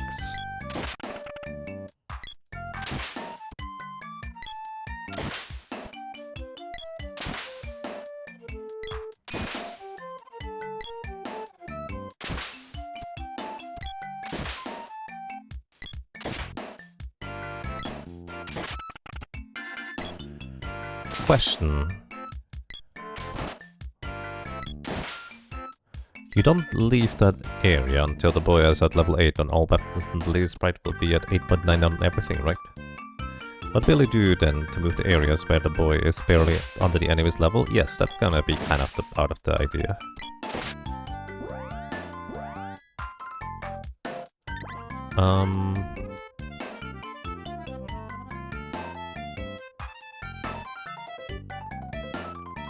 Actually, interesting point.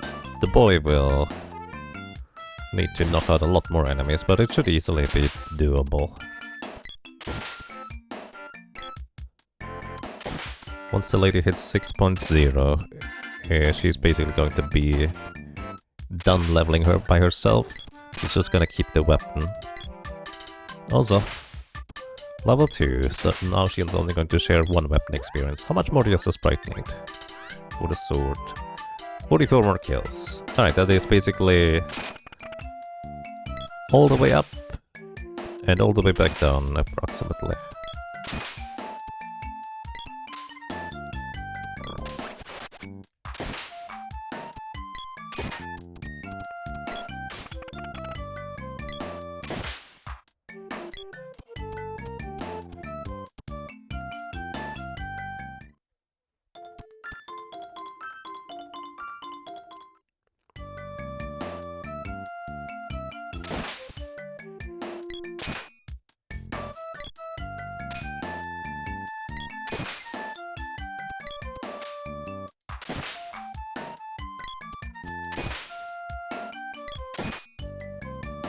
Why did you pick the whip for this grind? Because it's a pretty quick attack and decently long ranged.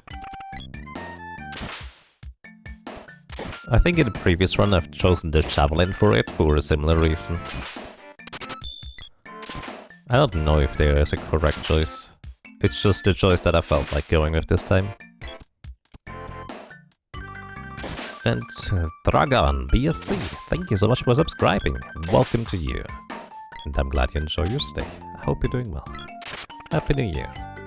Why is the boy so under-leveled? Because I got the mana sword early, which means I can now level it past 8.00. And you have to have at least one character at low level in order to get all the weapons up to 8.99 as per my 100.99% definition. Because you only get half the weapon experience if the enemy is lower level than you. And once you're at level 8, you get 1 weapon experience. And if it's only half, it is about 0.5 rounded down to 0, so you don't get anything. Alright, you done? 6 more.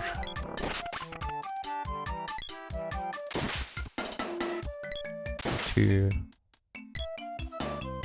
3, 4, 5, and 6. Alright. Sprite is done with the sword, so they just need the bow. Which one did you want to keep? The boomerang and the spear for the others. Although I'm not sure that's all that necessary.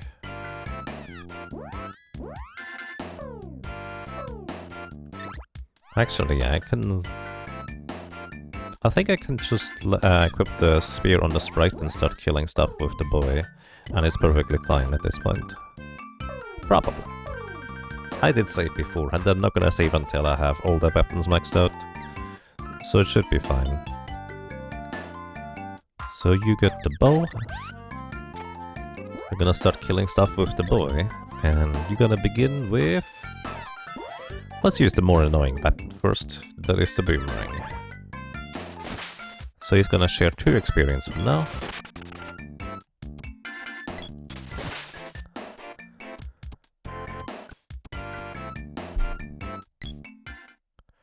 With the whip you can also hit 2 enemies at a time, so sometimes you get double experience, so are you wrong? I mean, it's double experience in the sense that you kill 2 enemies with 1 attack.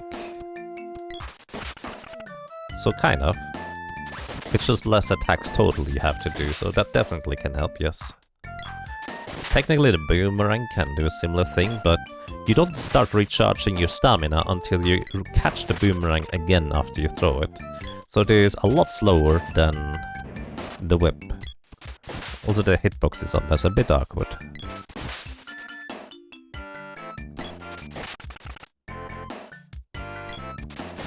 Yeah, weapon leveling, you can lock yourself out of leveling up the weapons up to 8.00. By having characters that are too high level without being able to share experience between the weapons. And hello, welcome to you, Wolf and Son. Happy New Year!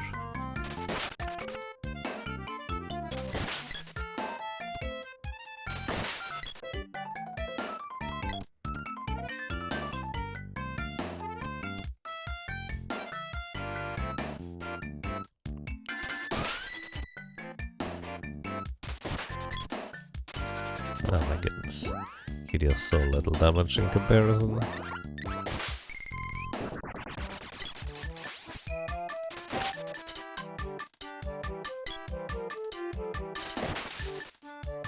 Actually, I wonder, would speed up help at all? I doubt it. I don't think it does anything. But hey, maybe the stamina recovery is faster. I don't think it is.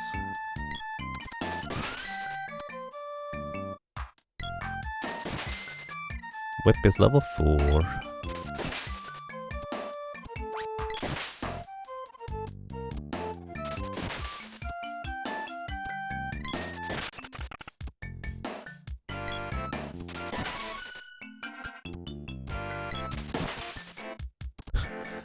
Also, level 15. These enemies really don't give much experience in comparison to later enemies. Because we've killed so many and he's only level 15.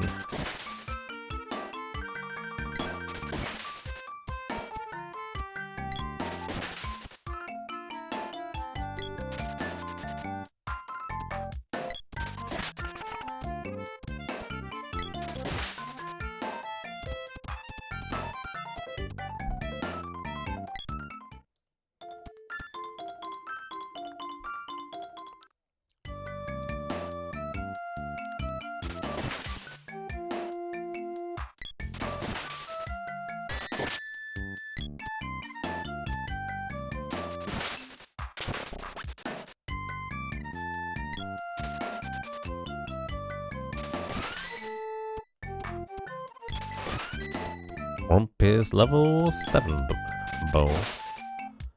And Rump is level 2 boomerang, so the shared experience is now back down to 1. I wonder how much experience you get from level 0.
Boomerang level 3?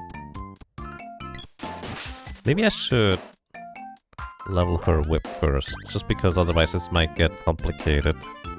Yeah, actually, I think I should level the lady's whip first. Otherwise this gets complicated. Because she will need to get it up all the way to level 8. Oh yeah, the sprite will not be able to share experience. Because the sprite also needs the whip. Oh. Yeah, I should have been leveling the whip the entire time up to at least level 6 in hindsight. Because the shared experience from the boys, Boomerang is not gonna be sufficient. And they can't share experience from the whip.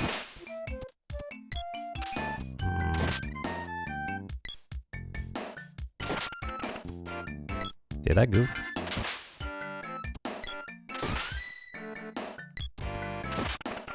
Whip level 5.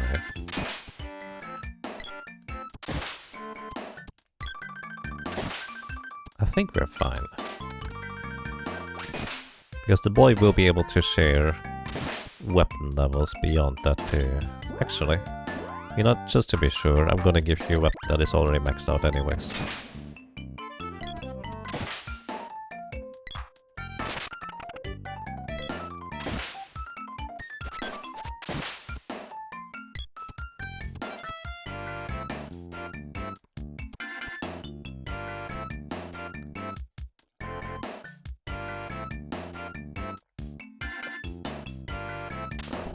Some chamomile tea.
Arrow reaches level 8.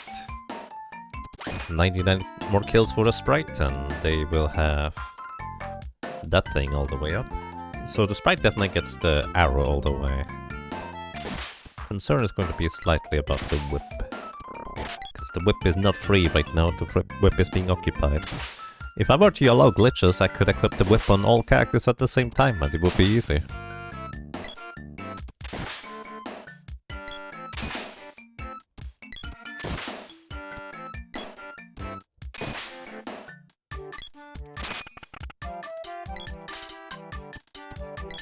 Every time I just attack too low in order to hit that mushroom from that side.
Oh, the lady is already level 6, so she no longer shares any experience with the other party members.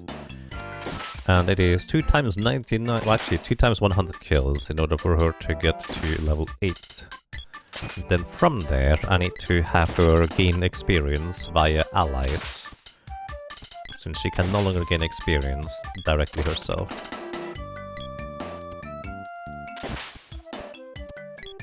Maybe I should have staggered it, so the sprite had another weapon to level up in the meantime too. Hindsight.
Level 7 whip. One more level for her to be at the limit that she can do herself.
Alrighty, Whip is level 8.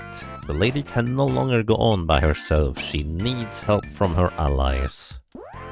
This is why the boy still has weapons to level up, to share experience with her, so she needs 99 enemy kills with a ninja's trump.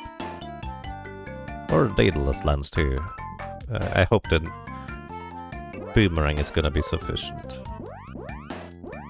We'll see. The sprite needs about the same amount for finishing up the boss, so let's see whether this is gonna be sufficient. I hope it is, because that would just make it easy.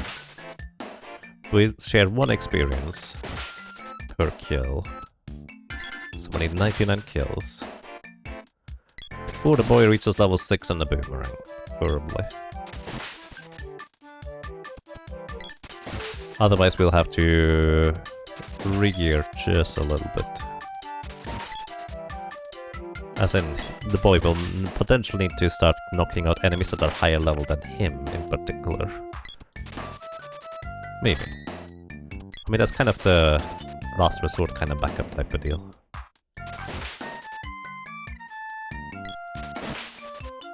The grinding has a very soothing effect on the chat. Yeah, honestly, this is kind of how my chat often tends to be, just lurking. And I hope they enjoy the lurking, because why not? It's the New Year's, we have a nice relaxing and chill start, which is quite nice. And it's not like anything too crazy is going to happen aside from me messing up the leveling with the weapons, I guess. Just vibing, yep.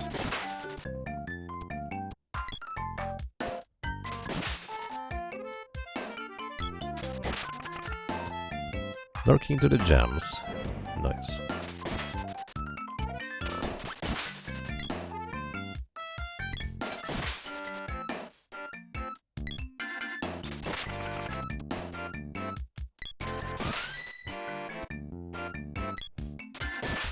Boomerang level 4. We gain 2 experience per kill. Actually, we do gain 2 experience per kill, right? 5... yeah, actually. No, this is fine. Once the boy reaches level 6, both the sprite and the lady should be maxed out on their weapons right now. Then it's just the sprite leveling up the whip at that point.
No bad track in the game.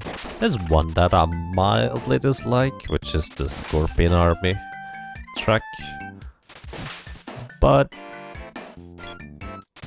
only very mild. It's still very fitting.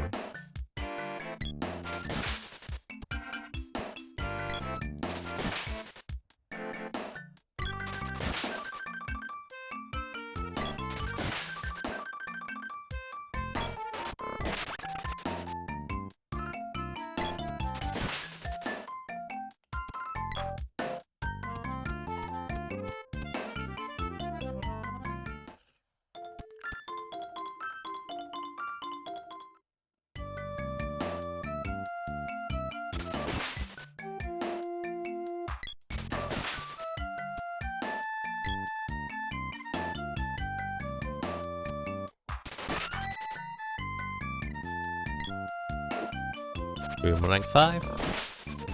This should be 50 kills total at the very least. Which means both of those should have over 50... Yeah, the sprite needs 9 more kills. And the lady needs... yeah, just 21.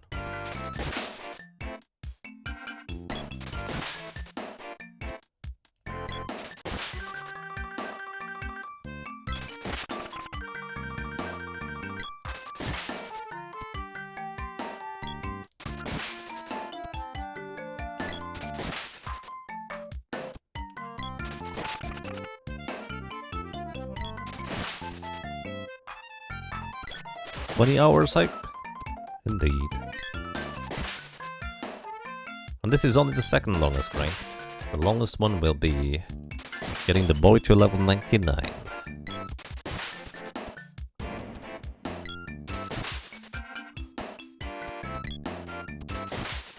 Let's put that at a 7 out of 10. That's fair. Alright. Alright, the lady is... oh wait, no, 2 more. Never mind. The sprite is done with the bow.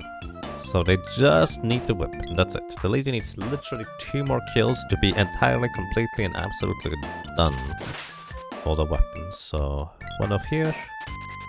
I'm not used to this room. No guys, you can't kill them by yourself. You don't get anything. There we go. The lady's levels are done. Unless I'm misinterpreting 1-8 as a 9 or something like that. Okay, she just needs magic at this point. So she can switch off to any other weapon. Let's give her the axe, why not? And how much does the boy need at this point? For the ninja trump.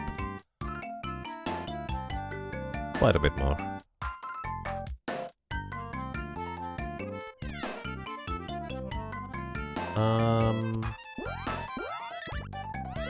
You'll have to... the plan is to use the dataless lens for the sprite. But I kind of want to use the sprite's whip in order to level up the boomerang. So I'm gonna actually get the boomerang to 6. Which, it was at 44. This is number 4, 8, 52, 54, 56. I mean, I'll see.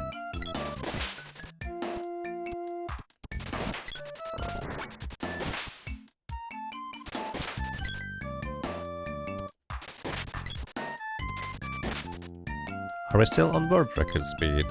I don't know if we ever were. It's hard to tell. Maybe. I mean, it is segmented, so it's not an entirely fair comparison. Welcome to Combat Crew. Hope you're doing well. Why is the boy so on the levels? Because you need a low-level character to get all the weapons up to 8.99 if you glitch in the mana sword early. Because the weapon leveling mechanic in this game are... not really designed for you to get everything to 8.99. Let's put it that way. Because normally you just cap out at 8.00 unless you know how to game the system.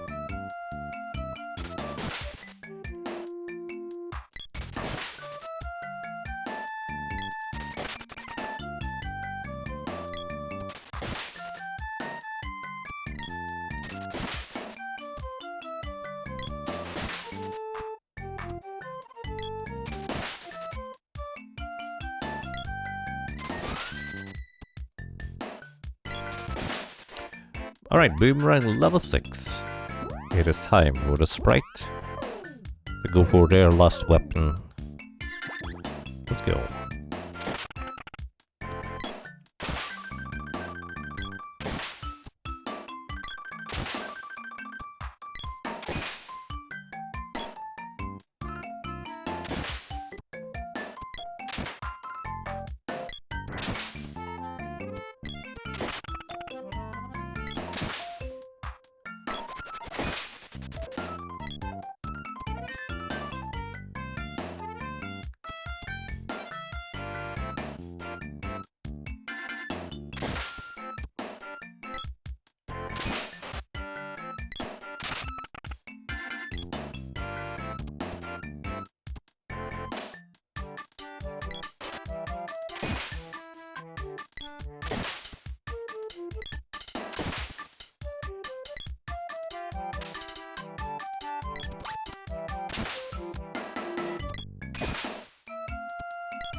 Whip level 2, only sharing 1 experience now.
Whip level 3.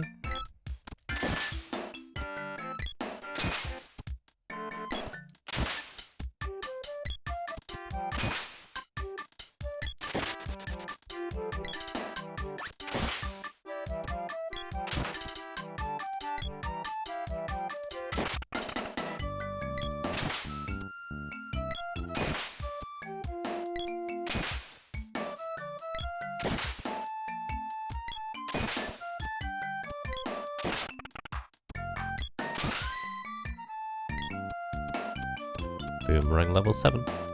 Actually, you know what? I'm actually gonna calculate something real quick. I'm curious. How much experience do I share from a level 0 weapon, in this case, the boy's lance, or well, spear, I guess, to another character? So, he gets 4 experience per kill, so 25 kills he needs in order to get that. So that is 50 experience shared from level 0 to level 1. From level 1 to level 2, the exact same song. 50 experience shared to the secondary weapon.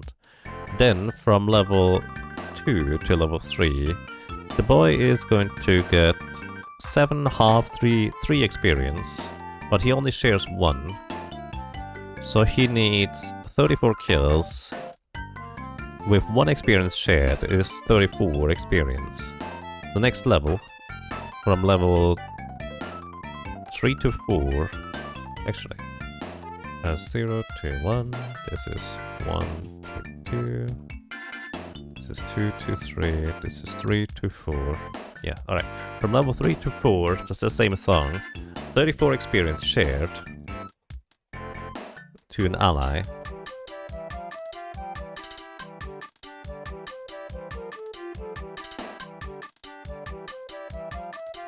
It's 168 experience shared so far.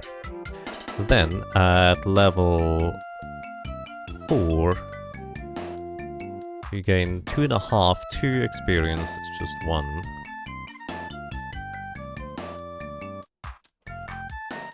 Wait, is that right? You just share 1 experience, how much do you get? 9 minus 4 is 5, 2. So you need 50 kill, and you share 50 experience total. That way around. Then the next one here you need 50 experience total from 5 to 6 as well. At level 6 you don't share any experience anymore. So you share a grand total of 268 experience to an ally. So this means in order to get up to 99,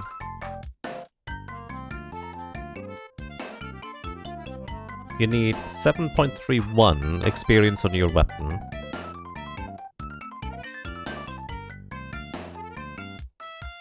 To go all the way from 0 to 6 at low level enemies.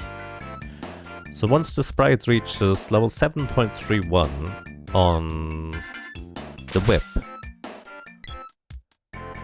they can just leech the experience off of the boy's spear and be done.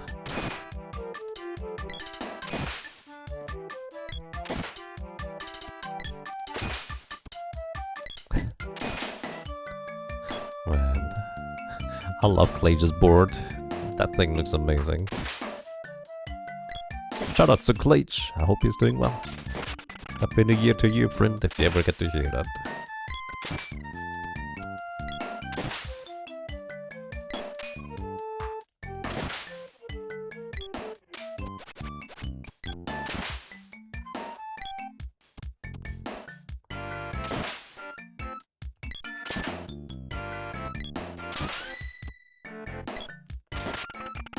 Whip reaches level 4. It'll take a bit longer. The boy will have to level up his own boomerang at the end still, but that's okay. It shows so many emotions, it does.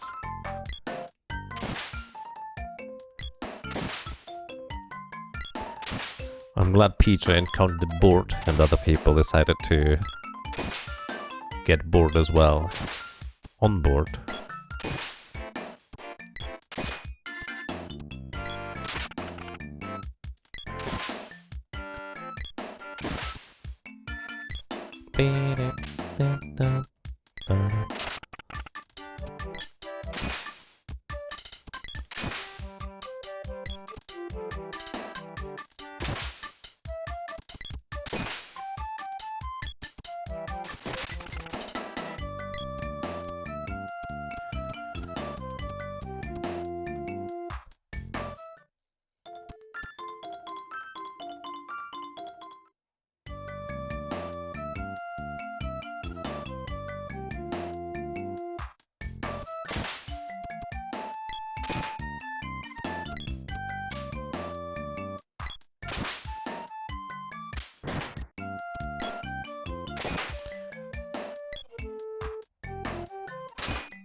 Oh, actually, I made a small mistake, I think.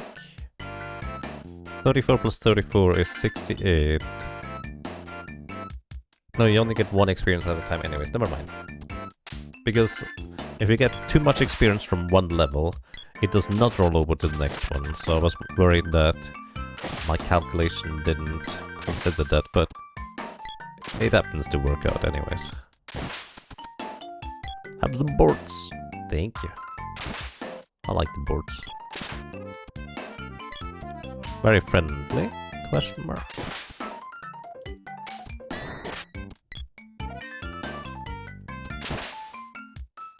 Yeah, realizing that people coming in not knowing anything about the game might be a bit alarmed about the dead boy command at first. Oh! You know, I never considered that. We can remove that because it's no longer relevant. I'm gonna update my title. Yeah, in conjunction with the fundraiser, huh? Yikes. I hope not. Yeah, oh dear. I'm sorry to anybody who might have come in there with that part. Don't wish that on for anybody. I don't want any kids myself, to be honest, so... It's never even crossed my mind. Thanks, Ghost Eye. Yikes. Marketing. Alright, whip level 5, just 2.5 more levels until the sprite is done. Which is 50 plus 100 plus 31 kills.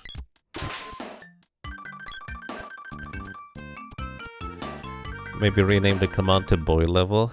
Yeah, that would be reasonable, huh?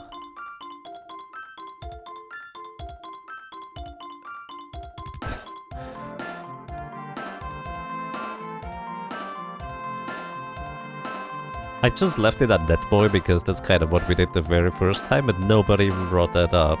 But yeah, boy level. Wait, can I not change that?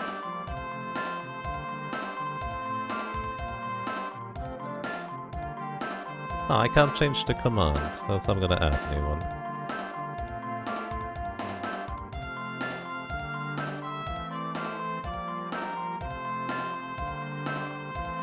Alright, boy level is now a command.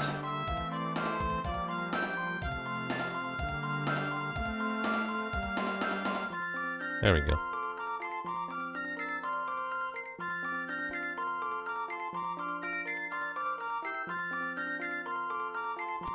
Yikes. Alright. The command is now called boy level. It never occurred to me. And I hope nobody thought that way. Oh dear.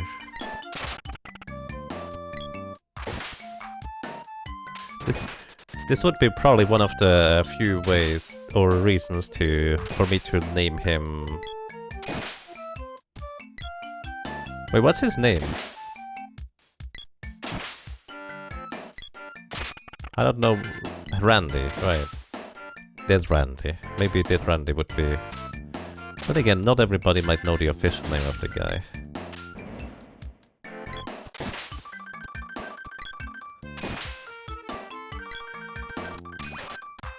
I guess, yeah, I mean, I'm not gonna remove... Oh, I should at least make it invisible to have the dead boy command, huh? Alright, it's invisible now, so you don't see it in the list anymore. Randy and Vespa? I think that one is flying right over my head.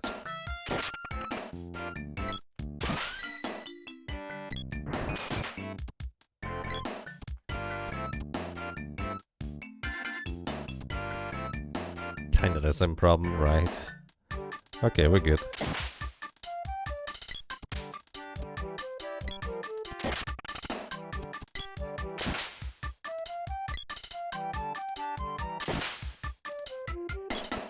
Man, that made me sweat. It's just like, yikes. Like, I had a rough year, but not quite that rough, I would say. Because I can't imagine. Alright, I'd rather get back to more happy things, please. Oh dear. I just whacked a rabbit. Yeah. They are perfect training partners. So friendly of them to decide to help us train. The boy training arc is starting, well, after this.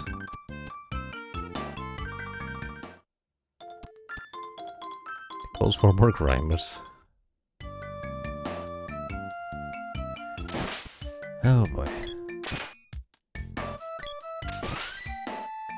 Rump Slopton skill is whip level 6. It's no longer going to share any experience, so what level did we get to the boys?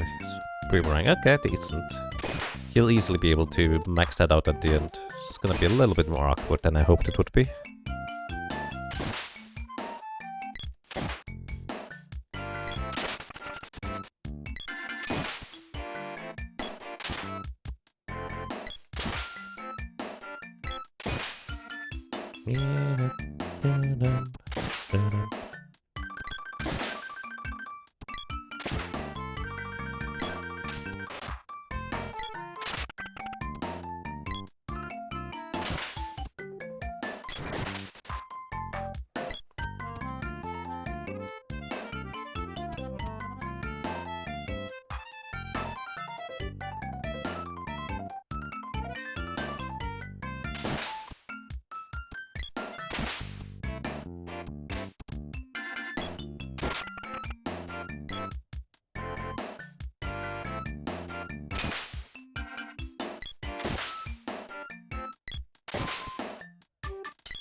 That didn't work, maybe.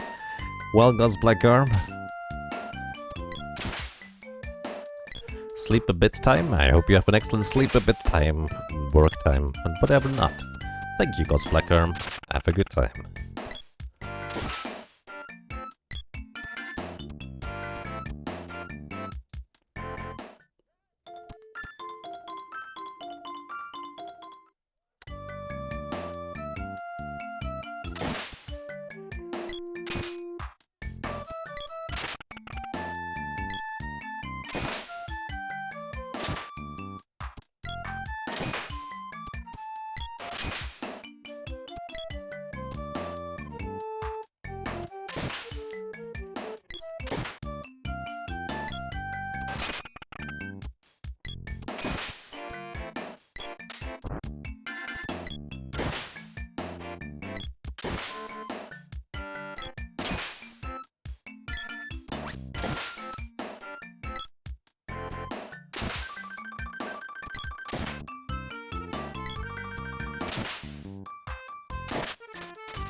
Nope.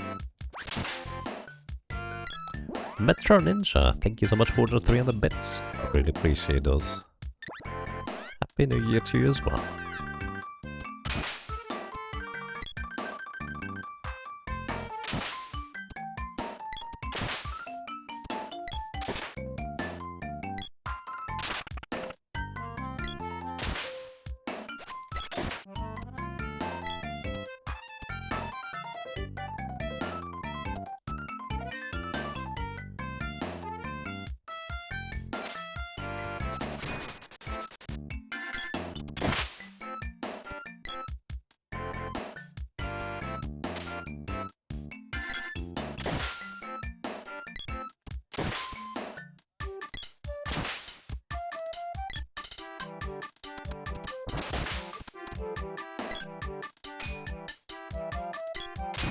How does leveling weapon works? The short version is you gain experience based on your current weapon level if you get a kill. In this case, I get 2 experience at level 7. 9 minus 7 is 2. However, because I'm killing enemies that are lower level than me, the experience I gain is halved, rounded down. So I'm getting 1 experience on the sprite every time I kill an enemy. Half of the experience you gain on a character is shared to your allies. However, half of 1 is 0.5 and that's rounded down to 0. So the others right now don't gain anything from the sprite killing the enemies with the whip. So, however, I kept the boy at a low level for 2 reasons. One, he's going to be able to use his Daedalus lance here at level 0 to bring the sprite's weapon up to level 8.99 as well without the sprite having to do anything beyond, I think 7.31 experience it was. I'm going to go to 7.4. And once the boy reaches level 6 Daedalus lance, the sprite has all the weapons maxed out as well. At that point, the boy will have to get all the weapon experience by himself, because he can no longer get any experience from their allies. And this is why he is lower level. So he will be able to defeat enemies that are higher level than him in order to get the remaining experience, because normally, once you reach level 8, you gain 1 experience point, but only if you are lower level than the enemies. Otherwise it's 0. So you can permanently lock yourself out of leveling up a weapon beyond level 0.800 if you are too high level, and the highest level enemy is level 70. So you need to have at most level 69, if I'm not mistaken, in order to gain weapon experience. The alternative, as mentioned before, is just gaining experience from allies killing the enemies, which the sprite will basically get all the half experience from what the boy gets for the enemies. The enemies here are low enough level that even the boy is higher level than them. However, the only really important part is that he gets to level 8 on his remaining 2 weapons, while still being able to kill at least 99 enemies. Twice, also basically 200 enemies, while he is lower level than them. And that's kind of the main quirk about it. Alright, the sprite has the Geiger's Flare at level 7.45, everything is maxed out aside from that.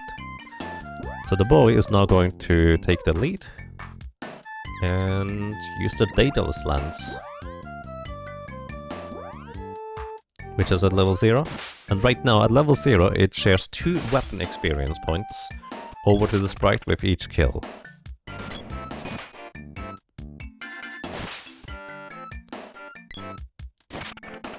So after 30 kills, the sprite will level up to level 8 with the whip, and then after 50 more, we have a sprite at level 8.99.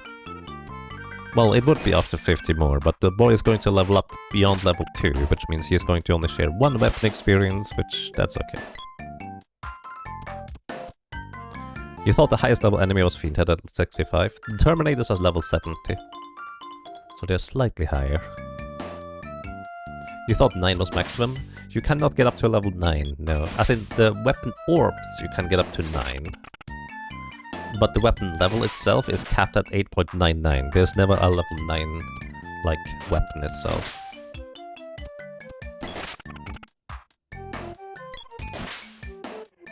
Yeah, I think Terminators are level 70. Actually, I'm not sure whether they are level 70 or 69. Either way, I can't be above level 69 to get any weapon experience on the boy remaining.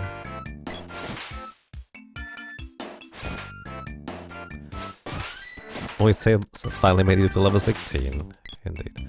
Whip reaches level 8.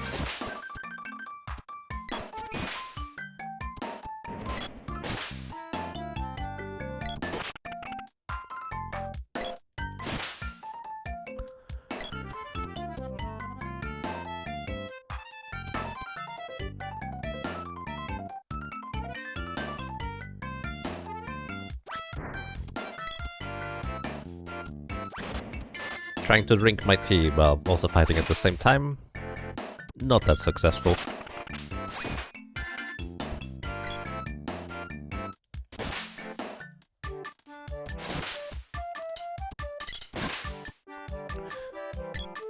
Does the boy level up very slowly even from killing high level enemies, or is it there's need to watch out for accident passing that enemy level?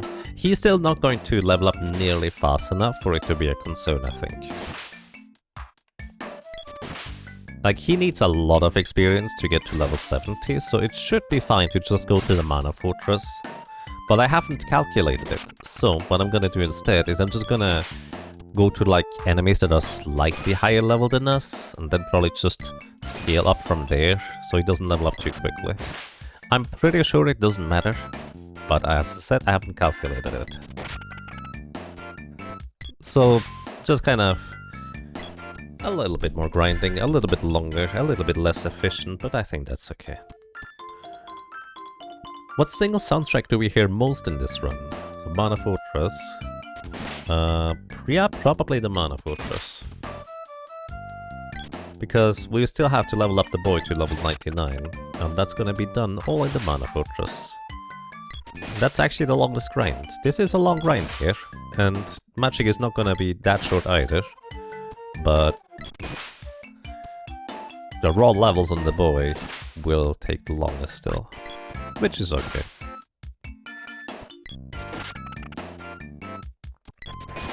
It's gonna be nice and relaxed.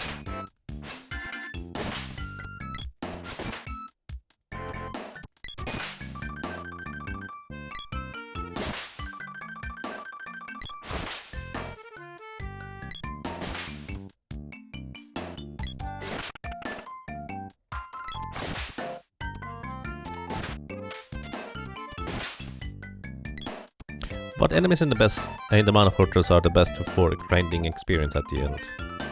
I haven't really done proper research, but every time I've done it, I've just killed Terminators and the first room at the very end of the Mana Fortress. Just basically go to the room before Dark Glitch, then backtrack from there, kill the 2 Tsunamis and the Whimper, and then the 3 Terminators just below, and then reset. Spear level 3.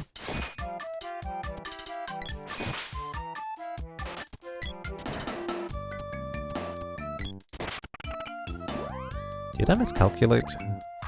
Because the sprite is almost done, the spear is only level 3. I feel like I miscalculated. It's like an entire level full that I could get additional or something. Oh well.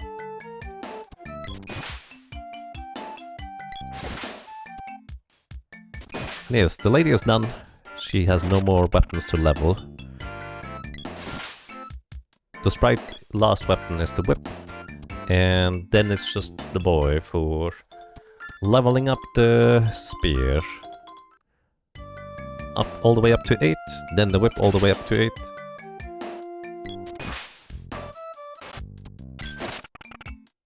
And then boomerang, whip and spear need to be finished up to 8.99 with enemies that are higher level than him.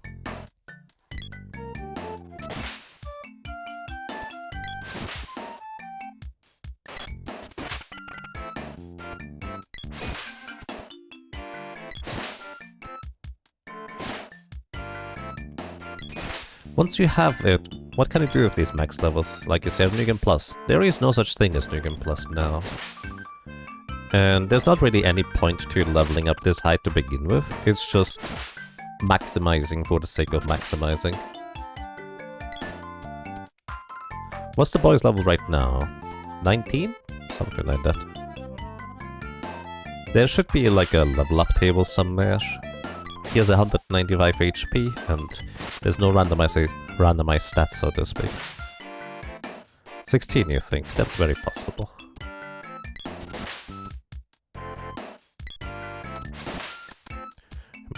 Imagine if you could just stop at the experience gain in this challenge.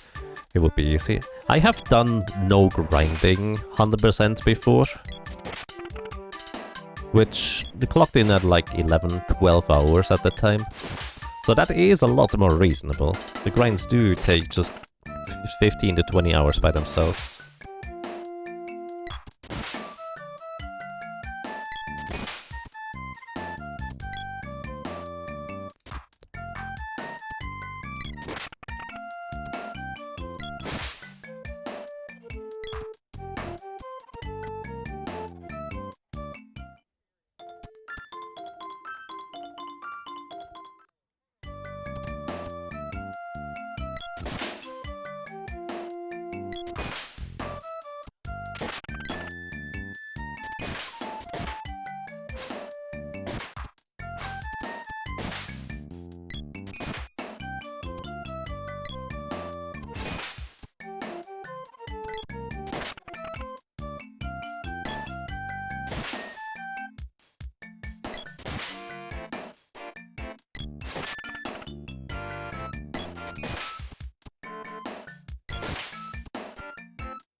Hello, welcome to you guys, Ultima.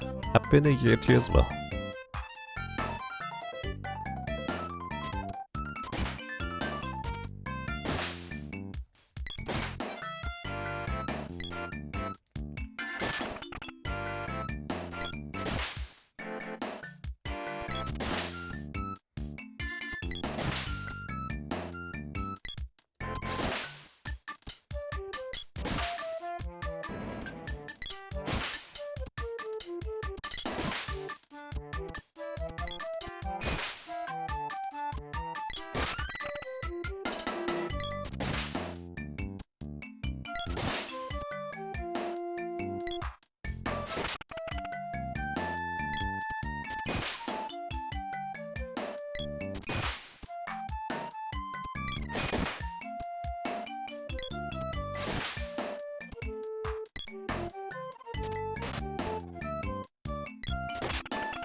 Sprite is done? Sprite should be done now, yes. Sprite is indeed entirely done. It's just the boys' levels remaining. And I give the Sprite some punches. Why not?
Spear level 6.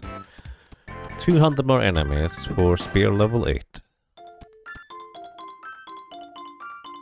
That is like 5 times up and down total.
Level 7 spear. One more level on that thing. And then we begin leveling up the last weapon to 8. The whip.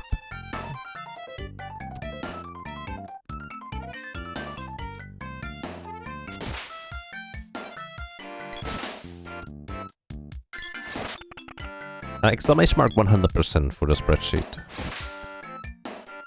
And FAQ.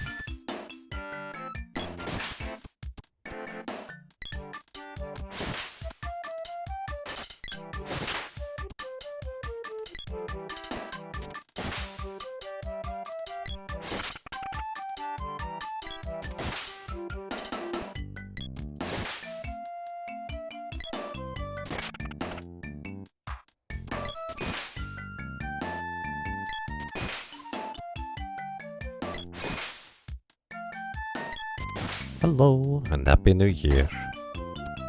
I like the wiggle.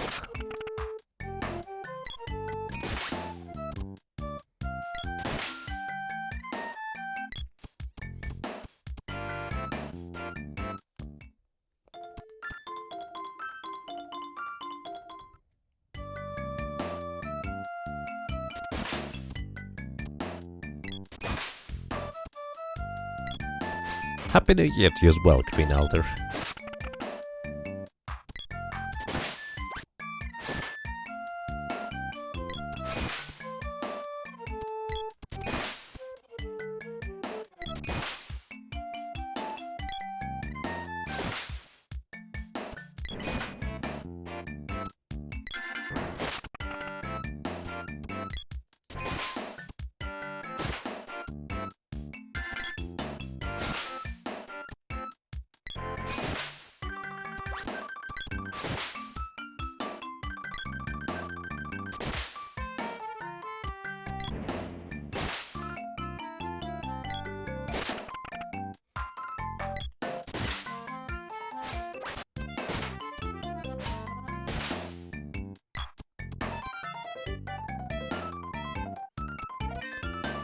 Do you get any actual level experience doing this? Like one creature, dude?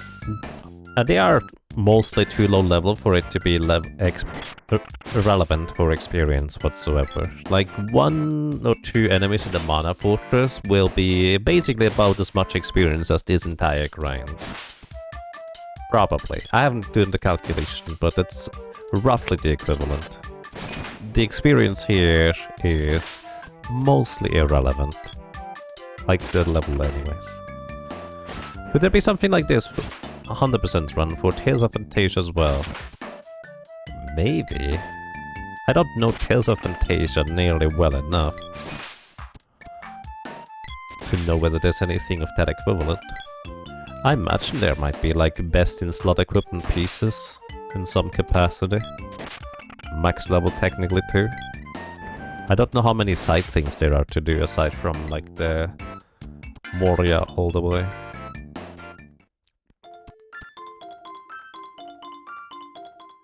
What level do you think the boy will be when the girl and the sprite hit level 99?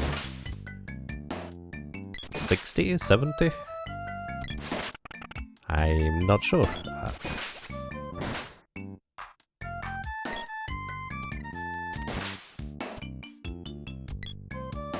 Childhood music. It's nice.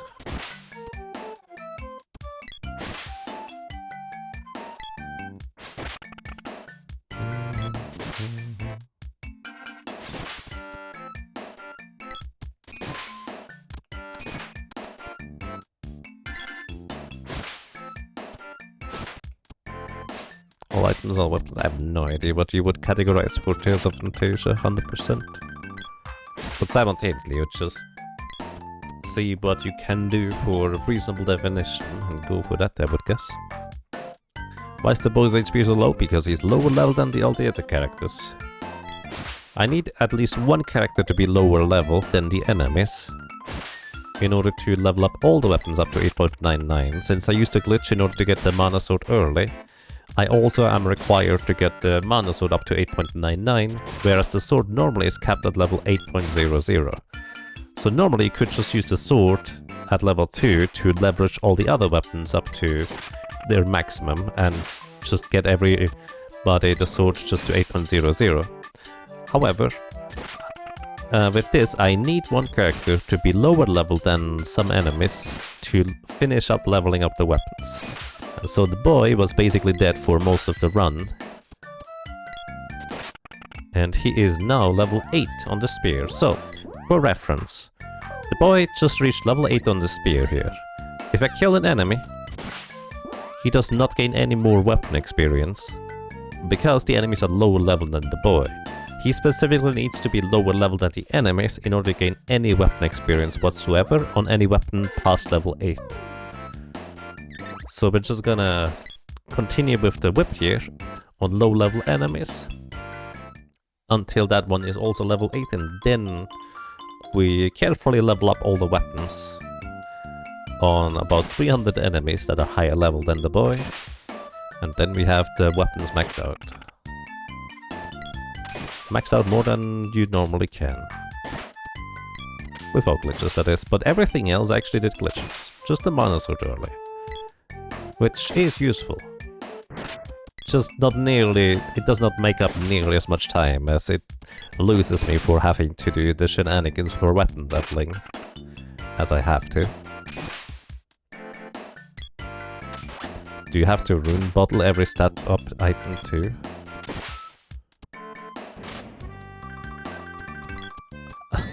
I forgot that there's even... Can you farm stat up items in that game? Like, do enemy drops these? That sounds terrible. Why would you do that to yourself? That sounds like a long grind. I mean, save a secret mana, I guess, but, you know.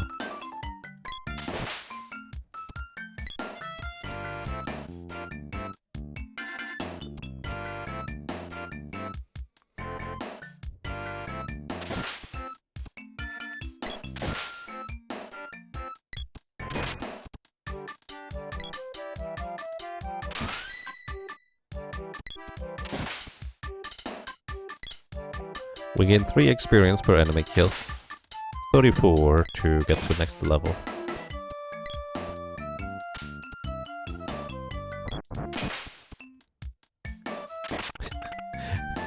Level 20 hours in, still first zone, seems legit. You can backtrack in this game. Welcome to you, I hope you have a nice new year.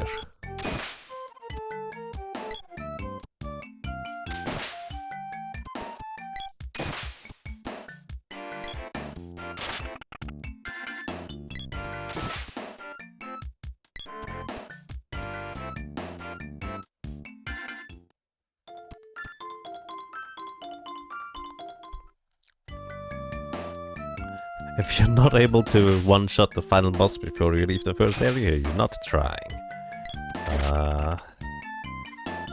That would be really difficult in Secret of Mana. Because the maximum damage you can do is 999. And the boss has a bit more than that. You know, 10 times more than that. Pretty much precisely.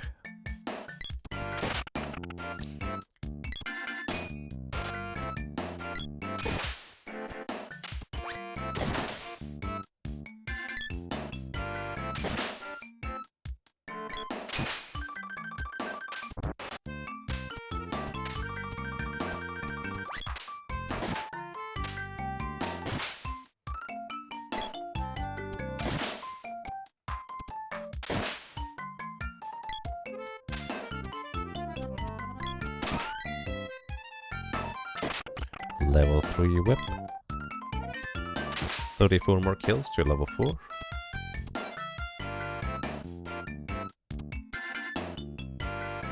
There's an in-game guy in Crossworlds that leveled up exclusively on the first area hedgehogs that you can find somewhere. That sounds like a long grind.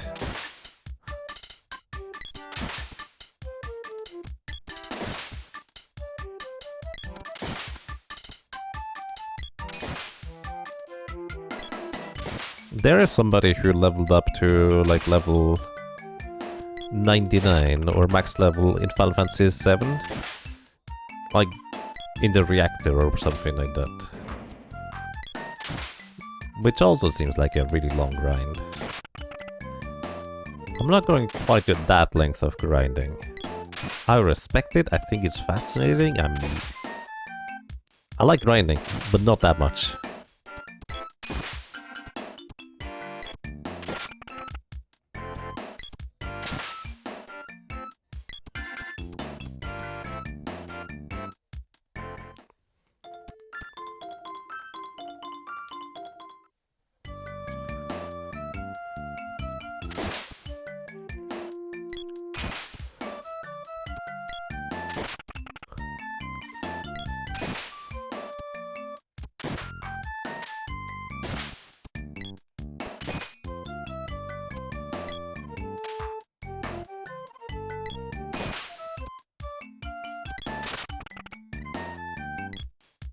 Some guy involved in killing boars? Well, that's the South Park beam. Level 4.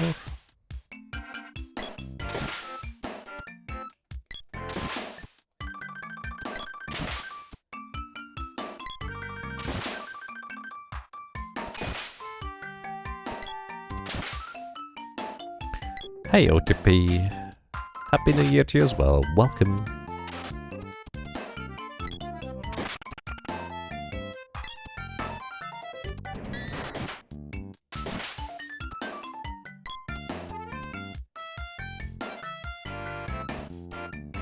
There's been a few that did the reactor grind. I thought there was originally one that started it and then didn't continue and somebody got annoyed and decided to do it himself or something. I don't know of more than one, but it's entirely possible. Why would you do that to yourself? Why not? Hey Bloodia, welcome. Happy New Year to you as well. I hope you have a good start.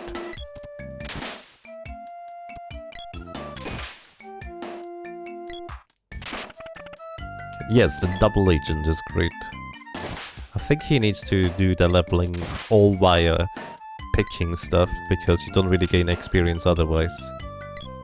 Or something like that. That also seems like a long grind, but at least that one is quite unique and interesting. In Final Fantasy VII, you don't really gain any benefit from it. Then again, do I gain any benefit from leveling up in Seeker of Mana here? Not really, but it only takes me, what, 10 hours for the levels themselves?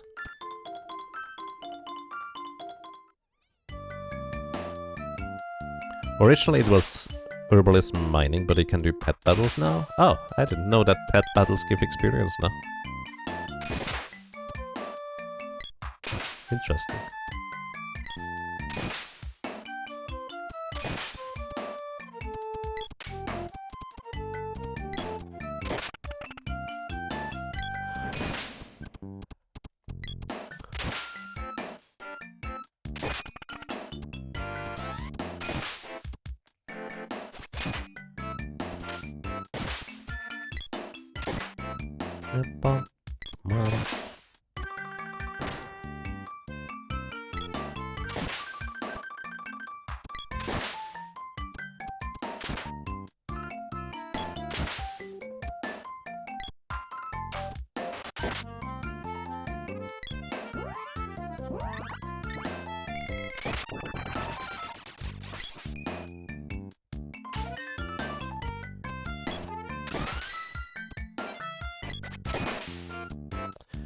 Level 5 with 50 more kills for level 6 and then 200 more afterwards.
Bada bing.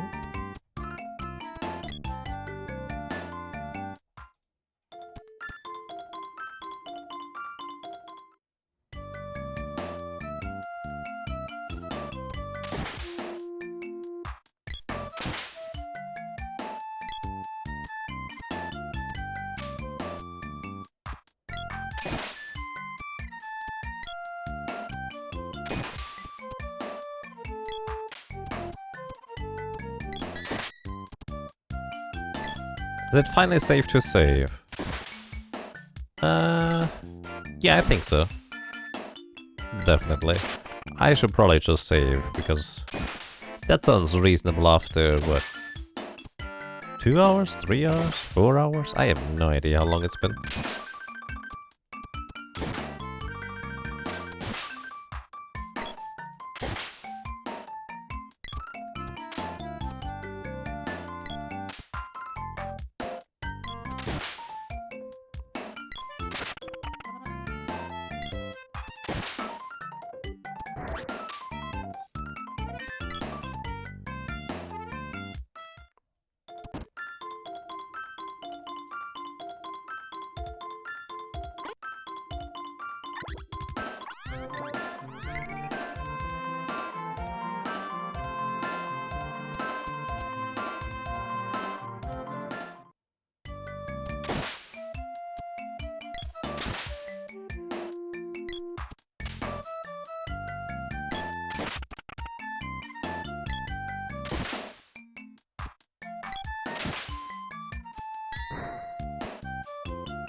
Level 6 whip, 200 more.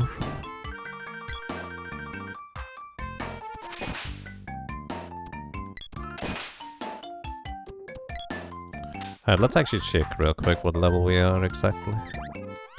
16. So what is the lowest level enemy that I can knock out right now?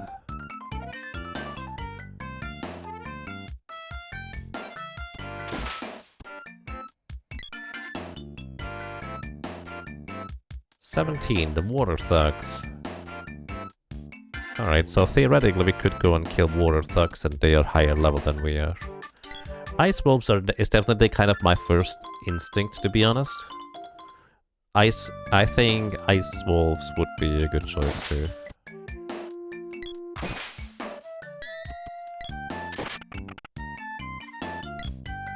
What I should have done, by the way, with the boy is left the sword at level 1. And have that as one of the weapons to level up, just because it guarantees hitting.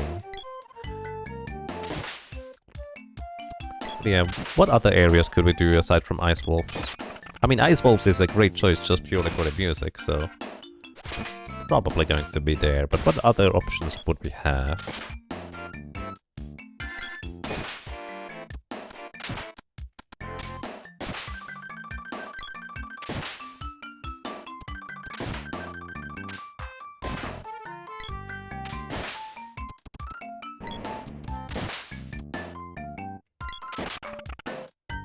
Fishy. We could do fishes.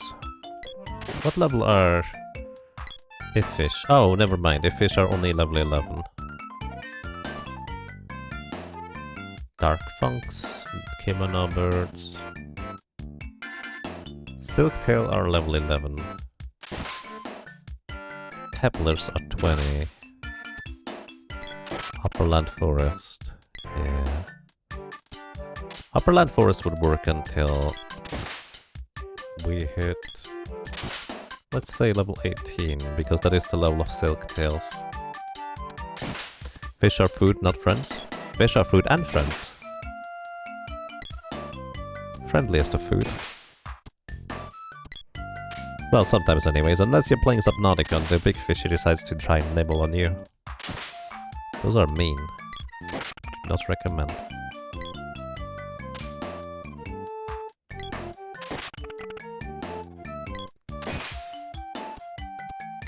But yeah, Upper Land Forest would work until level 18 on the boy. Which seems reasonable.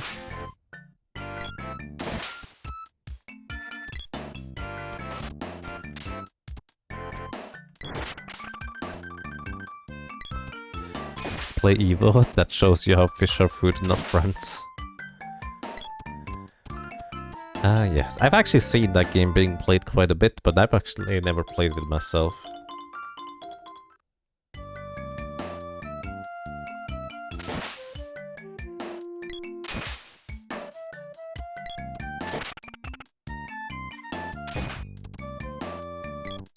I bet you could shave off like an hour off of this grind here with the weapons, by the way, if you just manage to, like, theoretically optimize the process of it.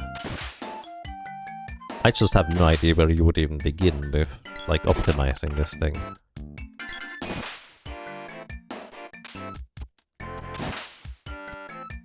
Maybe an hour is a bit optimistic, but I can see it being possible. Also, this little staircase means that the rabbite, by the way, is on a higher elevation, which is why the whip does not hit, since it is not actually a ranged weapon. It's just a long-range melee weapon.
$100 more kills for level 8 whip, and then we're done in Pandora Fields.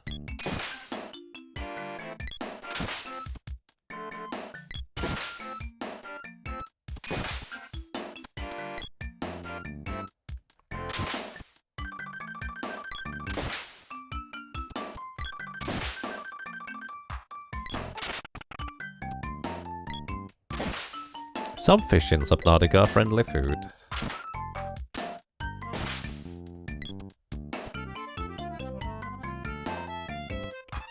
Others need to just be put into stasis.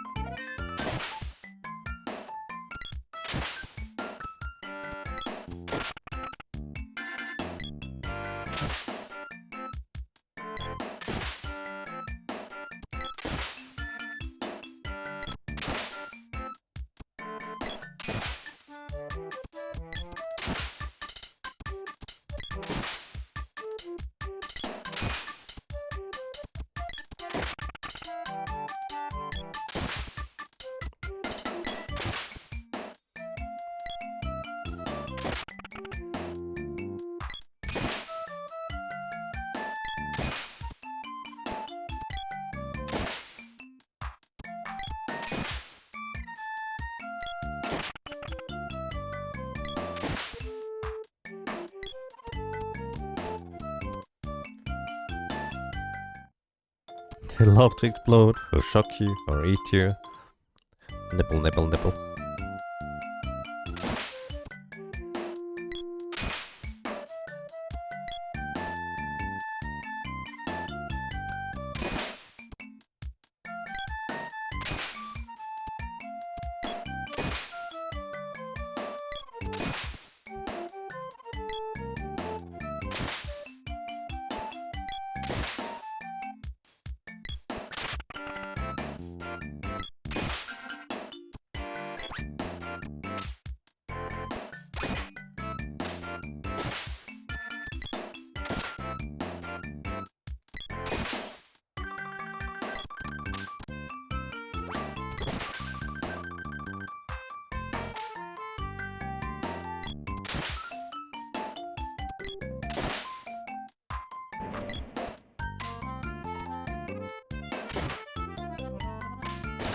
Dave the Diver, on the other hand, showed that all fish are very delicious food and only have the right weapon prepared.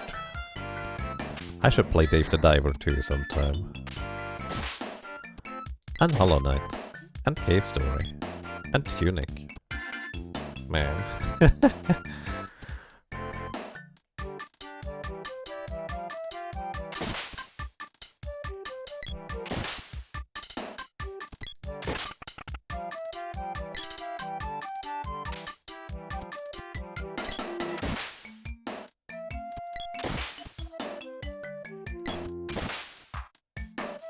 A list of 100 games later.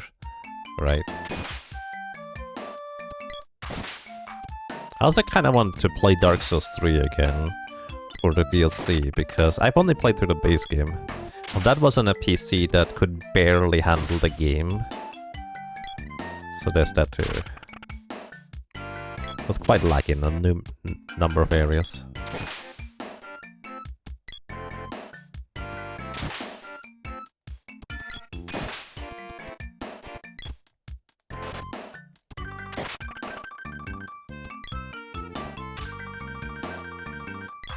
100% recommendation of Dave's Diver. We spent 45 hours on it and got free DLC recently for a crossover with Dredge from what you've seen. Dredge? What was Dredge again?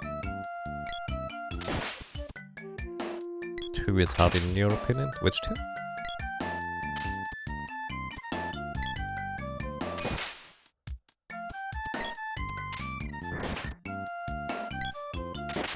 Delicious cookies. All the cookies.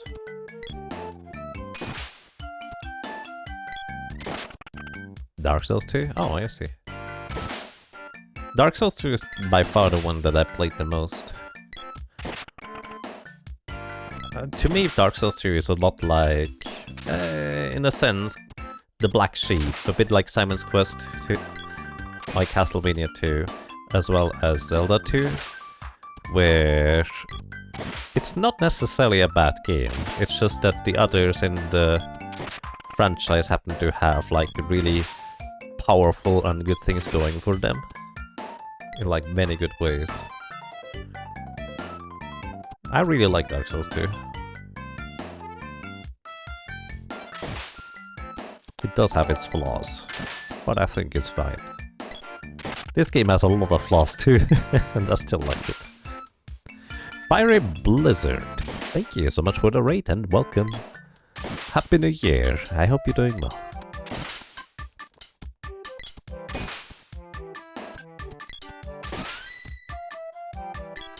Level 8 whip. Alright, we're done with the whips. Now we need to level up. And you know what? Let's just go and defeat a bunch of wolves. Because why not? Also gonna save beforehand. Right, where's this? There it is.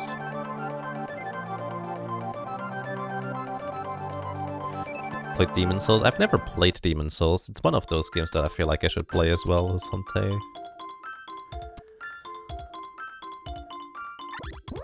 How are the weapons? We are almost done. The boy needs to level up 2 weapons from 8.00 up to 8.99. That is 99 kills each, and the boomerang needs like 60 more kills or something. And he is low enough level that this should not be a problem. What were you playing, Fiery Blizzard? Welcome to you.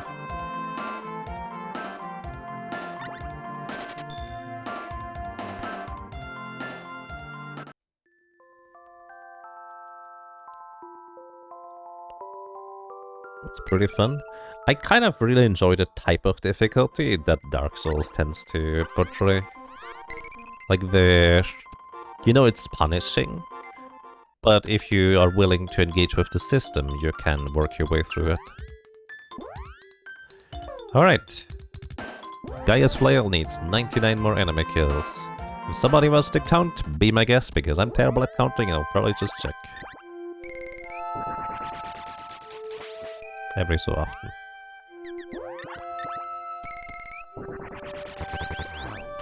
So let's see. These howlers, I believe they are called. What level are they? The howlers are level 25. Once we reach level 25, we have to move on to the next area. But until then, we can one-shot all of them and get level 17 and get weapon experience from them. So we get 2 experience for 2 kills. Amazing. Don't kill this, guys. Can I prevent them from killing stuff?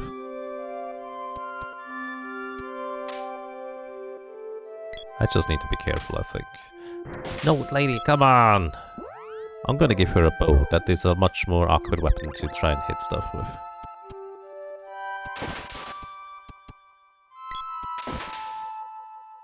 Enjoy the music while it's not squished.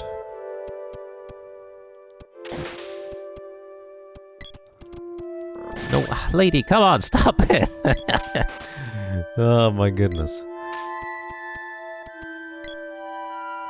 Okay, this is the downside of the whip. I can't just be in the enemy's face and hit them. I have to be slightly further away. Kill stealing. They are as passive as it gets in their settings, unless I made a mistake. Yep, that's as passive as it gets. It just happens the howlers love to get into your face. And that's why the AI actually does attack still.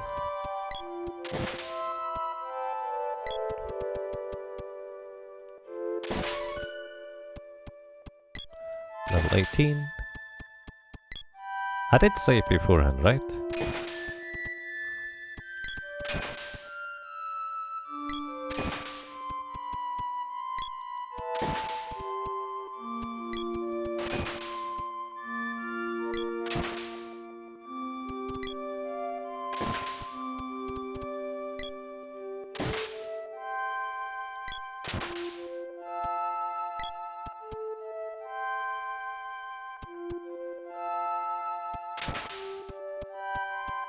Just kill the girl. I need her for the buffs. Well, I guess I don't need her.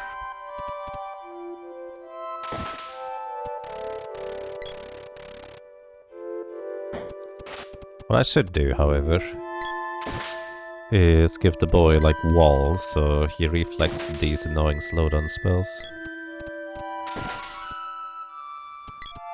Level 19. He is leveling up decently quick, I guess. Chests are blocking enemy spawns.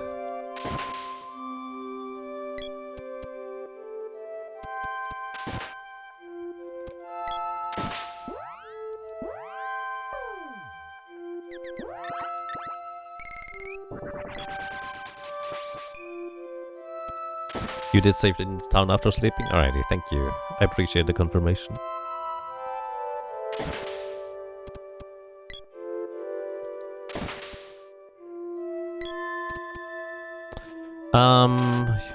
You can set them to charge up. They actually... The AI technically doesn't need to swing in order to start charging up their weapon, but practically they do.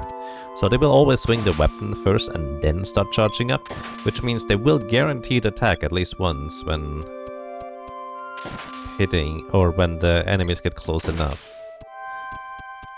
So that's less than ideal when you set them to charge.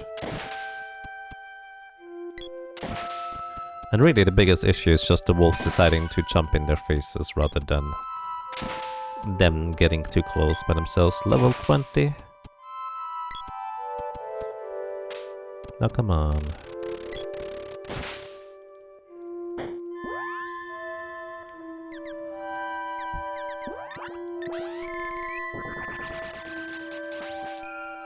Should be 23. Oh, thank you for counting. That should be 4 in this case. So one loop is what, 17?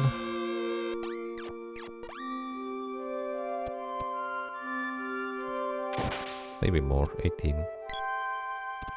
And one more. So it's almost 20. Haha!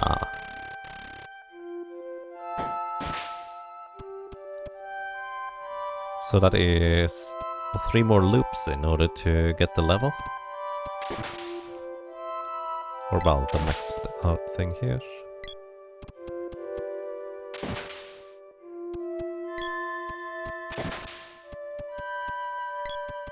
I missed.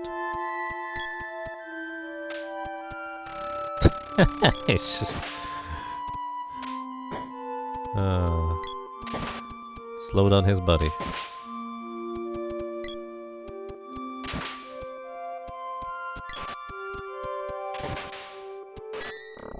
No, lady, stop it. Man. I've been trying to walk into the enemies so they hit the boy rather than the others. And he just body blocks them.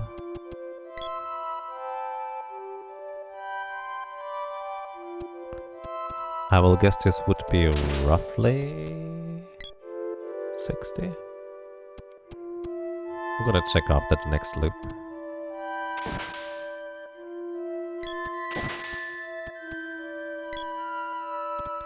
You know what I just realized?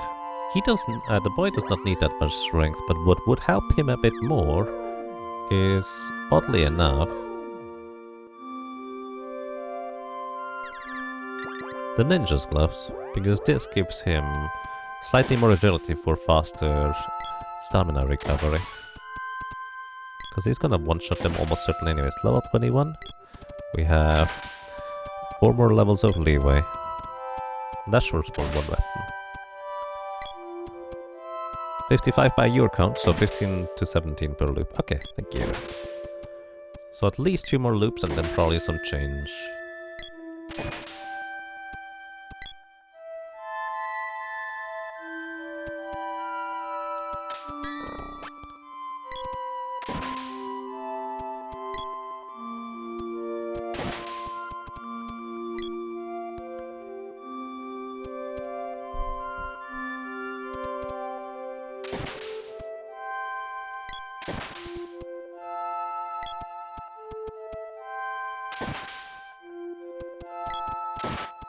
And...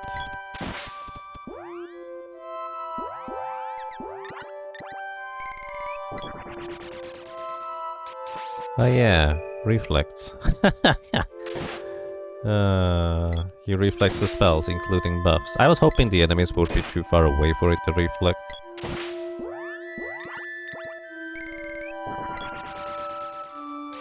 Alright, no, they were too far away. Good.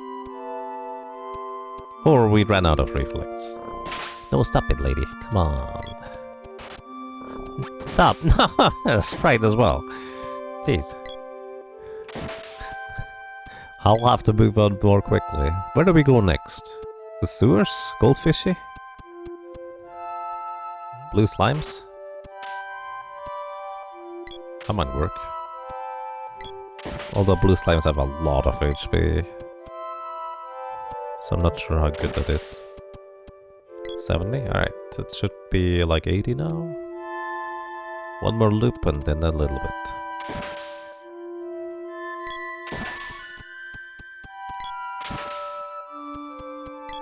Level 22.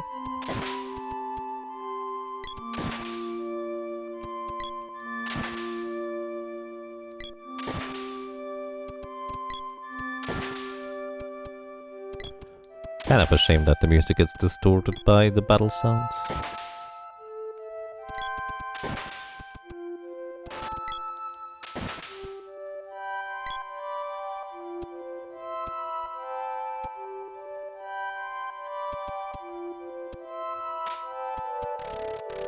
Nope, we still have reflect. Alright, let's briefly check. And we are at... hey, 2 more kills. Nice. Wonder whether some of these count for war for some reason. Okay, I think the whip is done. 8.99. Thank you for keeping track. Let's go for... boomerang.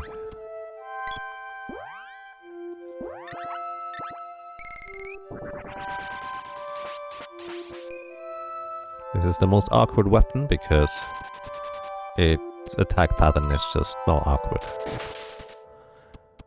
So we need, what, 60 total? So that's 2... I'm not gonna keep count. I'm just gonna check after, like, I don't know, 3 or 4 loops.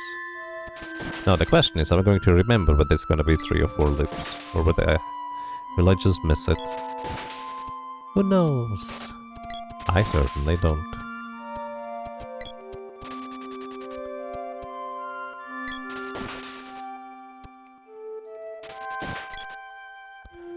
He was afraid, he was petrified.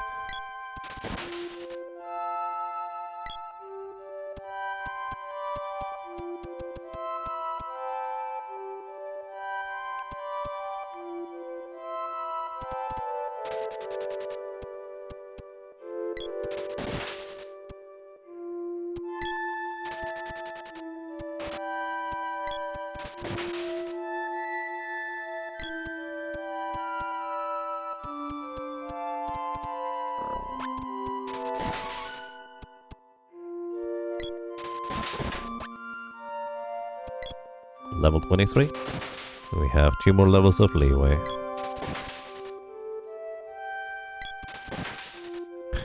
I'm sure someone in chat here will be nice and scream at you as a reminder. Indeed. Let me put it this way. The people here are usually really friendly and nice, but also very often just really deep lurking. So chances are they are just not necessarily wanting to pay as much attention, which I perfectly understand. Like, this is the kind of thing where I just like relaxing and chilling too. Not worrying about paying too much attention, but occasionally looking over to check the progress and just enjoy the background noises. 24, thank you.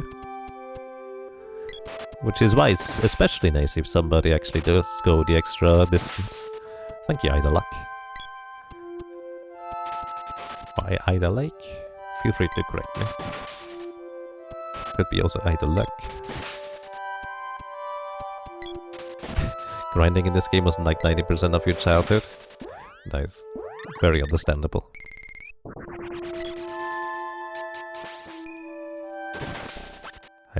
Okay, it was petrified, so that should count as a kill.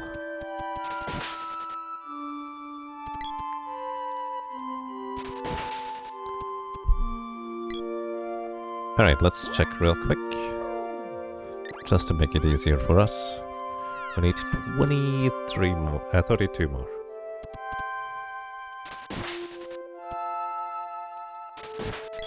Yep, it looks like you're reasonably spot on.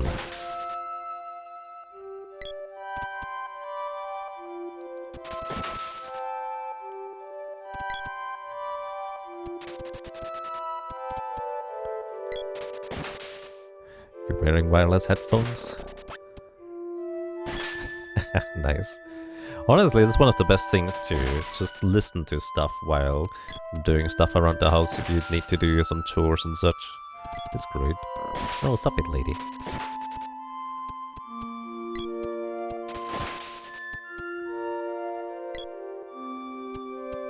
Team relaxing and chilling. Nice. I mean, that's kind of exactly why I was thinking this might actually be perfectly fitting as a beginning of the year. Just have all the excitement with the chests in the previous year, or, well, actually not entirely, but, you know, during the New Year stream. And then just finish off the rest with some relaxation grinding. Oh! I need to recast wall, lady. Wait. Is there something that gives me immunity to slowdown? Let's see. Where's my equip sheet? Equip. Protects against 100? This doesn't seem right.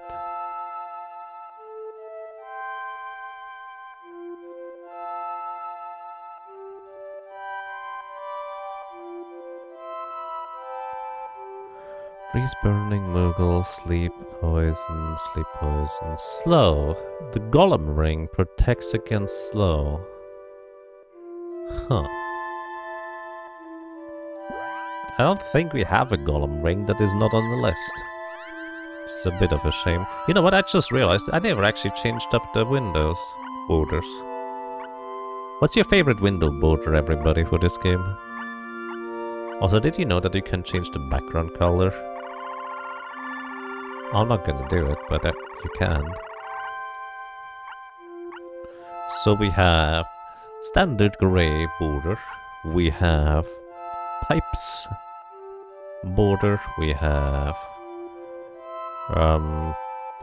fancy wooden frame border, we have rustic wooden frame border, we have the even fancier wooden frame border, we have the fanciest wooden frame border, and I need a new word in my vocabulary for this one. We have like a, I don't know, poison green border. And then there is the bamboo border. Hello and welcome. Took down our Xmas tree. Nice. Doesn't agility from the gnome count as slowdown? Does it? I mean, I could just use a cure herb, but I just don't want to spend the time doing it. It's the short version. I'll cope and deal with life. I wish you all the best with that approach, Ganondorf. I wish you good luck. And just keep in mind, there's always some light at the end of the tunnel, even if it might not feel like it. The fanciest number one. This one.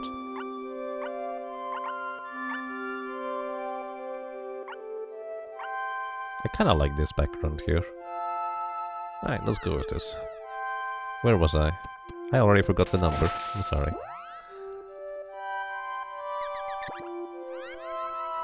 We need 18 more. 1, 2, probably 3, maybe 4, potentially 5. I've run out of words. 3.5. No, that's... Did I still hit that one? It did get petrified. I didn't expect to get hit that one. Maybe the sprite has petrification weapons. Opulent? Opulent is probably a good word. How much weapon grind is there left? Almost nothing. We are in the final stretch. We have the boomerang finishing up soon. Let's see. 5 more enemies. 1, 2, 3.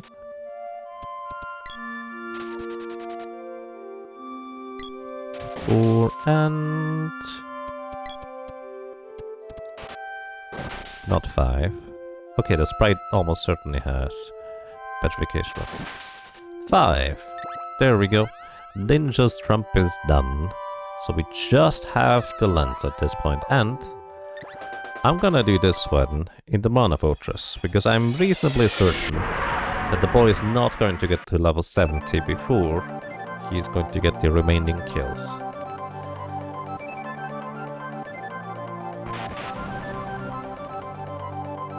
I'll probably not do this entire 99 level grind of the boy in one go.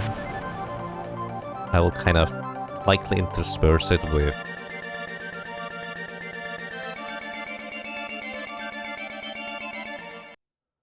I finished the whip before others? Yeah, for the boy it doesn't matter in the end. Like, he just had 3 buttons still remaining for the maximum amount. Alright everybody, I'm going to go ahead and take a break. Gonna get up, stretch, walk around and actually set up my standing desk thing again, so I don't sit the entire time. Thank you so much for watching, thank you so much for listening and for lurking, and I'll be back in... I probably should also try and get some minor food stuff. Let's say 10-15 minutes. Alrighty, I'm back. Hello. I hope you enjoyed the dancing. Let us continue, shall we? We need, at this point,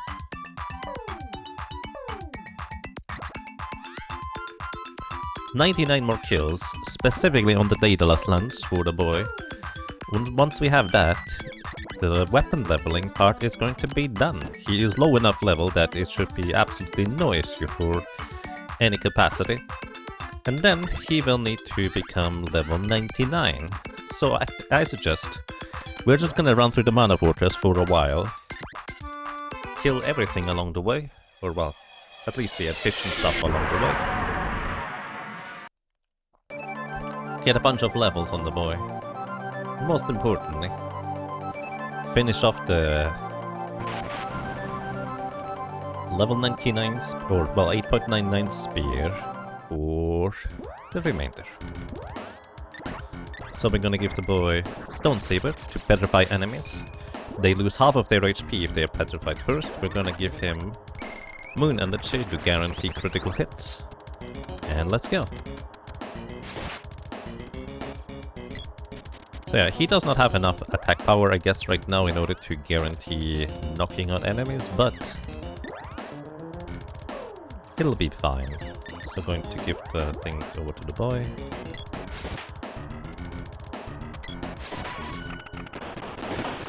Alright, that's 2. If anybody wants to kill him, I keep track on how many kills the boy gets. Be my guest. I will probably just check eventually. I will just try to get most of the kills with him rather than the sprite and the lady. So this should be fine. Emphasis on should. He does not have the best accuracy right now because he is relatively low level. Oh my goodness. Come on, Krabby. Oh, right, the lady actually has still the anti-knocking unconscious item equipped, doesn't she? The flower suit. So she probably should have better armor at this point. Let's give her the vampire cape. Because she's clearly the vampire of the party. Good night. Do you guys have more evasion than usual? I'm pretty sure there's no such thing. I'm just getting unlucky with the hits. What level is the living boy? He is right now level 25. So we have plenty of leeway up to level 80. 70.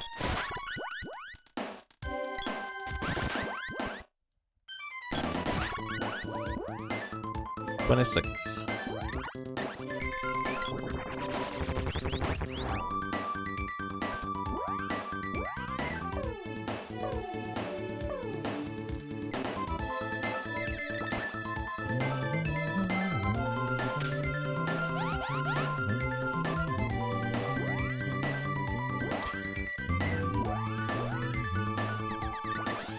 Actually, I should probably give the lady the axe instead of the mana sword. I just need somebody to cut through the... whatever the petals thingies are, the green thingies.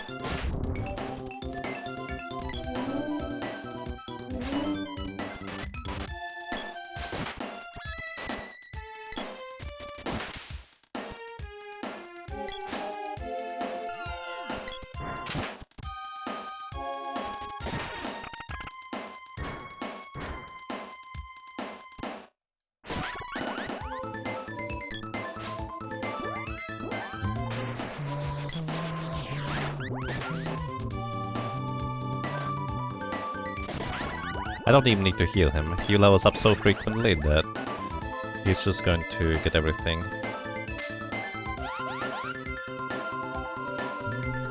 This thing has way too much HP. I'm not even going to bother trying to knock it out.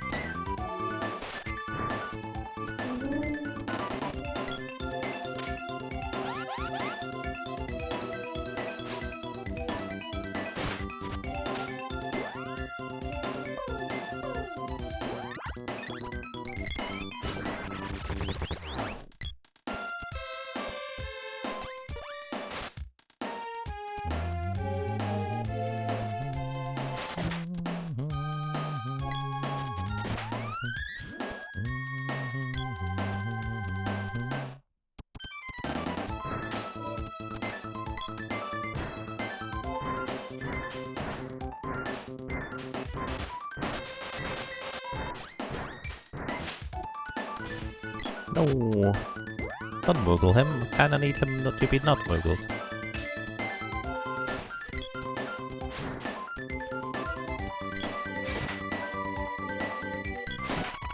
Oh yeah, also Moogle removes his petrification weapon.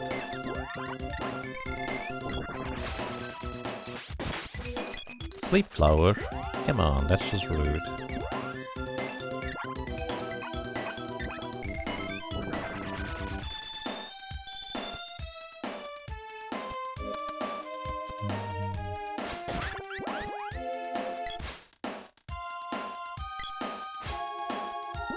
Alright, I've had enough of your annoying spellcast.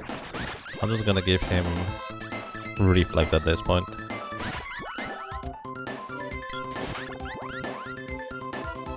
Ouch.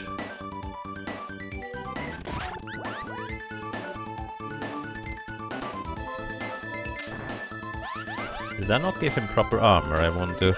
Or is this just how much damage he takes? Griffinhelm. No, he has proper armor. That's, I guess, just the level difference.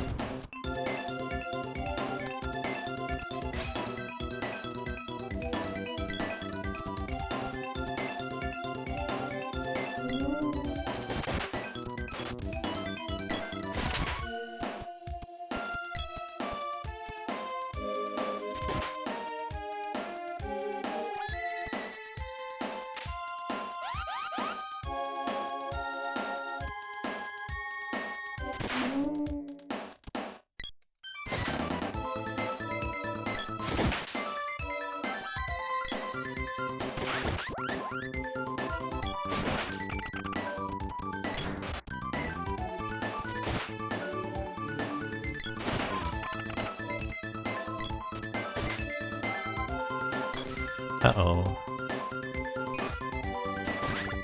They are clapping me pretty hard. Or at least they're trying.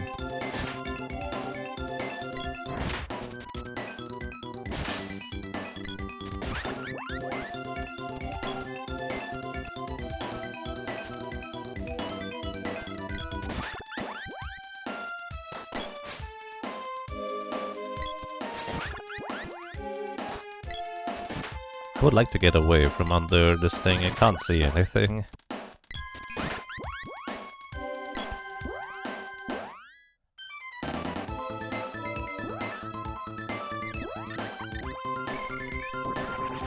More Stone Saber and more guaranteed crits. Let's check where he is with the level right now. This was a grand total of 43 kills so far, so we're well underway. Stop it.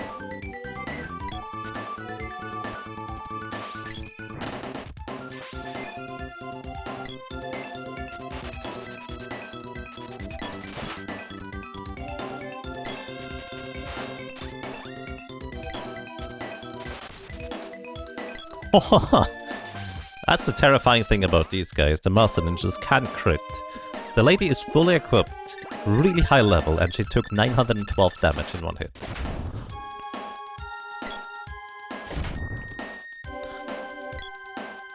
Oh, take care, Psycho Sean. Thank you for dropping by. Rest well, and until the VOD, I hope you have a good time.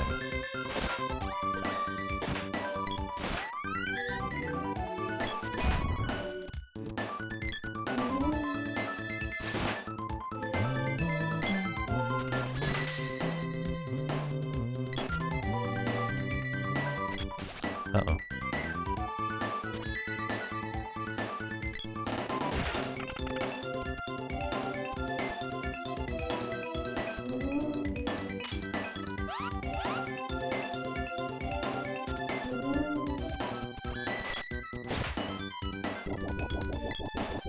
Well, that's just inconvenient. Oh yeah, she still has the ring equipped for anti-blaze wall.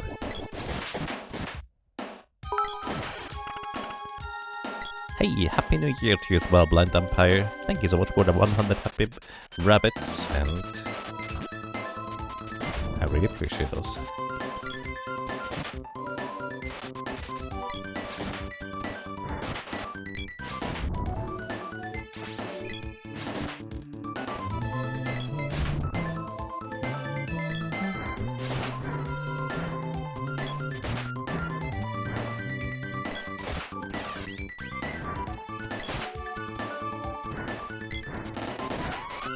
I'm gonna ignore the Terminators for now until I can re-establish my crit buff.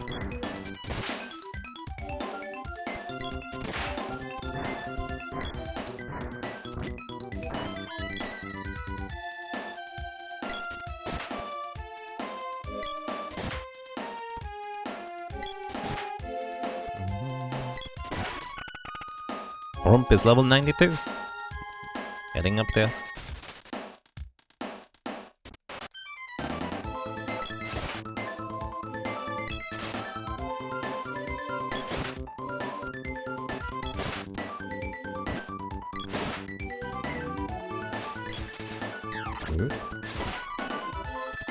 Rimp is also level 92.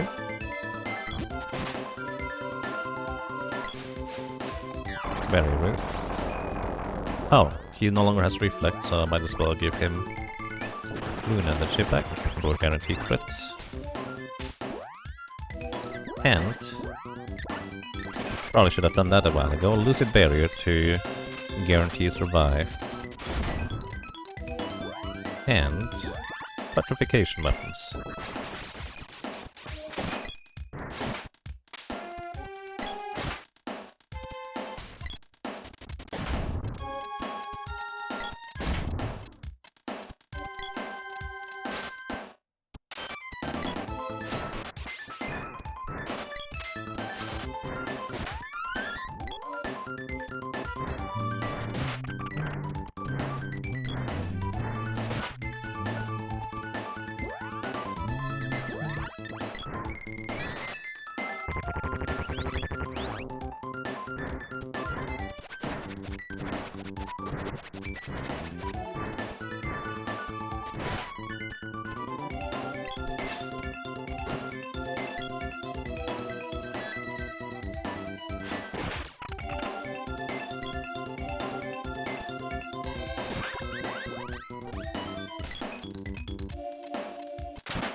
Gonna be a man soon.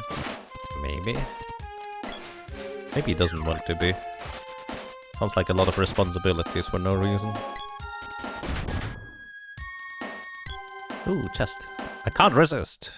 A rare candy? What's it gonna be? Chocolate. Okay. I guess chocolate is fine too. What are you doing down here? That's unusual. So this guy is terrifying because he now is equipped with a powerful Earth Saber. Yep, that's why. Gotcha.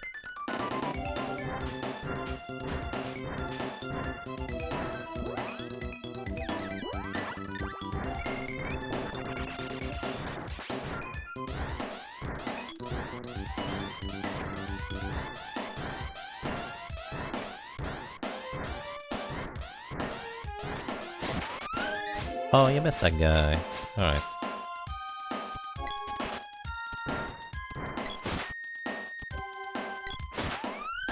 Alright.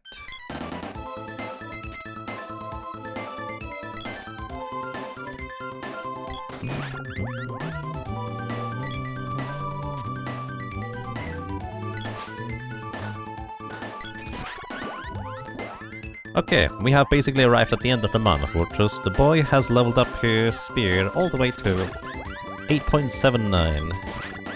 And we still have 30 levels of leeway. So I think we're gonna be good.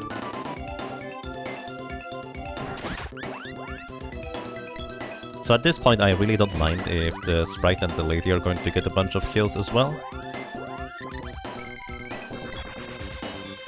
Because I'm pretty sure we're gonna be fine on that end. Muggle!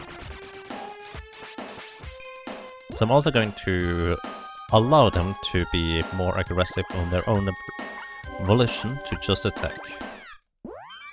Both of them. Rather than just, you know, standing around. Chest!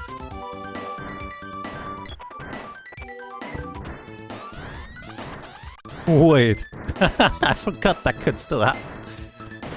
That makes sense, though.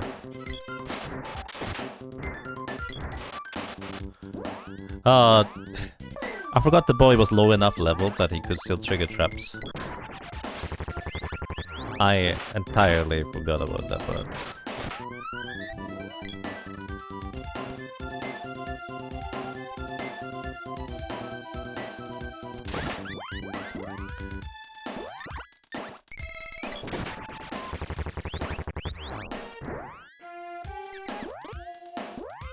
Oh, the lady needs more MP.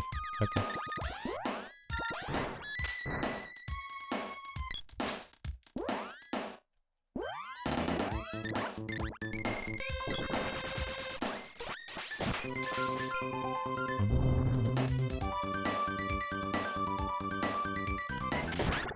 If an orb would drop, it gets replaced with a rare candy. Well, just a regular candy, but yes, it's a rare drop candy. This is the common drop here with the power suit. There's no point in me picking up the chests. I got everything. I just think it's fun.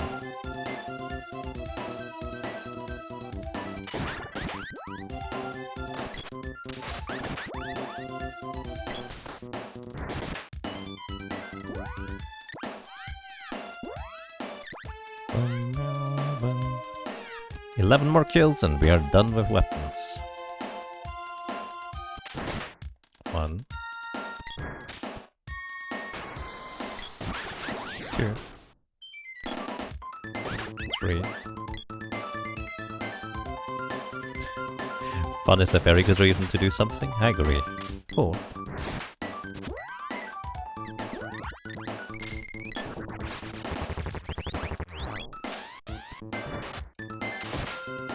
Maybe 5.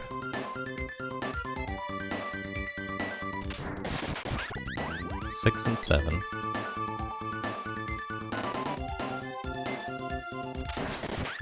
8 and 9.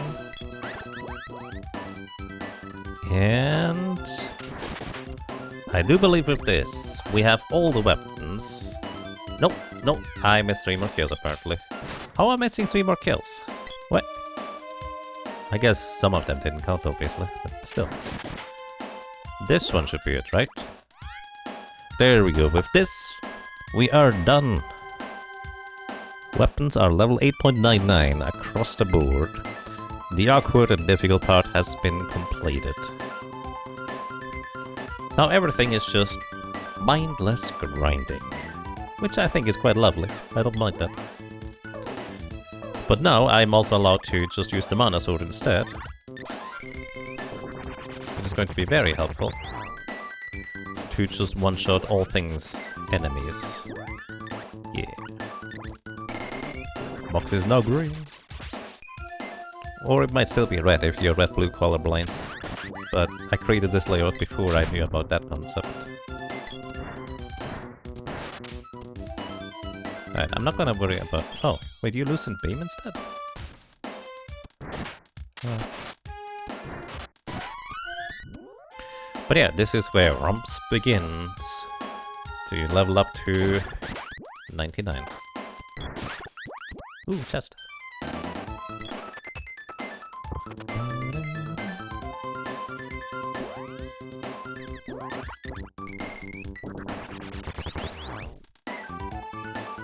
Power suit won't fit. Okay.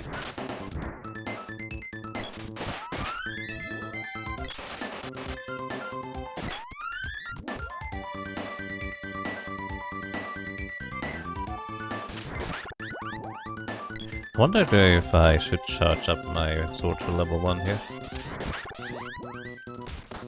I might have enough time for it.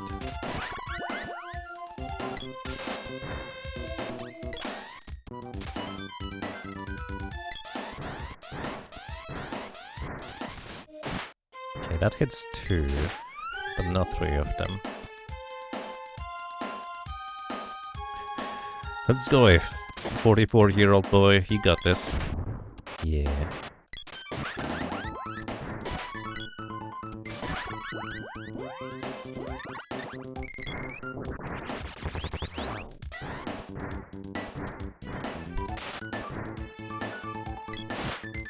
Ooh, chest. There's even less reason to pick these up, at least on the chests above. you could argue that you might want to pick them up. Because it makes more Terminators spawn below. Level 93 for the other guys. Can somebody do me a favor? Can somebody check what the halfway point is from level... well, experience-wise. From level 1 to 99.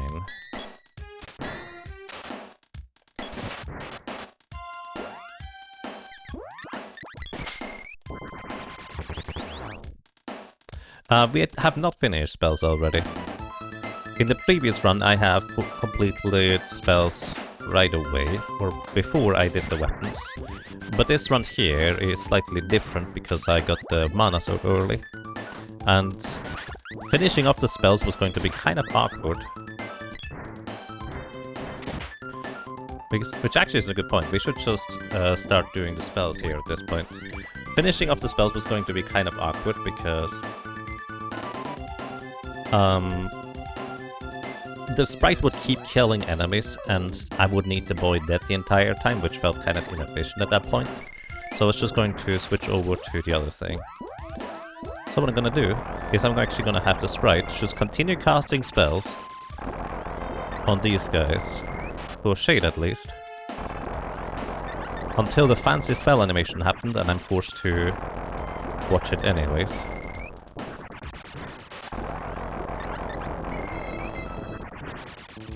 Just gain some experience. 4.9 million for 82, about 10 million for 99. Thank you so much to Captain Fury, about level 82. 92, oh wait, wrong game, that's RuneScape. Right. That's where my brain went as well, immediately. Oh, 92, oh no, it's not 92. 82, that's actually a lot more lenient than I thought it was gonna be. There is the fancy spell animation.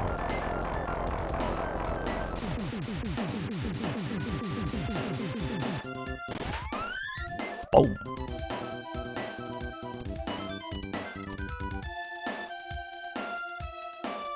Thank you so much. So, my initial goal here is going to be level 82. So, let's aim for that for now. And just kind of level up the sprite spell along the way.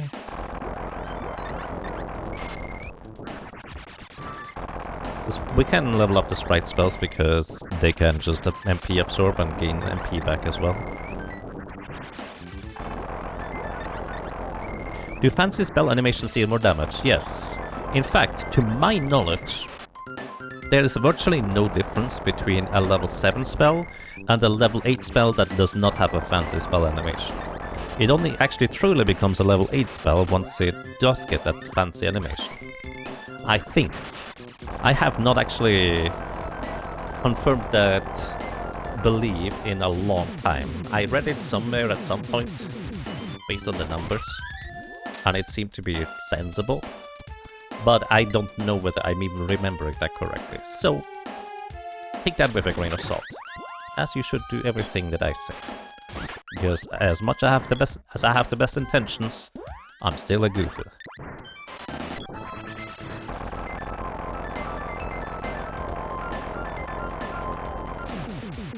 This fancy spell is basically just a spell critting, as you see. Yeah, that's fair. It does deal more damage than the regular animation, that is for certain.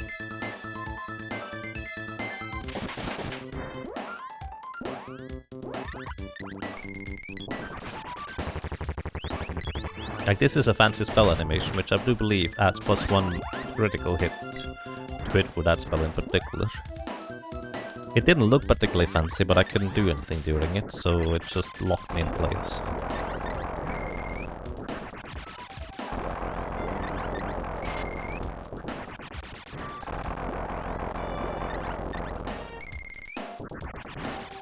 And yes, because you can't do anything during the fancy spell animations, it just breaks the chains. Like, I can't do anything right now.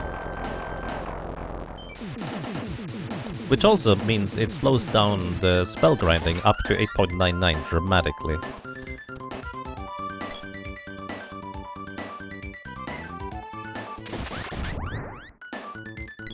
I think I need to give the lady guaranteed crits as well, so they can just finish off the tsunami enemies there.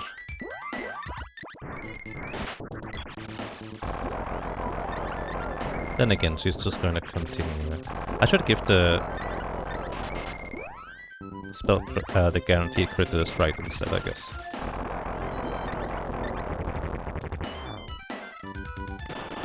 Oh.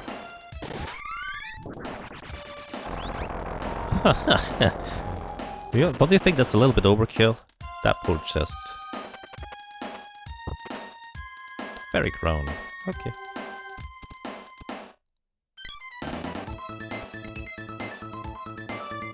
Wish there was an algorithm guide for secret mana. That would be lovely.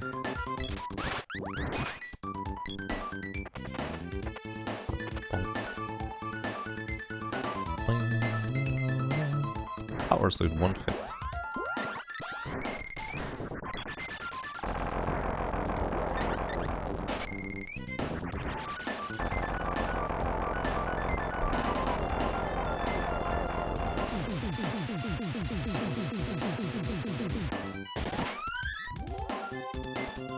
I just keep wanting to wait to see whether they drop a chest, but it's just so unnecessary.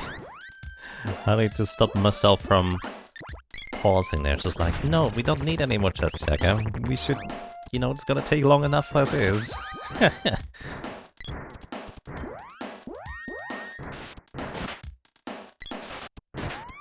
Also, Harp is level 50. 32 more levels to go until we have the halfway point. At the halfway point, I will finish off the spells, briefly go up outside to do that, and then we'll see when we're gonna do the rest.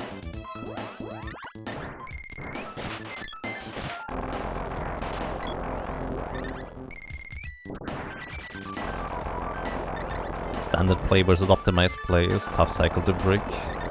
Yes, that's a fair way to put it. Path of Exile really shows you the power of ignoring loot. Yeah, I can imagine.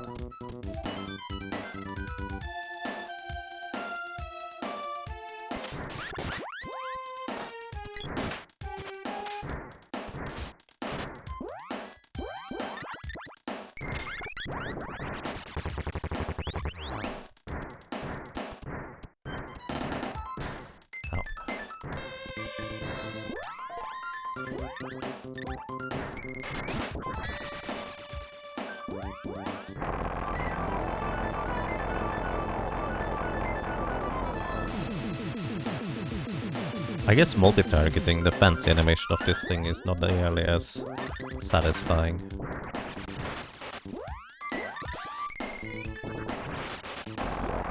Okay. No, that's the wrong spell.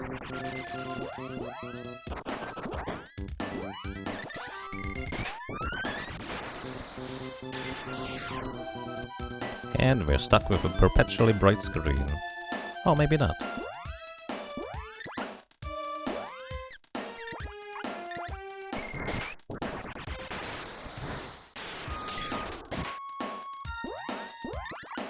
Alright, Sprite. How far are you with leveling Shade? 42 spellcasts. We need 57 more.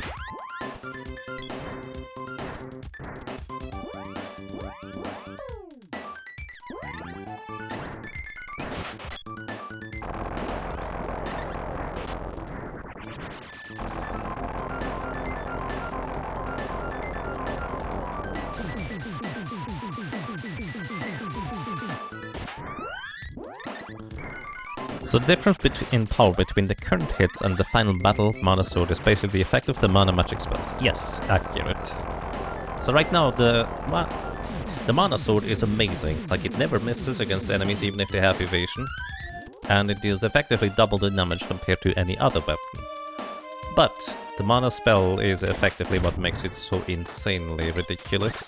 That you can effectively deal 10 times max damage, even though it's capped at 999 anyways, with just a single swing without even charging up the attack.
Level 94? The lady.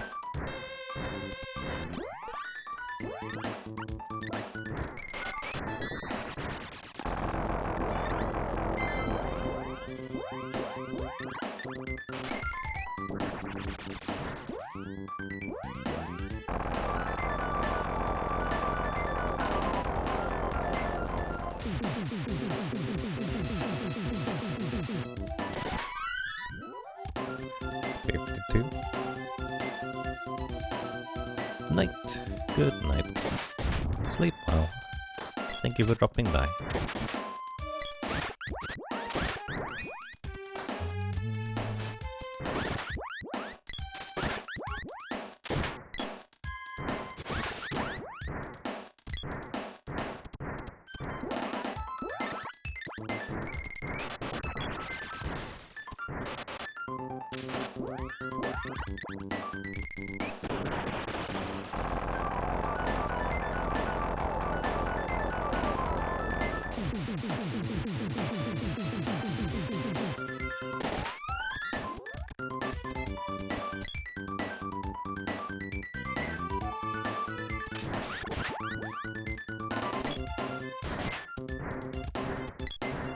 Chest!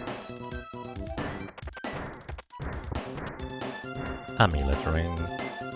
No rare candies.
Alright, the sprite needs 39 more spellcasts. Oh dear. Yeah, that's gonna take a while. Then again, so does weapon leveling, or character leveling. So it's not exactly a surprise.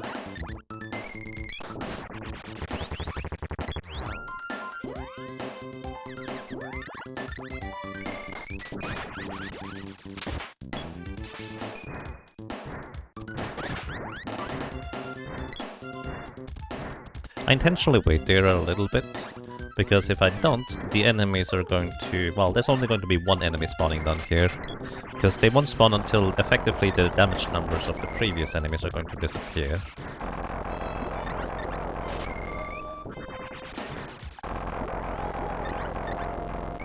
Do the alternate animations do more damage or just fancy looking? They also do deal more damage.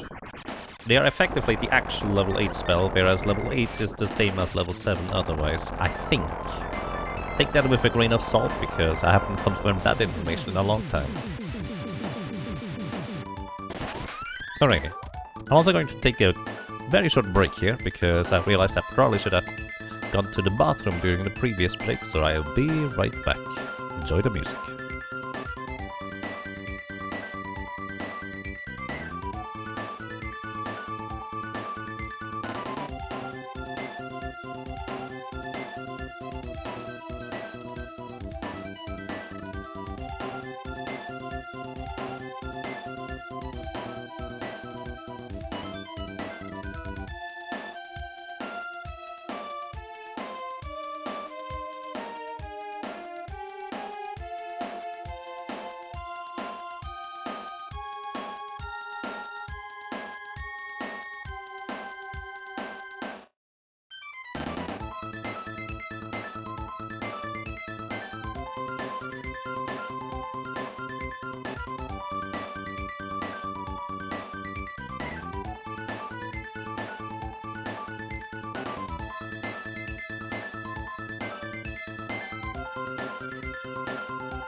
Hello.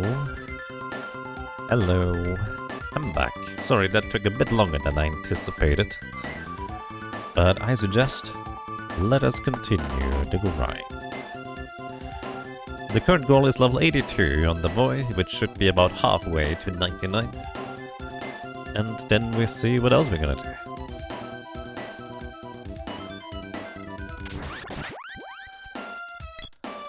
Also leveling some of the sprite spells along the way. Actually, I probably should level the sprite spells that don't have any, like, non-damaging options, which this one does. This one does. Undini does not. So I probably should just level Undini. Yeah, Undini, Salamando, Luna. Luna does have a non-damaging option, although I do use it just to absorb MP anyways.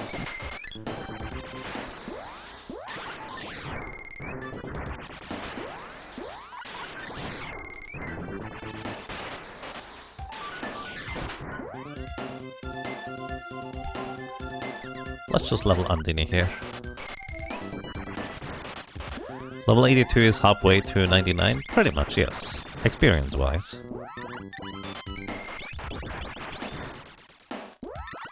But if you're playing old-school RuneScape, it is level 92 that you're looking for experience halfway. This game has a bit less of a steep experience curve, I guess.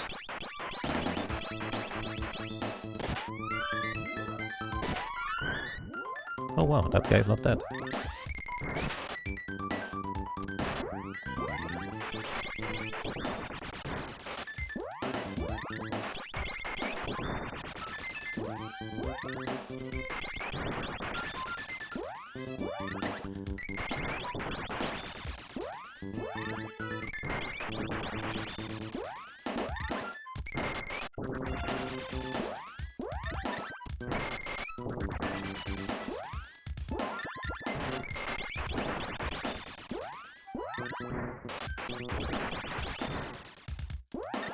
Do the enemies you're fighting start to give reduced experience at any point? No, they always give the exact same amount.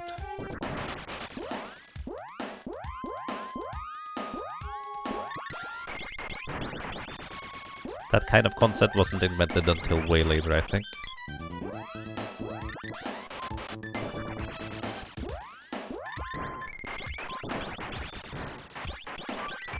There we go, that was a lot of spellcasts without getting the fancy animations. Very nice.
Level 55.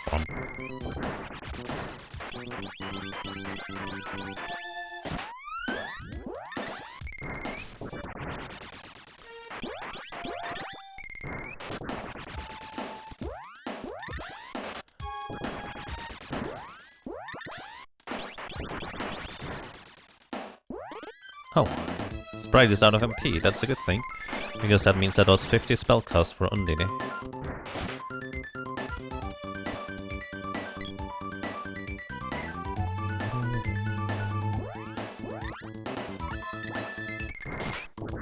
It's a bit of cooldown even if the previous item didn't work. Quizzical. Happy New Year. I'm not sure I said that already.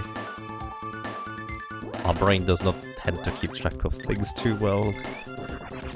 I'm being a little bit sleepy. Ooh, chest.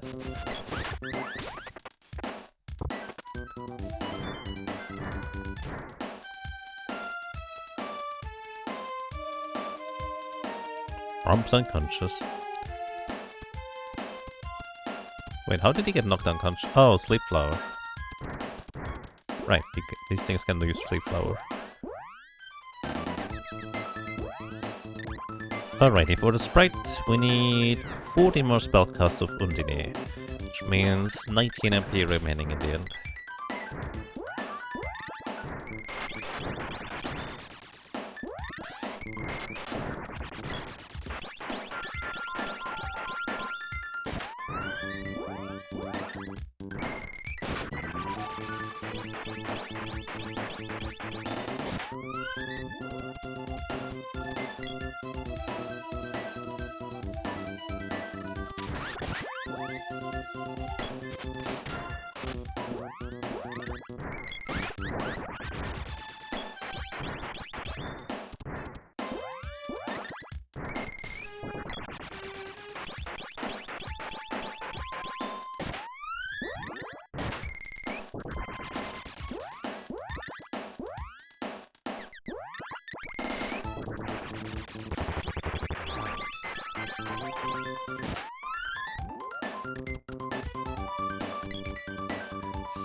Sappy New Year. Well, hopefully not too sappy. But hey, a little bit of sappy is nice sometimes.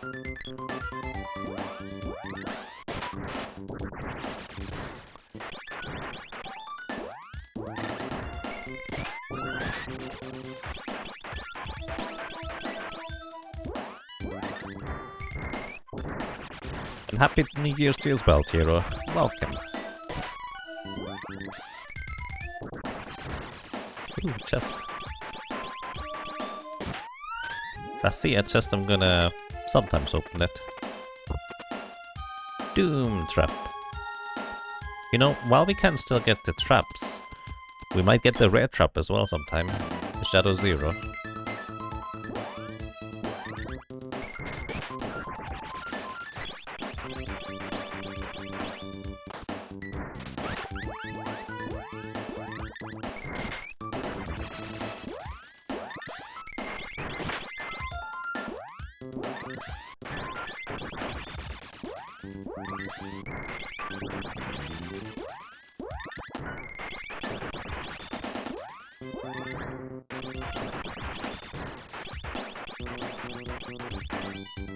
You thought it was supposed to be Happy New Year? That too. I mean, those things are not exclusive. At least I don't think they are.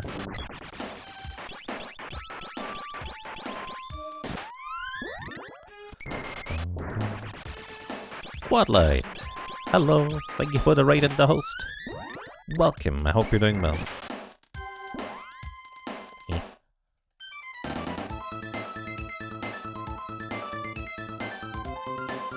There we go.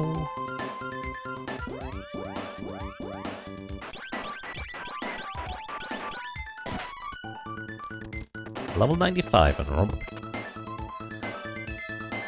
Fairy Crown 150.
closer you get to 8.99 on the spells, the more frequent you get these fancy spell animations.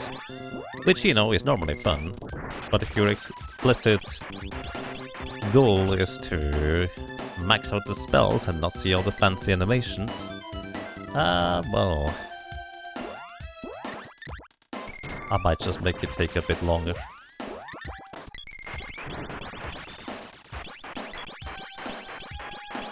Just a little. Ooh, chest.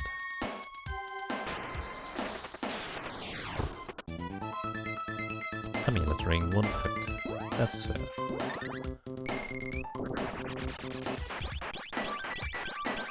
These guys, by the way, are resistant to freeze, but the sprite has so much power at this point that it's still dealing 200 damage.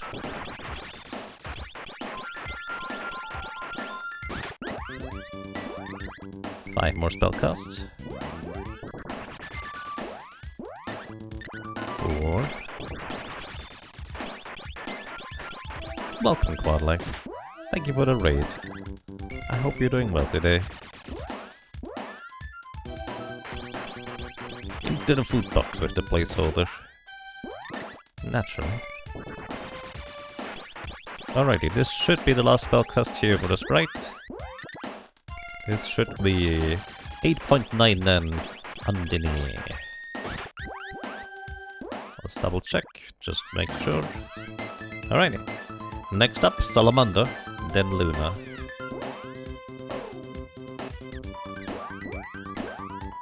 Luna, which just kind of will incidentally happen to level up along the way.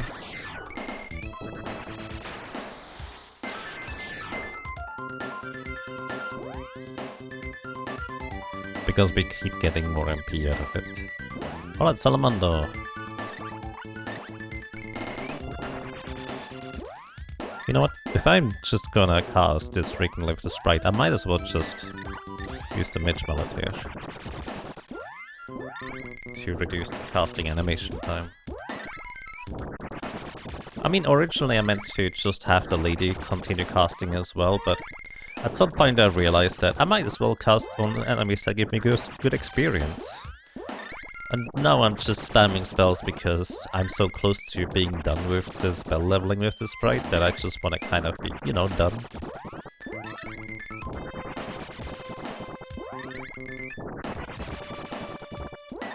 I see, hey. That sounds like a positive turn of events. Delicious, delicious. I think the delicious, delicious works without the exclamation mark, if I'm not mistaken.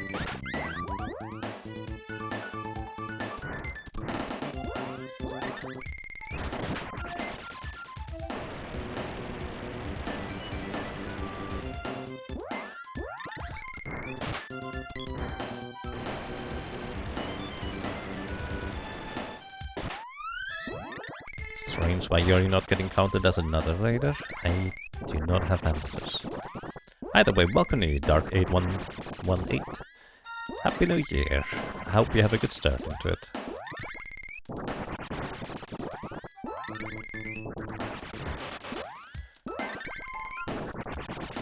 This looks like an awesome game. It is a bit janky. It is really old. But I really like it, so that's why I'm doing a 100% run every year. Well, at least I guess a different flavor of 100% run usually. Am I speedrunning this? Well, not exactly. Not anymore. The very first one I did, and subsequent ones I did in one sitting. This one here is mostly just kind of to have like a time frame as to how long does this take in order to complete this. Because might as well at this point.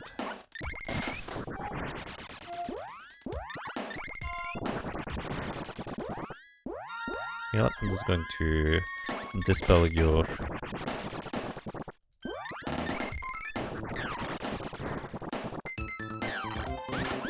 magic defense.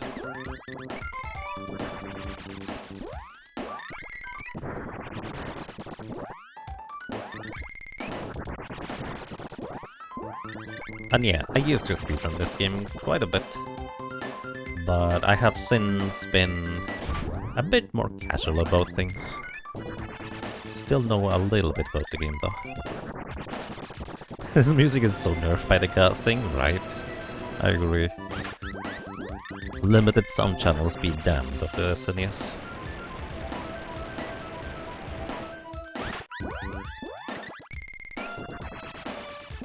Once we're done with leveling magic, we can... well... it's gonna be not quite as bad anymore.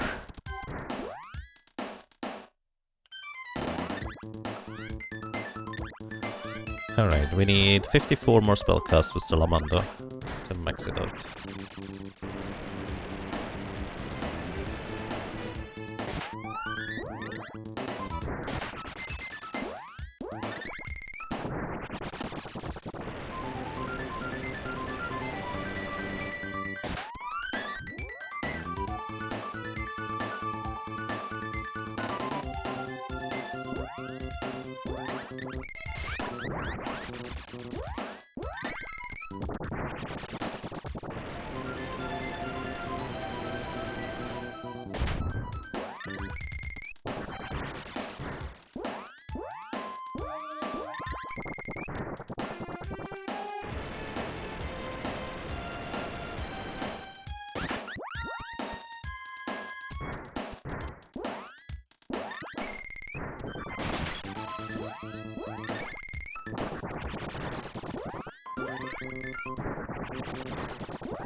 Ooh, chest. We don't need any of the chests anymore, I just still like opening them. And maybe we get the rare trap, although I think the boy is still soon going to be too high level to still trigger any trap at this point.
Alrighty, let's check again. How many spellcasts do we need at this point?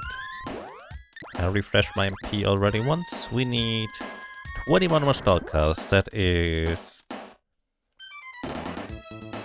63 more MP required. So if I absorb some MP from this guy.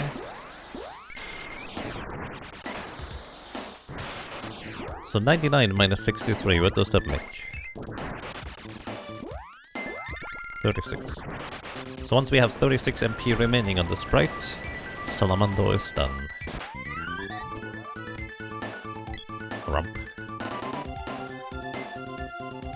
Pancakes.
Friendly reminder that if you're doing a grind that requires you to press the same button over and over and over again, make sure to change hand position occasionally.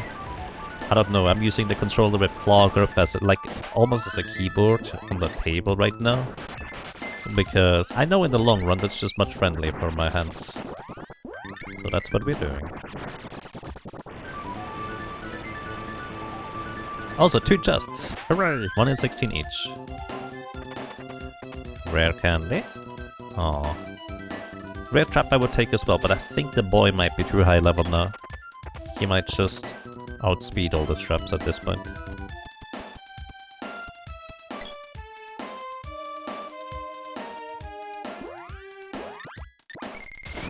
These armored guys, you always thought they had a cutesy face. You didn't realize their eyes were the sinister looking red things. Wait, I need to take a closer look at this. Delicious fairy crown won't fit. It indeed will not fit.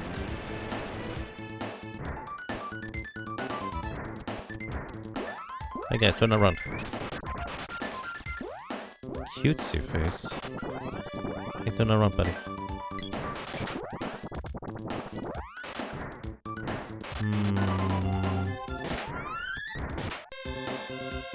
I don't quite see it.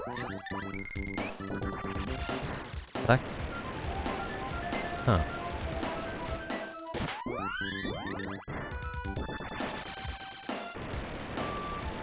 Hey Aigara, happy 2024. I hope you have an excellent start into it.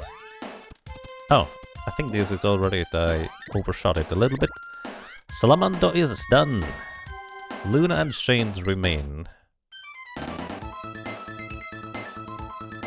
Alright. Luna will be easy, because I need to recover MP anyways.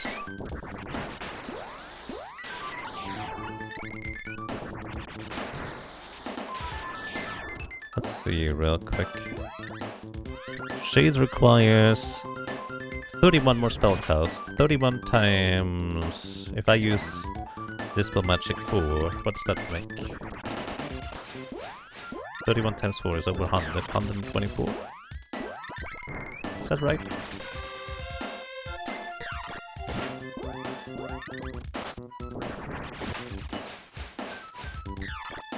So... 124... So 25 MP remaining.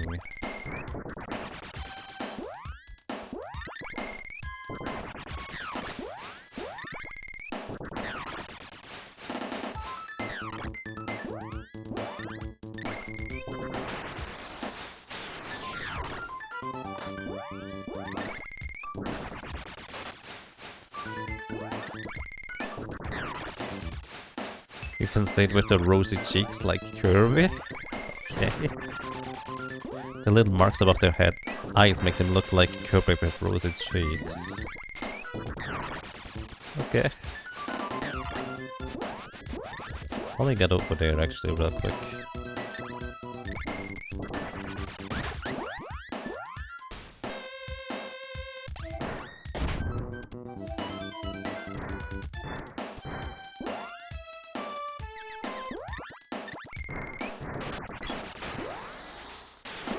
Marks above their head makes them look like Kirby with rosy cheeks.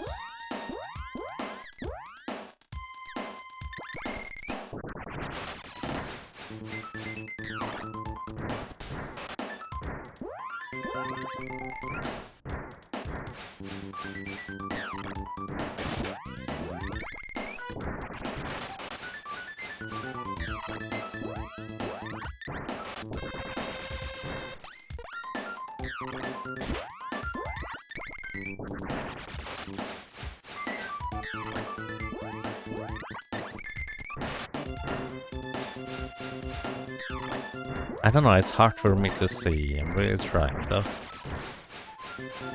But hey, if you see it, nice. I'm all for saying all kinds of strange things and things that are not things in them, or at least not intended. Like if you look at the pillars on the left side here, they look like they have the weird eyes. It almost looks like a fox head, with an open mouth and slit eyes and whatever you want to call these things. It's great.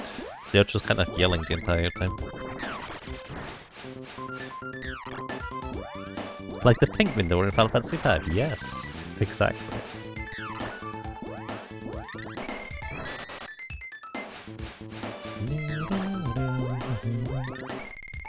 You see the fox? Nice.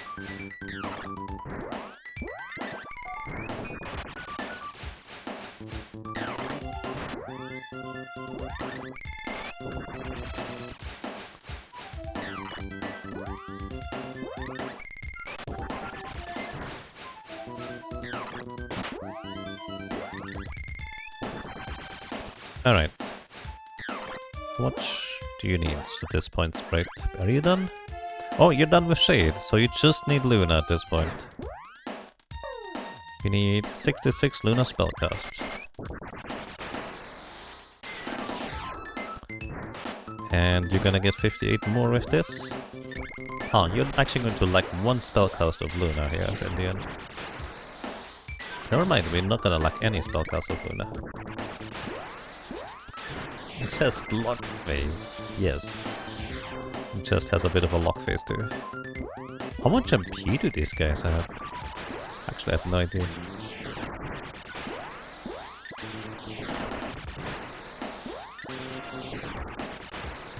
It's a nice detail that some of these pillars look broken. I agree.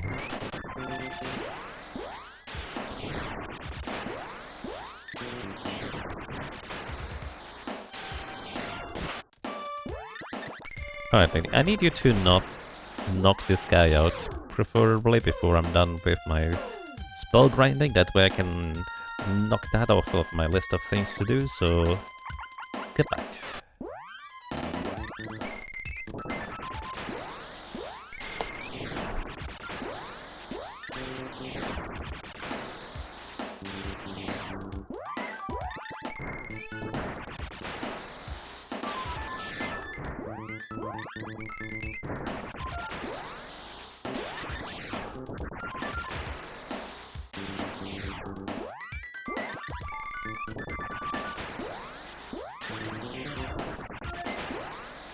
Why not Pygmy or Moogle the character you don't want fighting? Seems less effort than switching AI.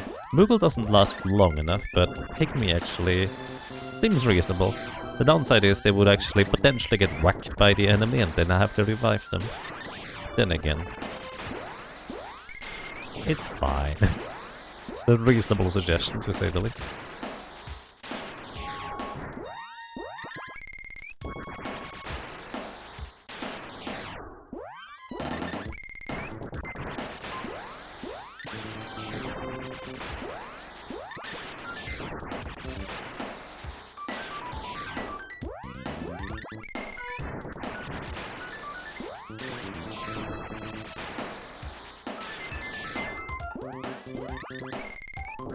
Yeah, Moogle only lasts like, what, 5 seconds? Something like that. It's very, very short, unfortunately. Moogling in general is a short debuff or status effect. I think it depends on the enemy on how long it lasts in particular, but some of it can last quite long. Alright, we need 29 more spellcasts, which means we are down to 67 minus 29. 56... 36? Is that right?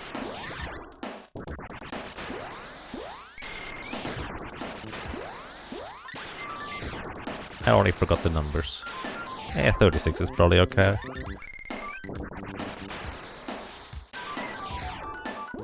Yes, okay, thank you.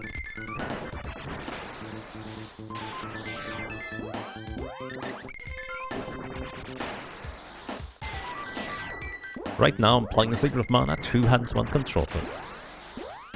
Close enough for the dudes you hang out with. That's fair.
Yummy's game, thank you so much for the 100 bits, I really appreciate it.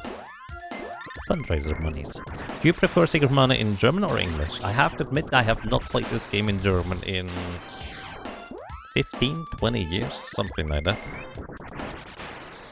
I don't know if I prefer it in English or German, but because I'm mostly just streaming it whenever I play, or actually pretty much all the time, I just play it in English because that's the language most people understand when they're watching. Voice German playthrough. I'm not sure about that part. Either way, I do believe...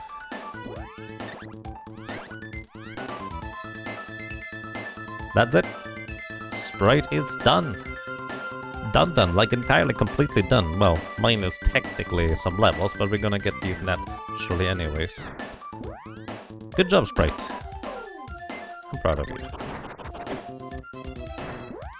Alright, and with this, the lady is allowed to go on the offense again.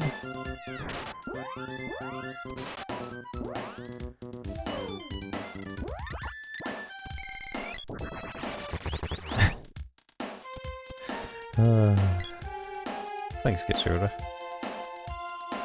You miss Germany? It's a beautiful country.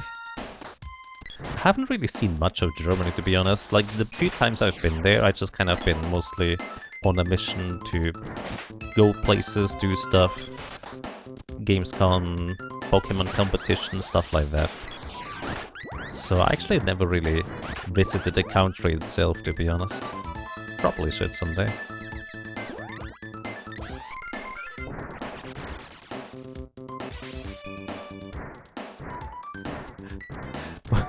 What?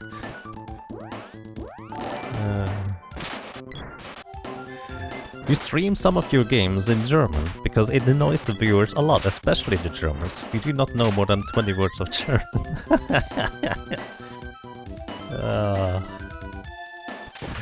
You have a fascinating relationship with your viewers. I appreciate you, DDR Jake. By the way, if anybody likes some interesting streams with a variety of, honestly, often really good games, some of them also more questionable nature, I highly recommend you check out DDR Jake. And speaking of awesome streamers, Murphigator, thank you so much for the raid. You're great. No, you're great. You guys don't know me. Well, actually, maybe some of you do. Either way, you guys are really nice. I appreciate that. Murphigator, thank you so much for the raid. Good morning, good evening, good afternoon, and welcome to Seeker of Mana, the relaxed and chill grind where the current goal is to just get the boy to level 82, which is halfway to 99. Then we're gonna finish off the spell leveling for the lady outside, and then finish off the grind later. Or something like that. Either way, welcome to the annual Seeker of Mana 100% run. This time in planned 2 parts. Previously I tried to do this in one sitting, and I've noticed that I probably should take good care of my health. That seems like a reasonable idea. So here we are, just doing this in multiple settings here. Maybe 3, I haven't decided yet, maybe this is the second one, or the only one. Either way, thank you so much everybody, I hope you are doing well. Happy New Year.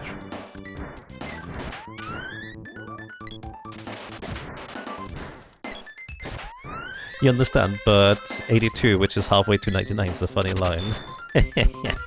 Right. If you play too much old school RuneScape, you would think, oh, isn't it 92? That's a slightly different game. Yes, it's experience-wise halfway. Oh. Royal Blue, thank you for the gift subs to Murph. By the way, Murph, what were you streaming today? How's it going? I do believe that Murphigator frequently streams speedruns and related stuff, let's put it this way, of fighting games, brawler speed 'em ups and other stuff. Arcade things, can recommend. You're really good at them too. Like really good at them.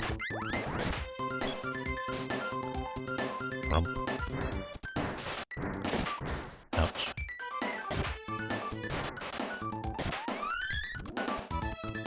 But yeah, welcome to the relaxed and leaning back grinding portion of the run, where I just hit enemies until they hopefully give up and give me their experience. Also, this is mostly glitchless with the exception of the mana sword. However, at this point we have bested the difficulty that the mana unlocking the mana sword early provides, which is leveling all the weapons up to 8.99, which you need to plan for. Otherwise, you're going to be stuck with weapons at level 8.00. We had the boy being level 1 for most of the run, although there's absolutely no point in me picking up the chest, I just do it for fun. Fairy crowns. We have literally all the rare drops at this point. So there's nothing for me to gain by opening these chests anymore.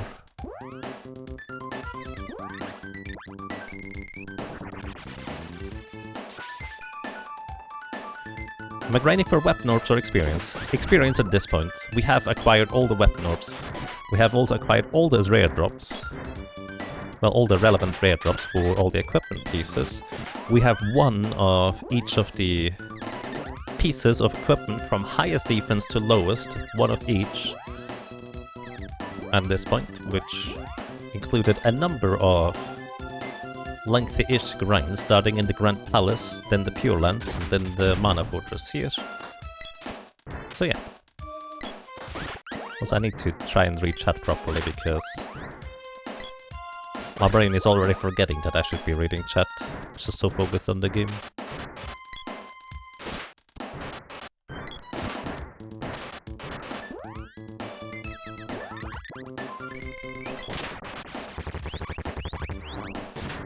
By the way, that buff I'm using from the lady guarantees critical hits, which usually means I just one-shot the enemies. Is this the best EXP grinding spot? The Terminators definitely give the most experience. I don't know if this is strictly the best grinding spot. It's just, hey, a candy! That's the 3rd rare candy. I just know that this is the grinding spot that I've been using the entire time. I do not know if this is strictly the best, but there's 3 Terminators which are the highest experience yielding enemies, I think. I'm actually not even sure about that part. Either way, why is it rare candy interesting? The rare candy is the concept of these guys just dropping an item. That is the rare drop, which is a 7 in 64 chance from any chest I open. And normally they would give you instead a weapon orb. Or specifically the Terminators, they would give you the whip orb if you have a... But if you already have acquired the whip orb, you get a candy instead. This is why I call it the rare candy. So we have 3 so far. If only it gave an instant level for being rare. Well, that would be convenient.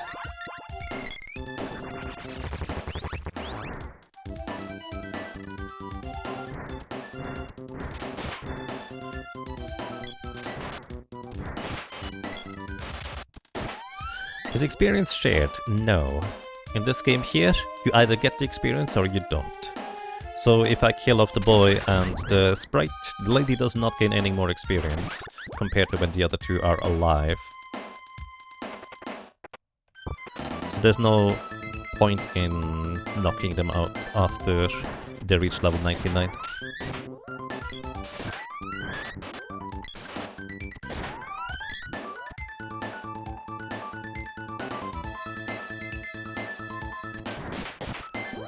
Next year, expect the layout to have a rare candy next to the accessory. A nice 4x4 grid. Should have a rare candy at the counter next to it. Then again, I'm not specifically going for the rare candies. It's going to make it just longer if I open up the chests, but you know, I kind of like opening up my chests. I just think they're fun. Plus, opening up chests here actually makes some semblance of sense, because there can only be 3 enemies at any given point on the screen. So... or well, loaded anyways. So if I don't pick up the chest in the room up there, there's only going to be 2 Terminators. Or well, 1 less Terminator spawned per chest.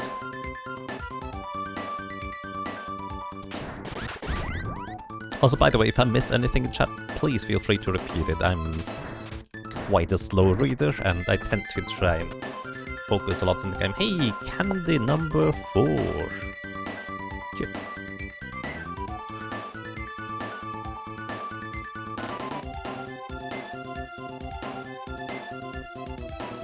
And hello, postal friends. Thank you.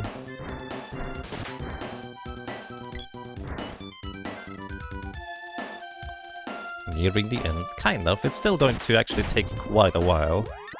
The leveling for the boy is the slowest part of the grind in the game. The sprite and the lady are soon going to be level 99. But the boy will still take quite a bit until he gets there. My current goal is level 82, which is, experience-wise, the halfway mark towards 99.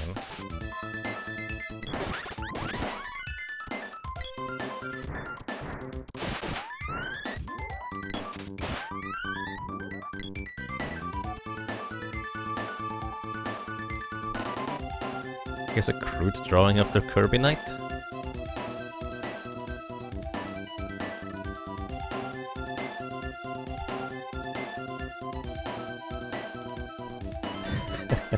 Thank you, I appreciate your illustration, Slam Dunk Wizard. I have to admit my brain still doesn't quite see it though. Like, I think I understand what you're going for.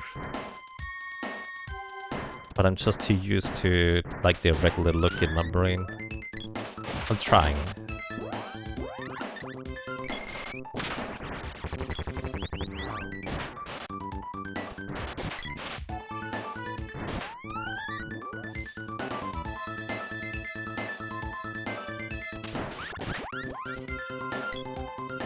Ooh, chest. This is kind of ideal when the AI control cactus knock out the enemies on the left. Although the chest is not as ideal.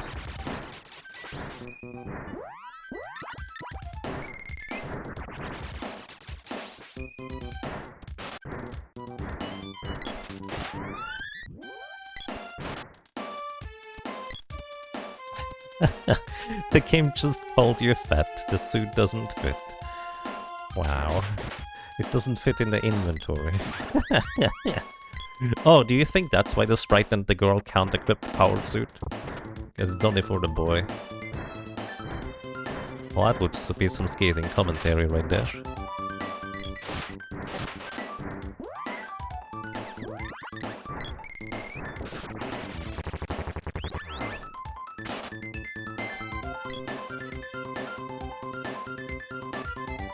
We should get back to playing the remake of Distant Trials eventually.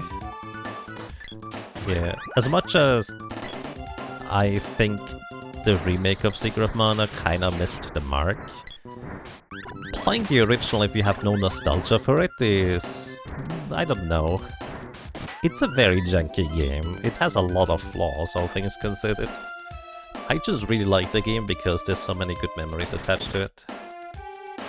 I wouldn't necessarily call it like intrinsically as good. Like, if you compare it to Chrono Trigger or Final Fantasy VI, like these are genuinely crazy amazing games, even nowadays. This game here, it has a lot of charm, but also quite a lot of flaws.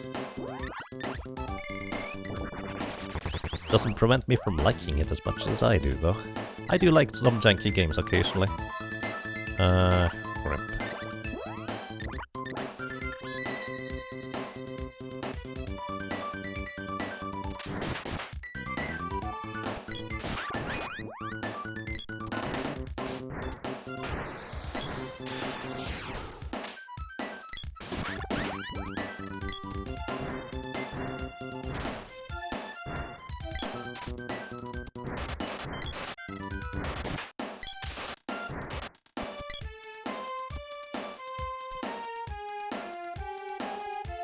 But the Trials of Mana remake is fantastic. The original Trials of Mana looks fantastic, like it just looks great. But the gameplay is a bit sluggish. Actually, it's very sluggish. It's a victim of the console it runs on is just straight up not powerful enough for what they're trying to accomplish with that game. Which magics is needed to finish? The lady's magic needs to... let's see. I can't just level her up easily here because she needs more MP. The lady needs to finish up Gnome, Undine, Salamando, and Lumina. So I probably should use Gnome weapons more frequently. Gnome weapons petrify enemies, which reduces their current HP by half before they take the damage from the weapon swing. Also, fun fact, elemental weapons do not actually deal elemental damage in this game. Like, if you use an Ice Saber on the Ice Gigas, it doesn't deal any less damage. In fact, it deals more damage, because you get a slight boost to your baseline damage from Sabers enchantments, or weapon enchantments. Level 66. What does 100.99% mean? The 0.99% refers to the sword, which normally cannot be leveled up to 8.99. However, because I used a glitch to get the mana sword early, I can level it up to 8.99 as well, which normally it would be stuck at 8.00, which did bear the complication of having to leave the boy at a low level due to how the experience formula works in Secret of Mana. Which, if you don't plan it properly, you can get entirely stuck, being unable to get all the weapons up to level 8.99. You might just be stuck at level 8.00 with all the other weapons. So you kind of need to somewhat know what you're doing with the weird experience formula for weapons. Because it always runs down. And when you get only one experience per kill and it runs down, when you halve it, then you just get 0. So I had to keep the boy at a low level.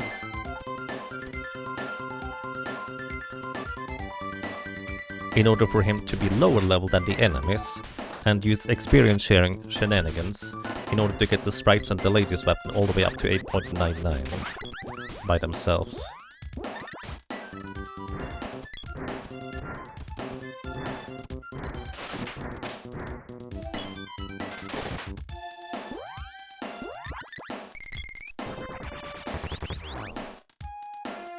Are we still counting chests? No, we have completed the chest part of the... At this point, I'm literally just losing time opening chests, but I just like opening chests, just to see if I get the rare candies.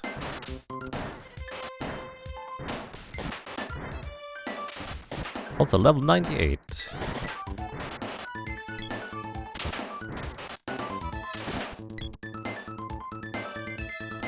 I'm on the original SNES version, yes. with a slight asterisk that this is running on the SNES Mini system that was officially released by Nintendo. It's an unmodified SNES Mini, but it is the exact same game as the US version of Secret of Mana.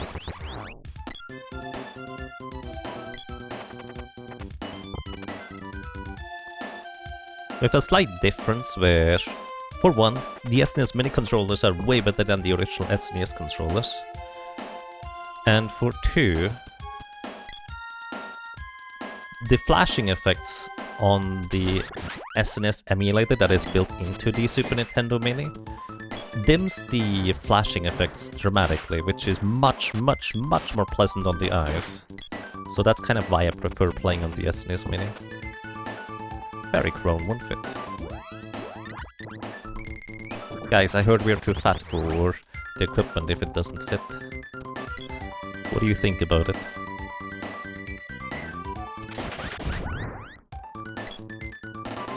You keep forgetting that the chest is on the layout. Yeah. I was actually already looking over just to check, okay, is my stream layout okay? And so, oh, there's a chest! Oh wait, there's not. But it does kind of look like it a bit, huh?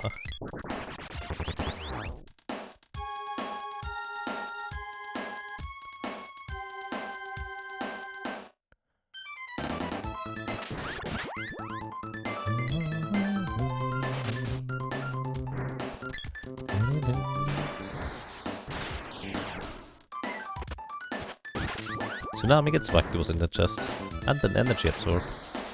Power suit that won't fit. Shame. Maybe it's too large. Maybe the enemies are way larger than we are, and that's why the suits don't fit.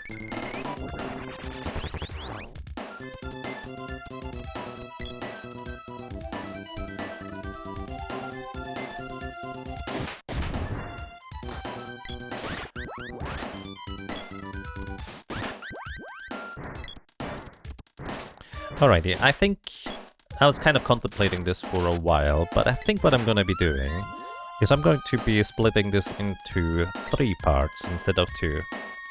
The original plan was to go for 2, but the recognition of how long the level grind here is going to take is quite something. This is why the original run took 32 hours and 50 minutes. So I think it is sensible if I just go, let's get the sprite and the lady up to level 99. And then backtrack out of it and just do the rest of the spell leveling tomorrow. Which I guess technically today for me, because it is already 1:30 in the morning.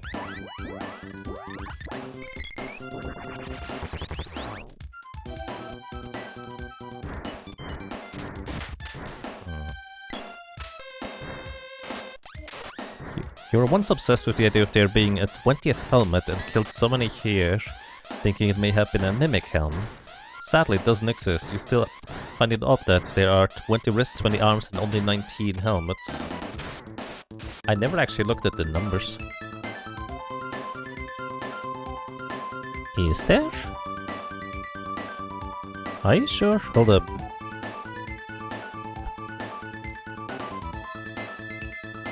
Bug, banana. Alright, banana 1, 2, 3, 4, 5, 6, 7, 8, 9, 10, 11, 12, 13, 14, 15, 16, 17, 18, 19. That is 19 indeed. Do the others have 20?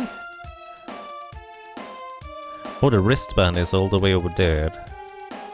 That's bizarre.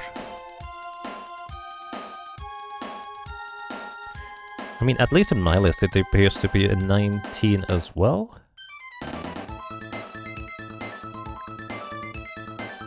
I don't know. I know there's like that dummy item that was never put into the game, that however the German guide still referenced. And it was just kind of that big mystery of the Rubin diadem that, well, it's just straight up not in the game, or at least you can't obtain it without using a cheat device. And it's not even that good, but of course, schoolyard rumors would just permeate the entire conversation.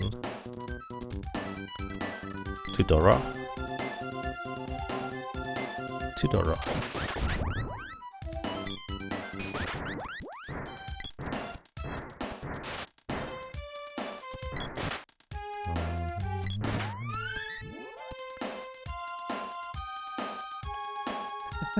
It's under the track behind the SSN, right?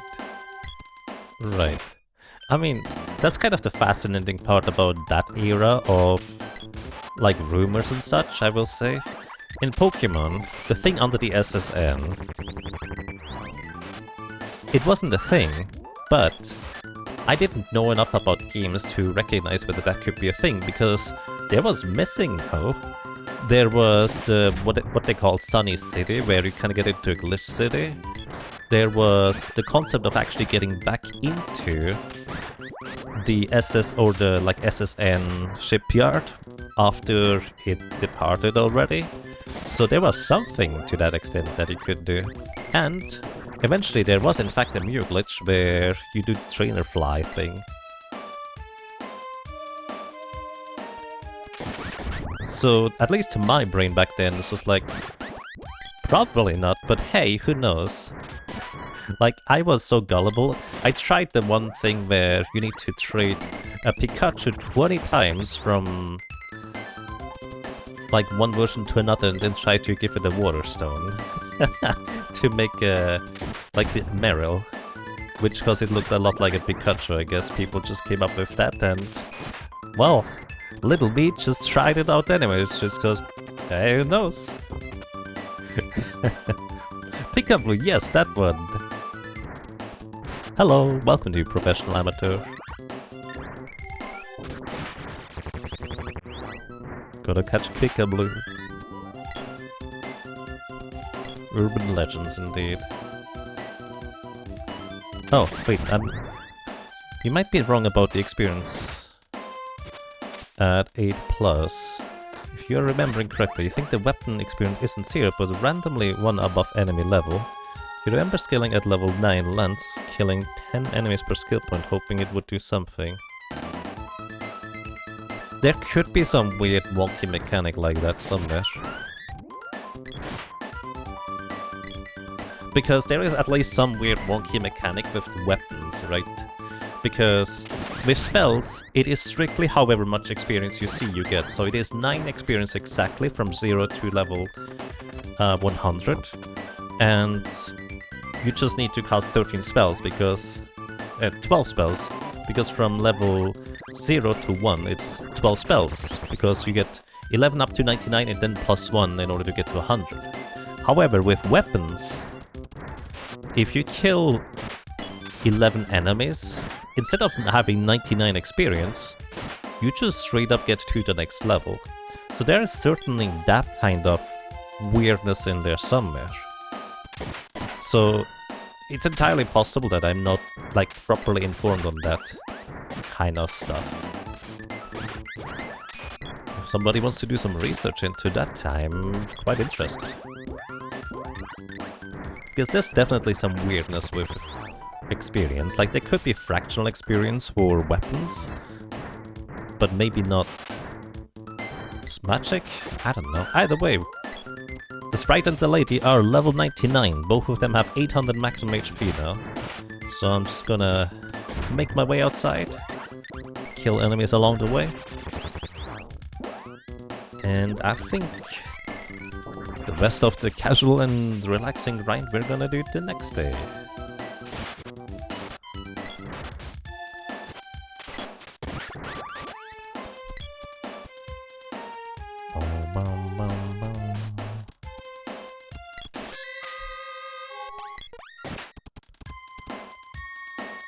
Oh, I walked off screen before the wolf died, because I did deal lethal damage to it. Oops.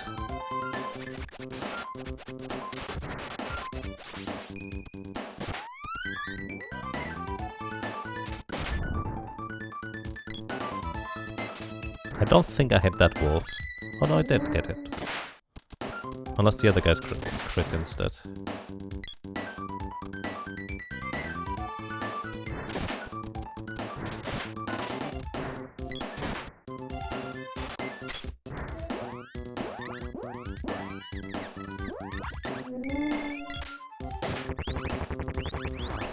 You don't think it's a consistent fractional value, but you think it was random whether or not to give you the skill point. You're currently cheating a game up to the stage to verify that for yourself. I see. I'm going to be really curious about your results. What I will say is I'm reasonably certain it's not random, at least not for the level 1, 0 to level 1 weapons. Because in the speedrun, you just kill 11 enemies and you get level 1 on the sword before Tropicala. That's just what you do.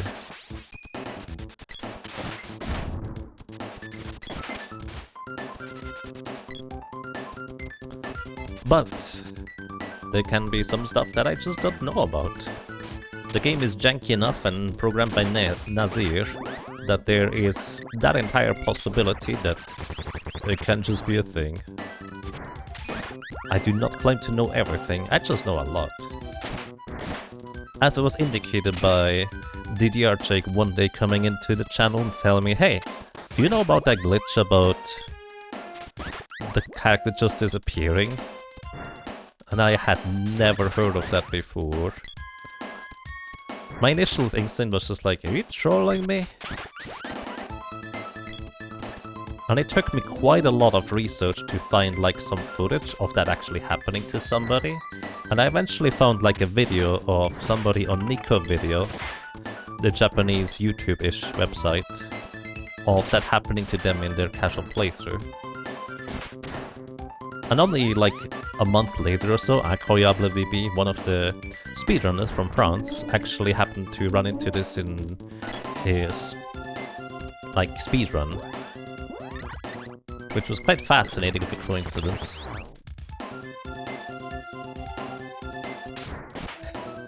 You had a game chart for your Game Boy and unearthed a lot of ungodly things in Pokemon Blue? Nice. I also had a Game Shark, but I was just strictly following the list of possible things to say.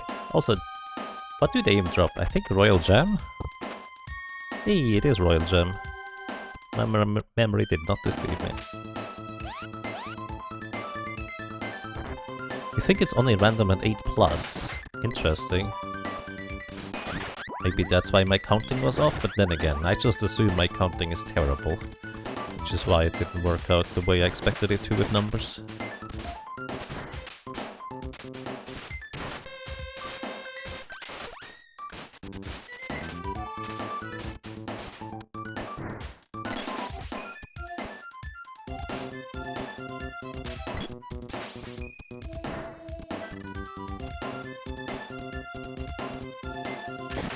Can you imagine my entire life? A voice in the wall.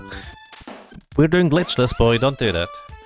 Can you imagine my entire life I was just thinking I'm terrible at counting, but all along the games were just gaslighting me and randomly changing the value. It's not actually a thing, I'm actually bad at counting. But it's fun to think about it.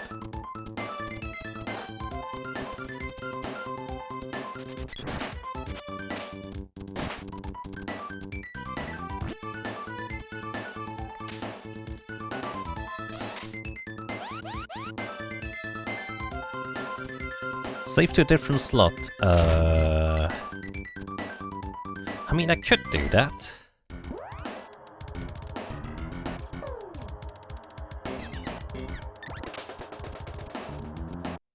So here's the catch. All of my save slots in this game at this point are 100% save files from previous years, I think. So I'd rather just keep that. But then again, I don't even know which one is which.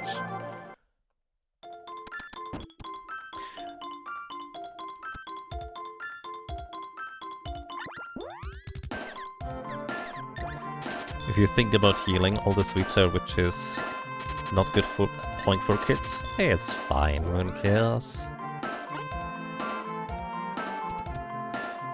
Yes, I can make a checkpoint on the emulator safe space thingy. So I'm gonna do that. So let me, before I save. This is an SNES Mini. I can make save points. Whoop. And then save normally.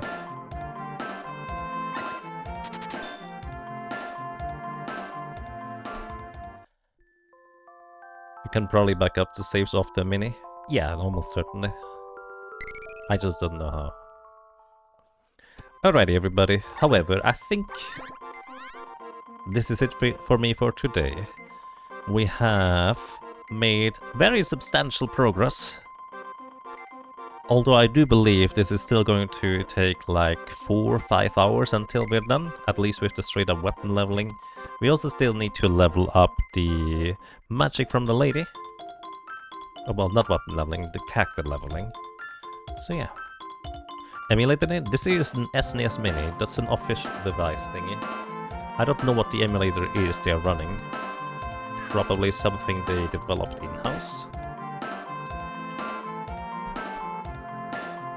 Canoe is the name. Either way, everybody, thank you so much for watching, thank you so much for listening and for lurking. I hope you enjoyed your stay, I hope you enjoyed being around, and well, hopefully until next time. Take care, have a good night, have a good start into the new year, and let me tell you, if your start into the year wasn't that great, there's always going to be a light at the end of a tunnel. Might not feel like it, but it's gonna turn out fine, one way or another. I wish you all the best. Thank you so much.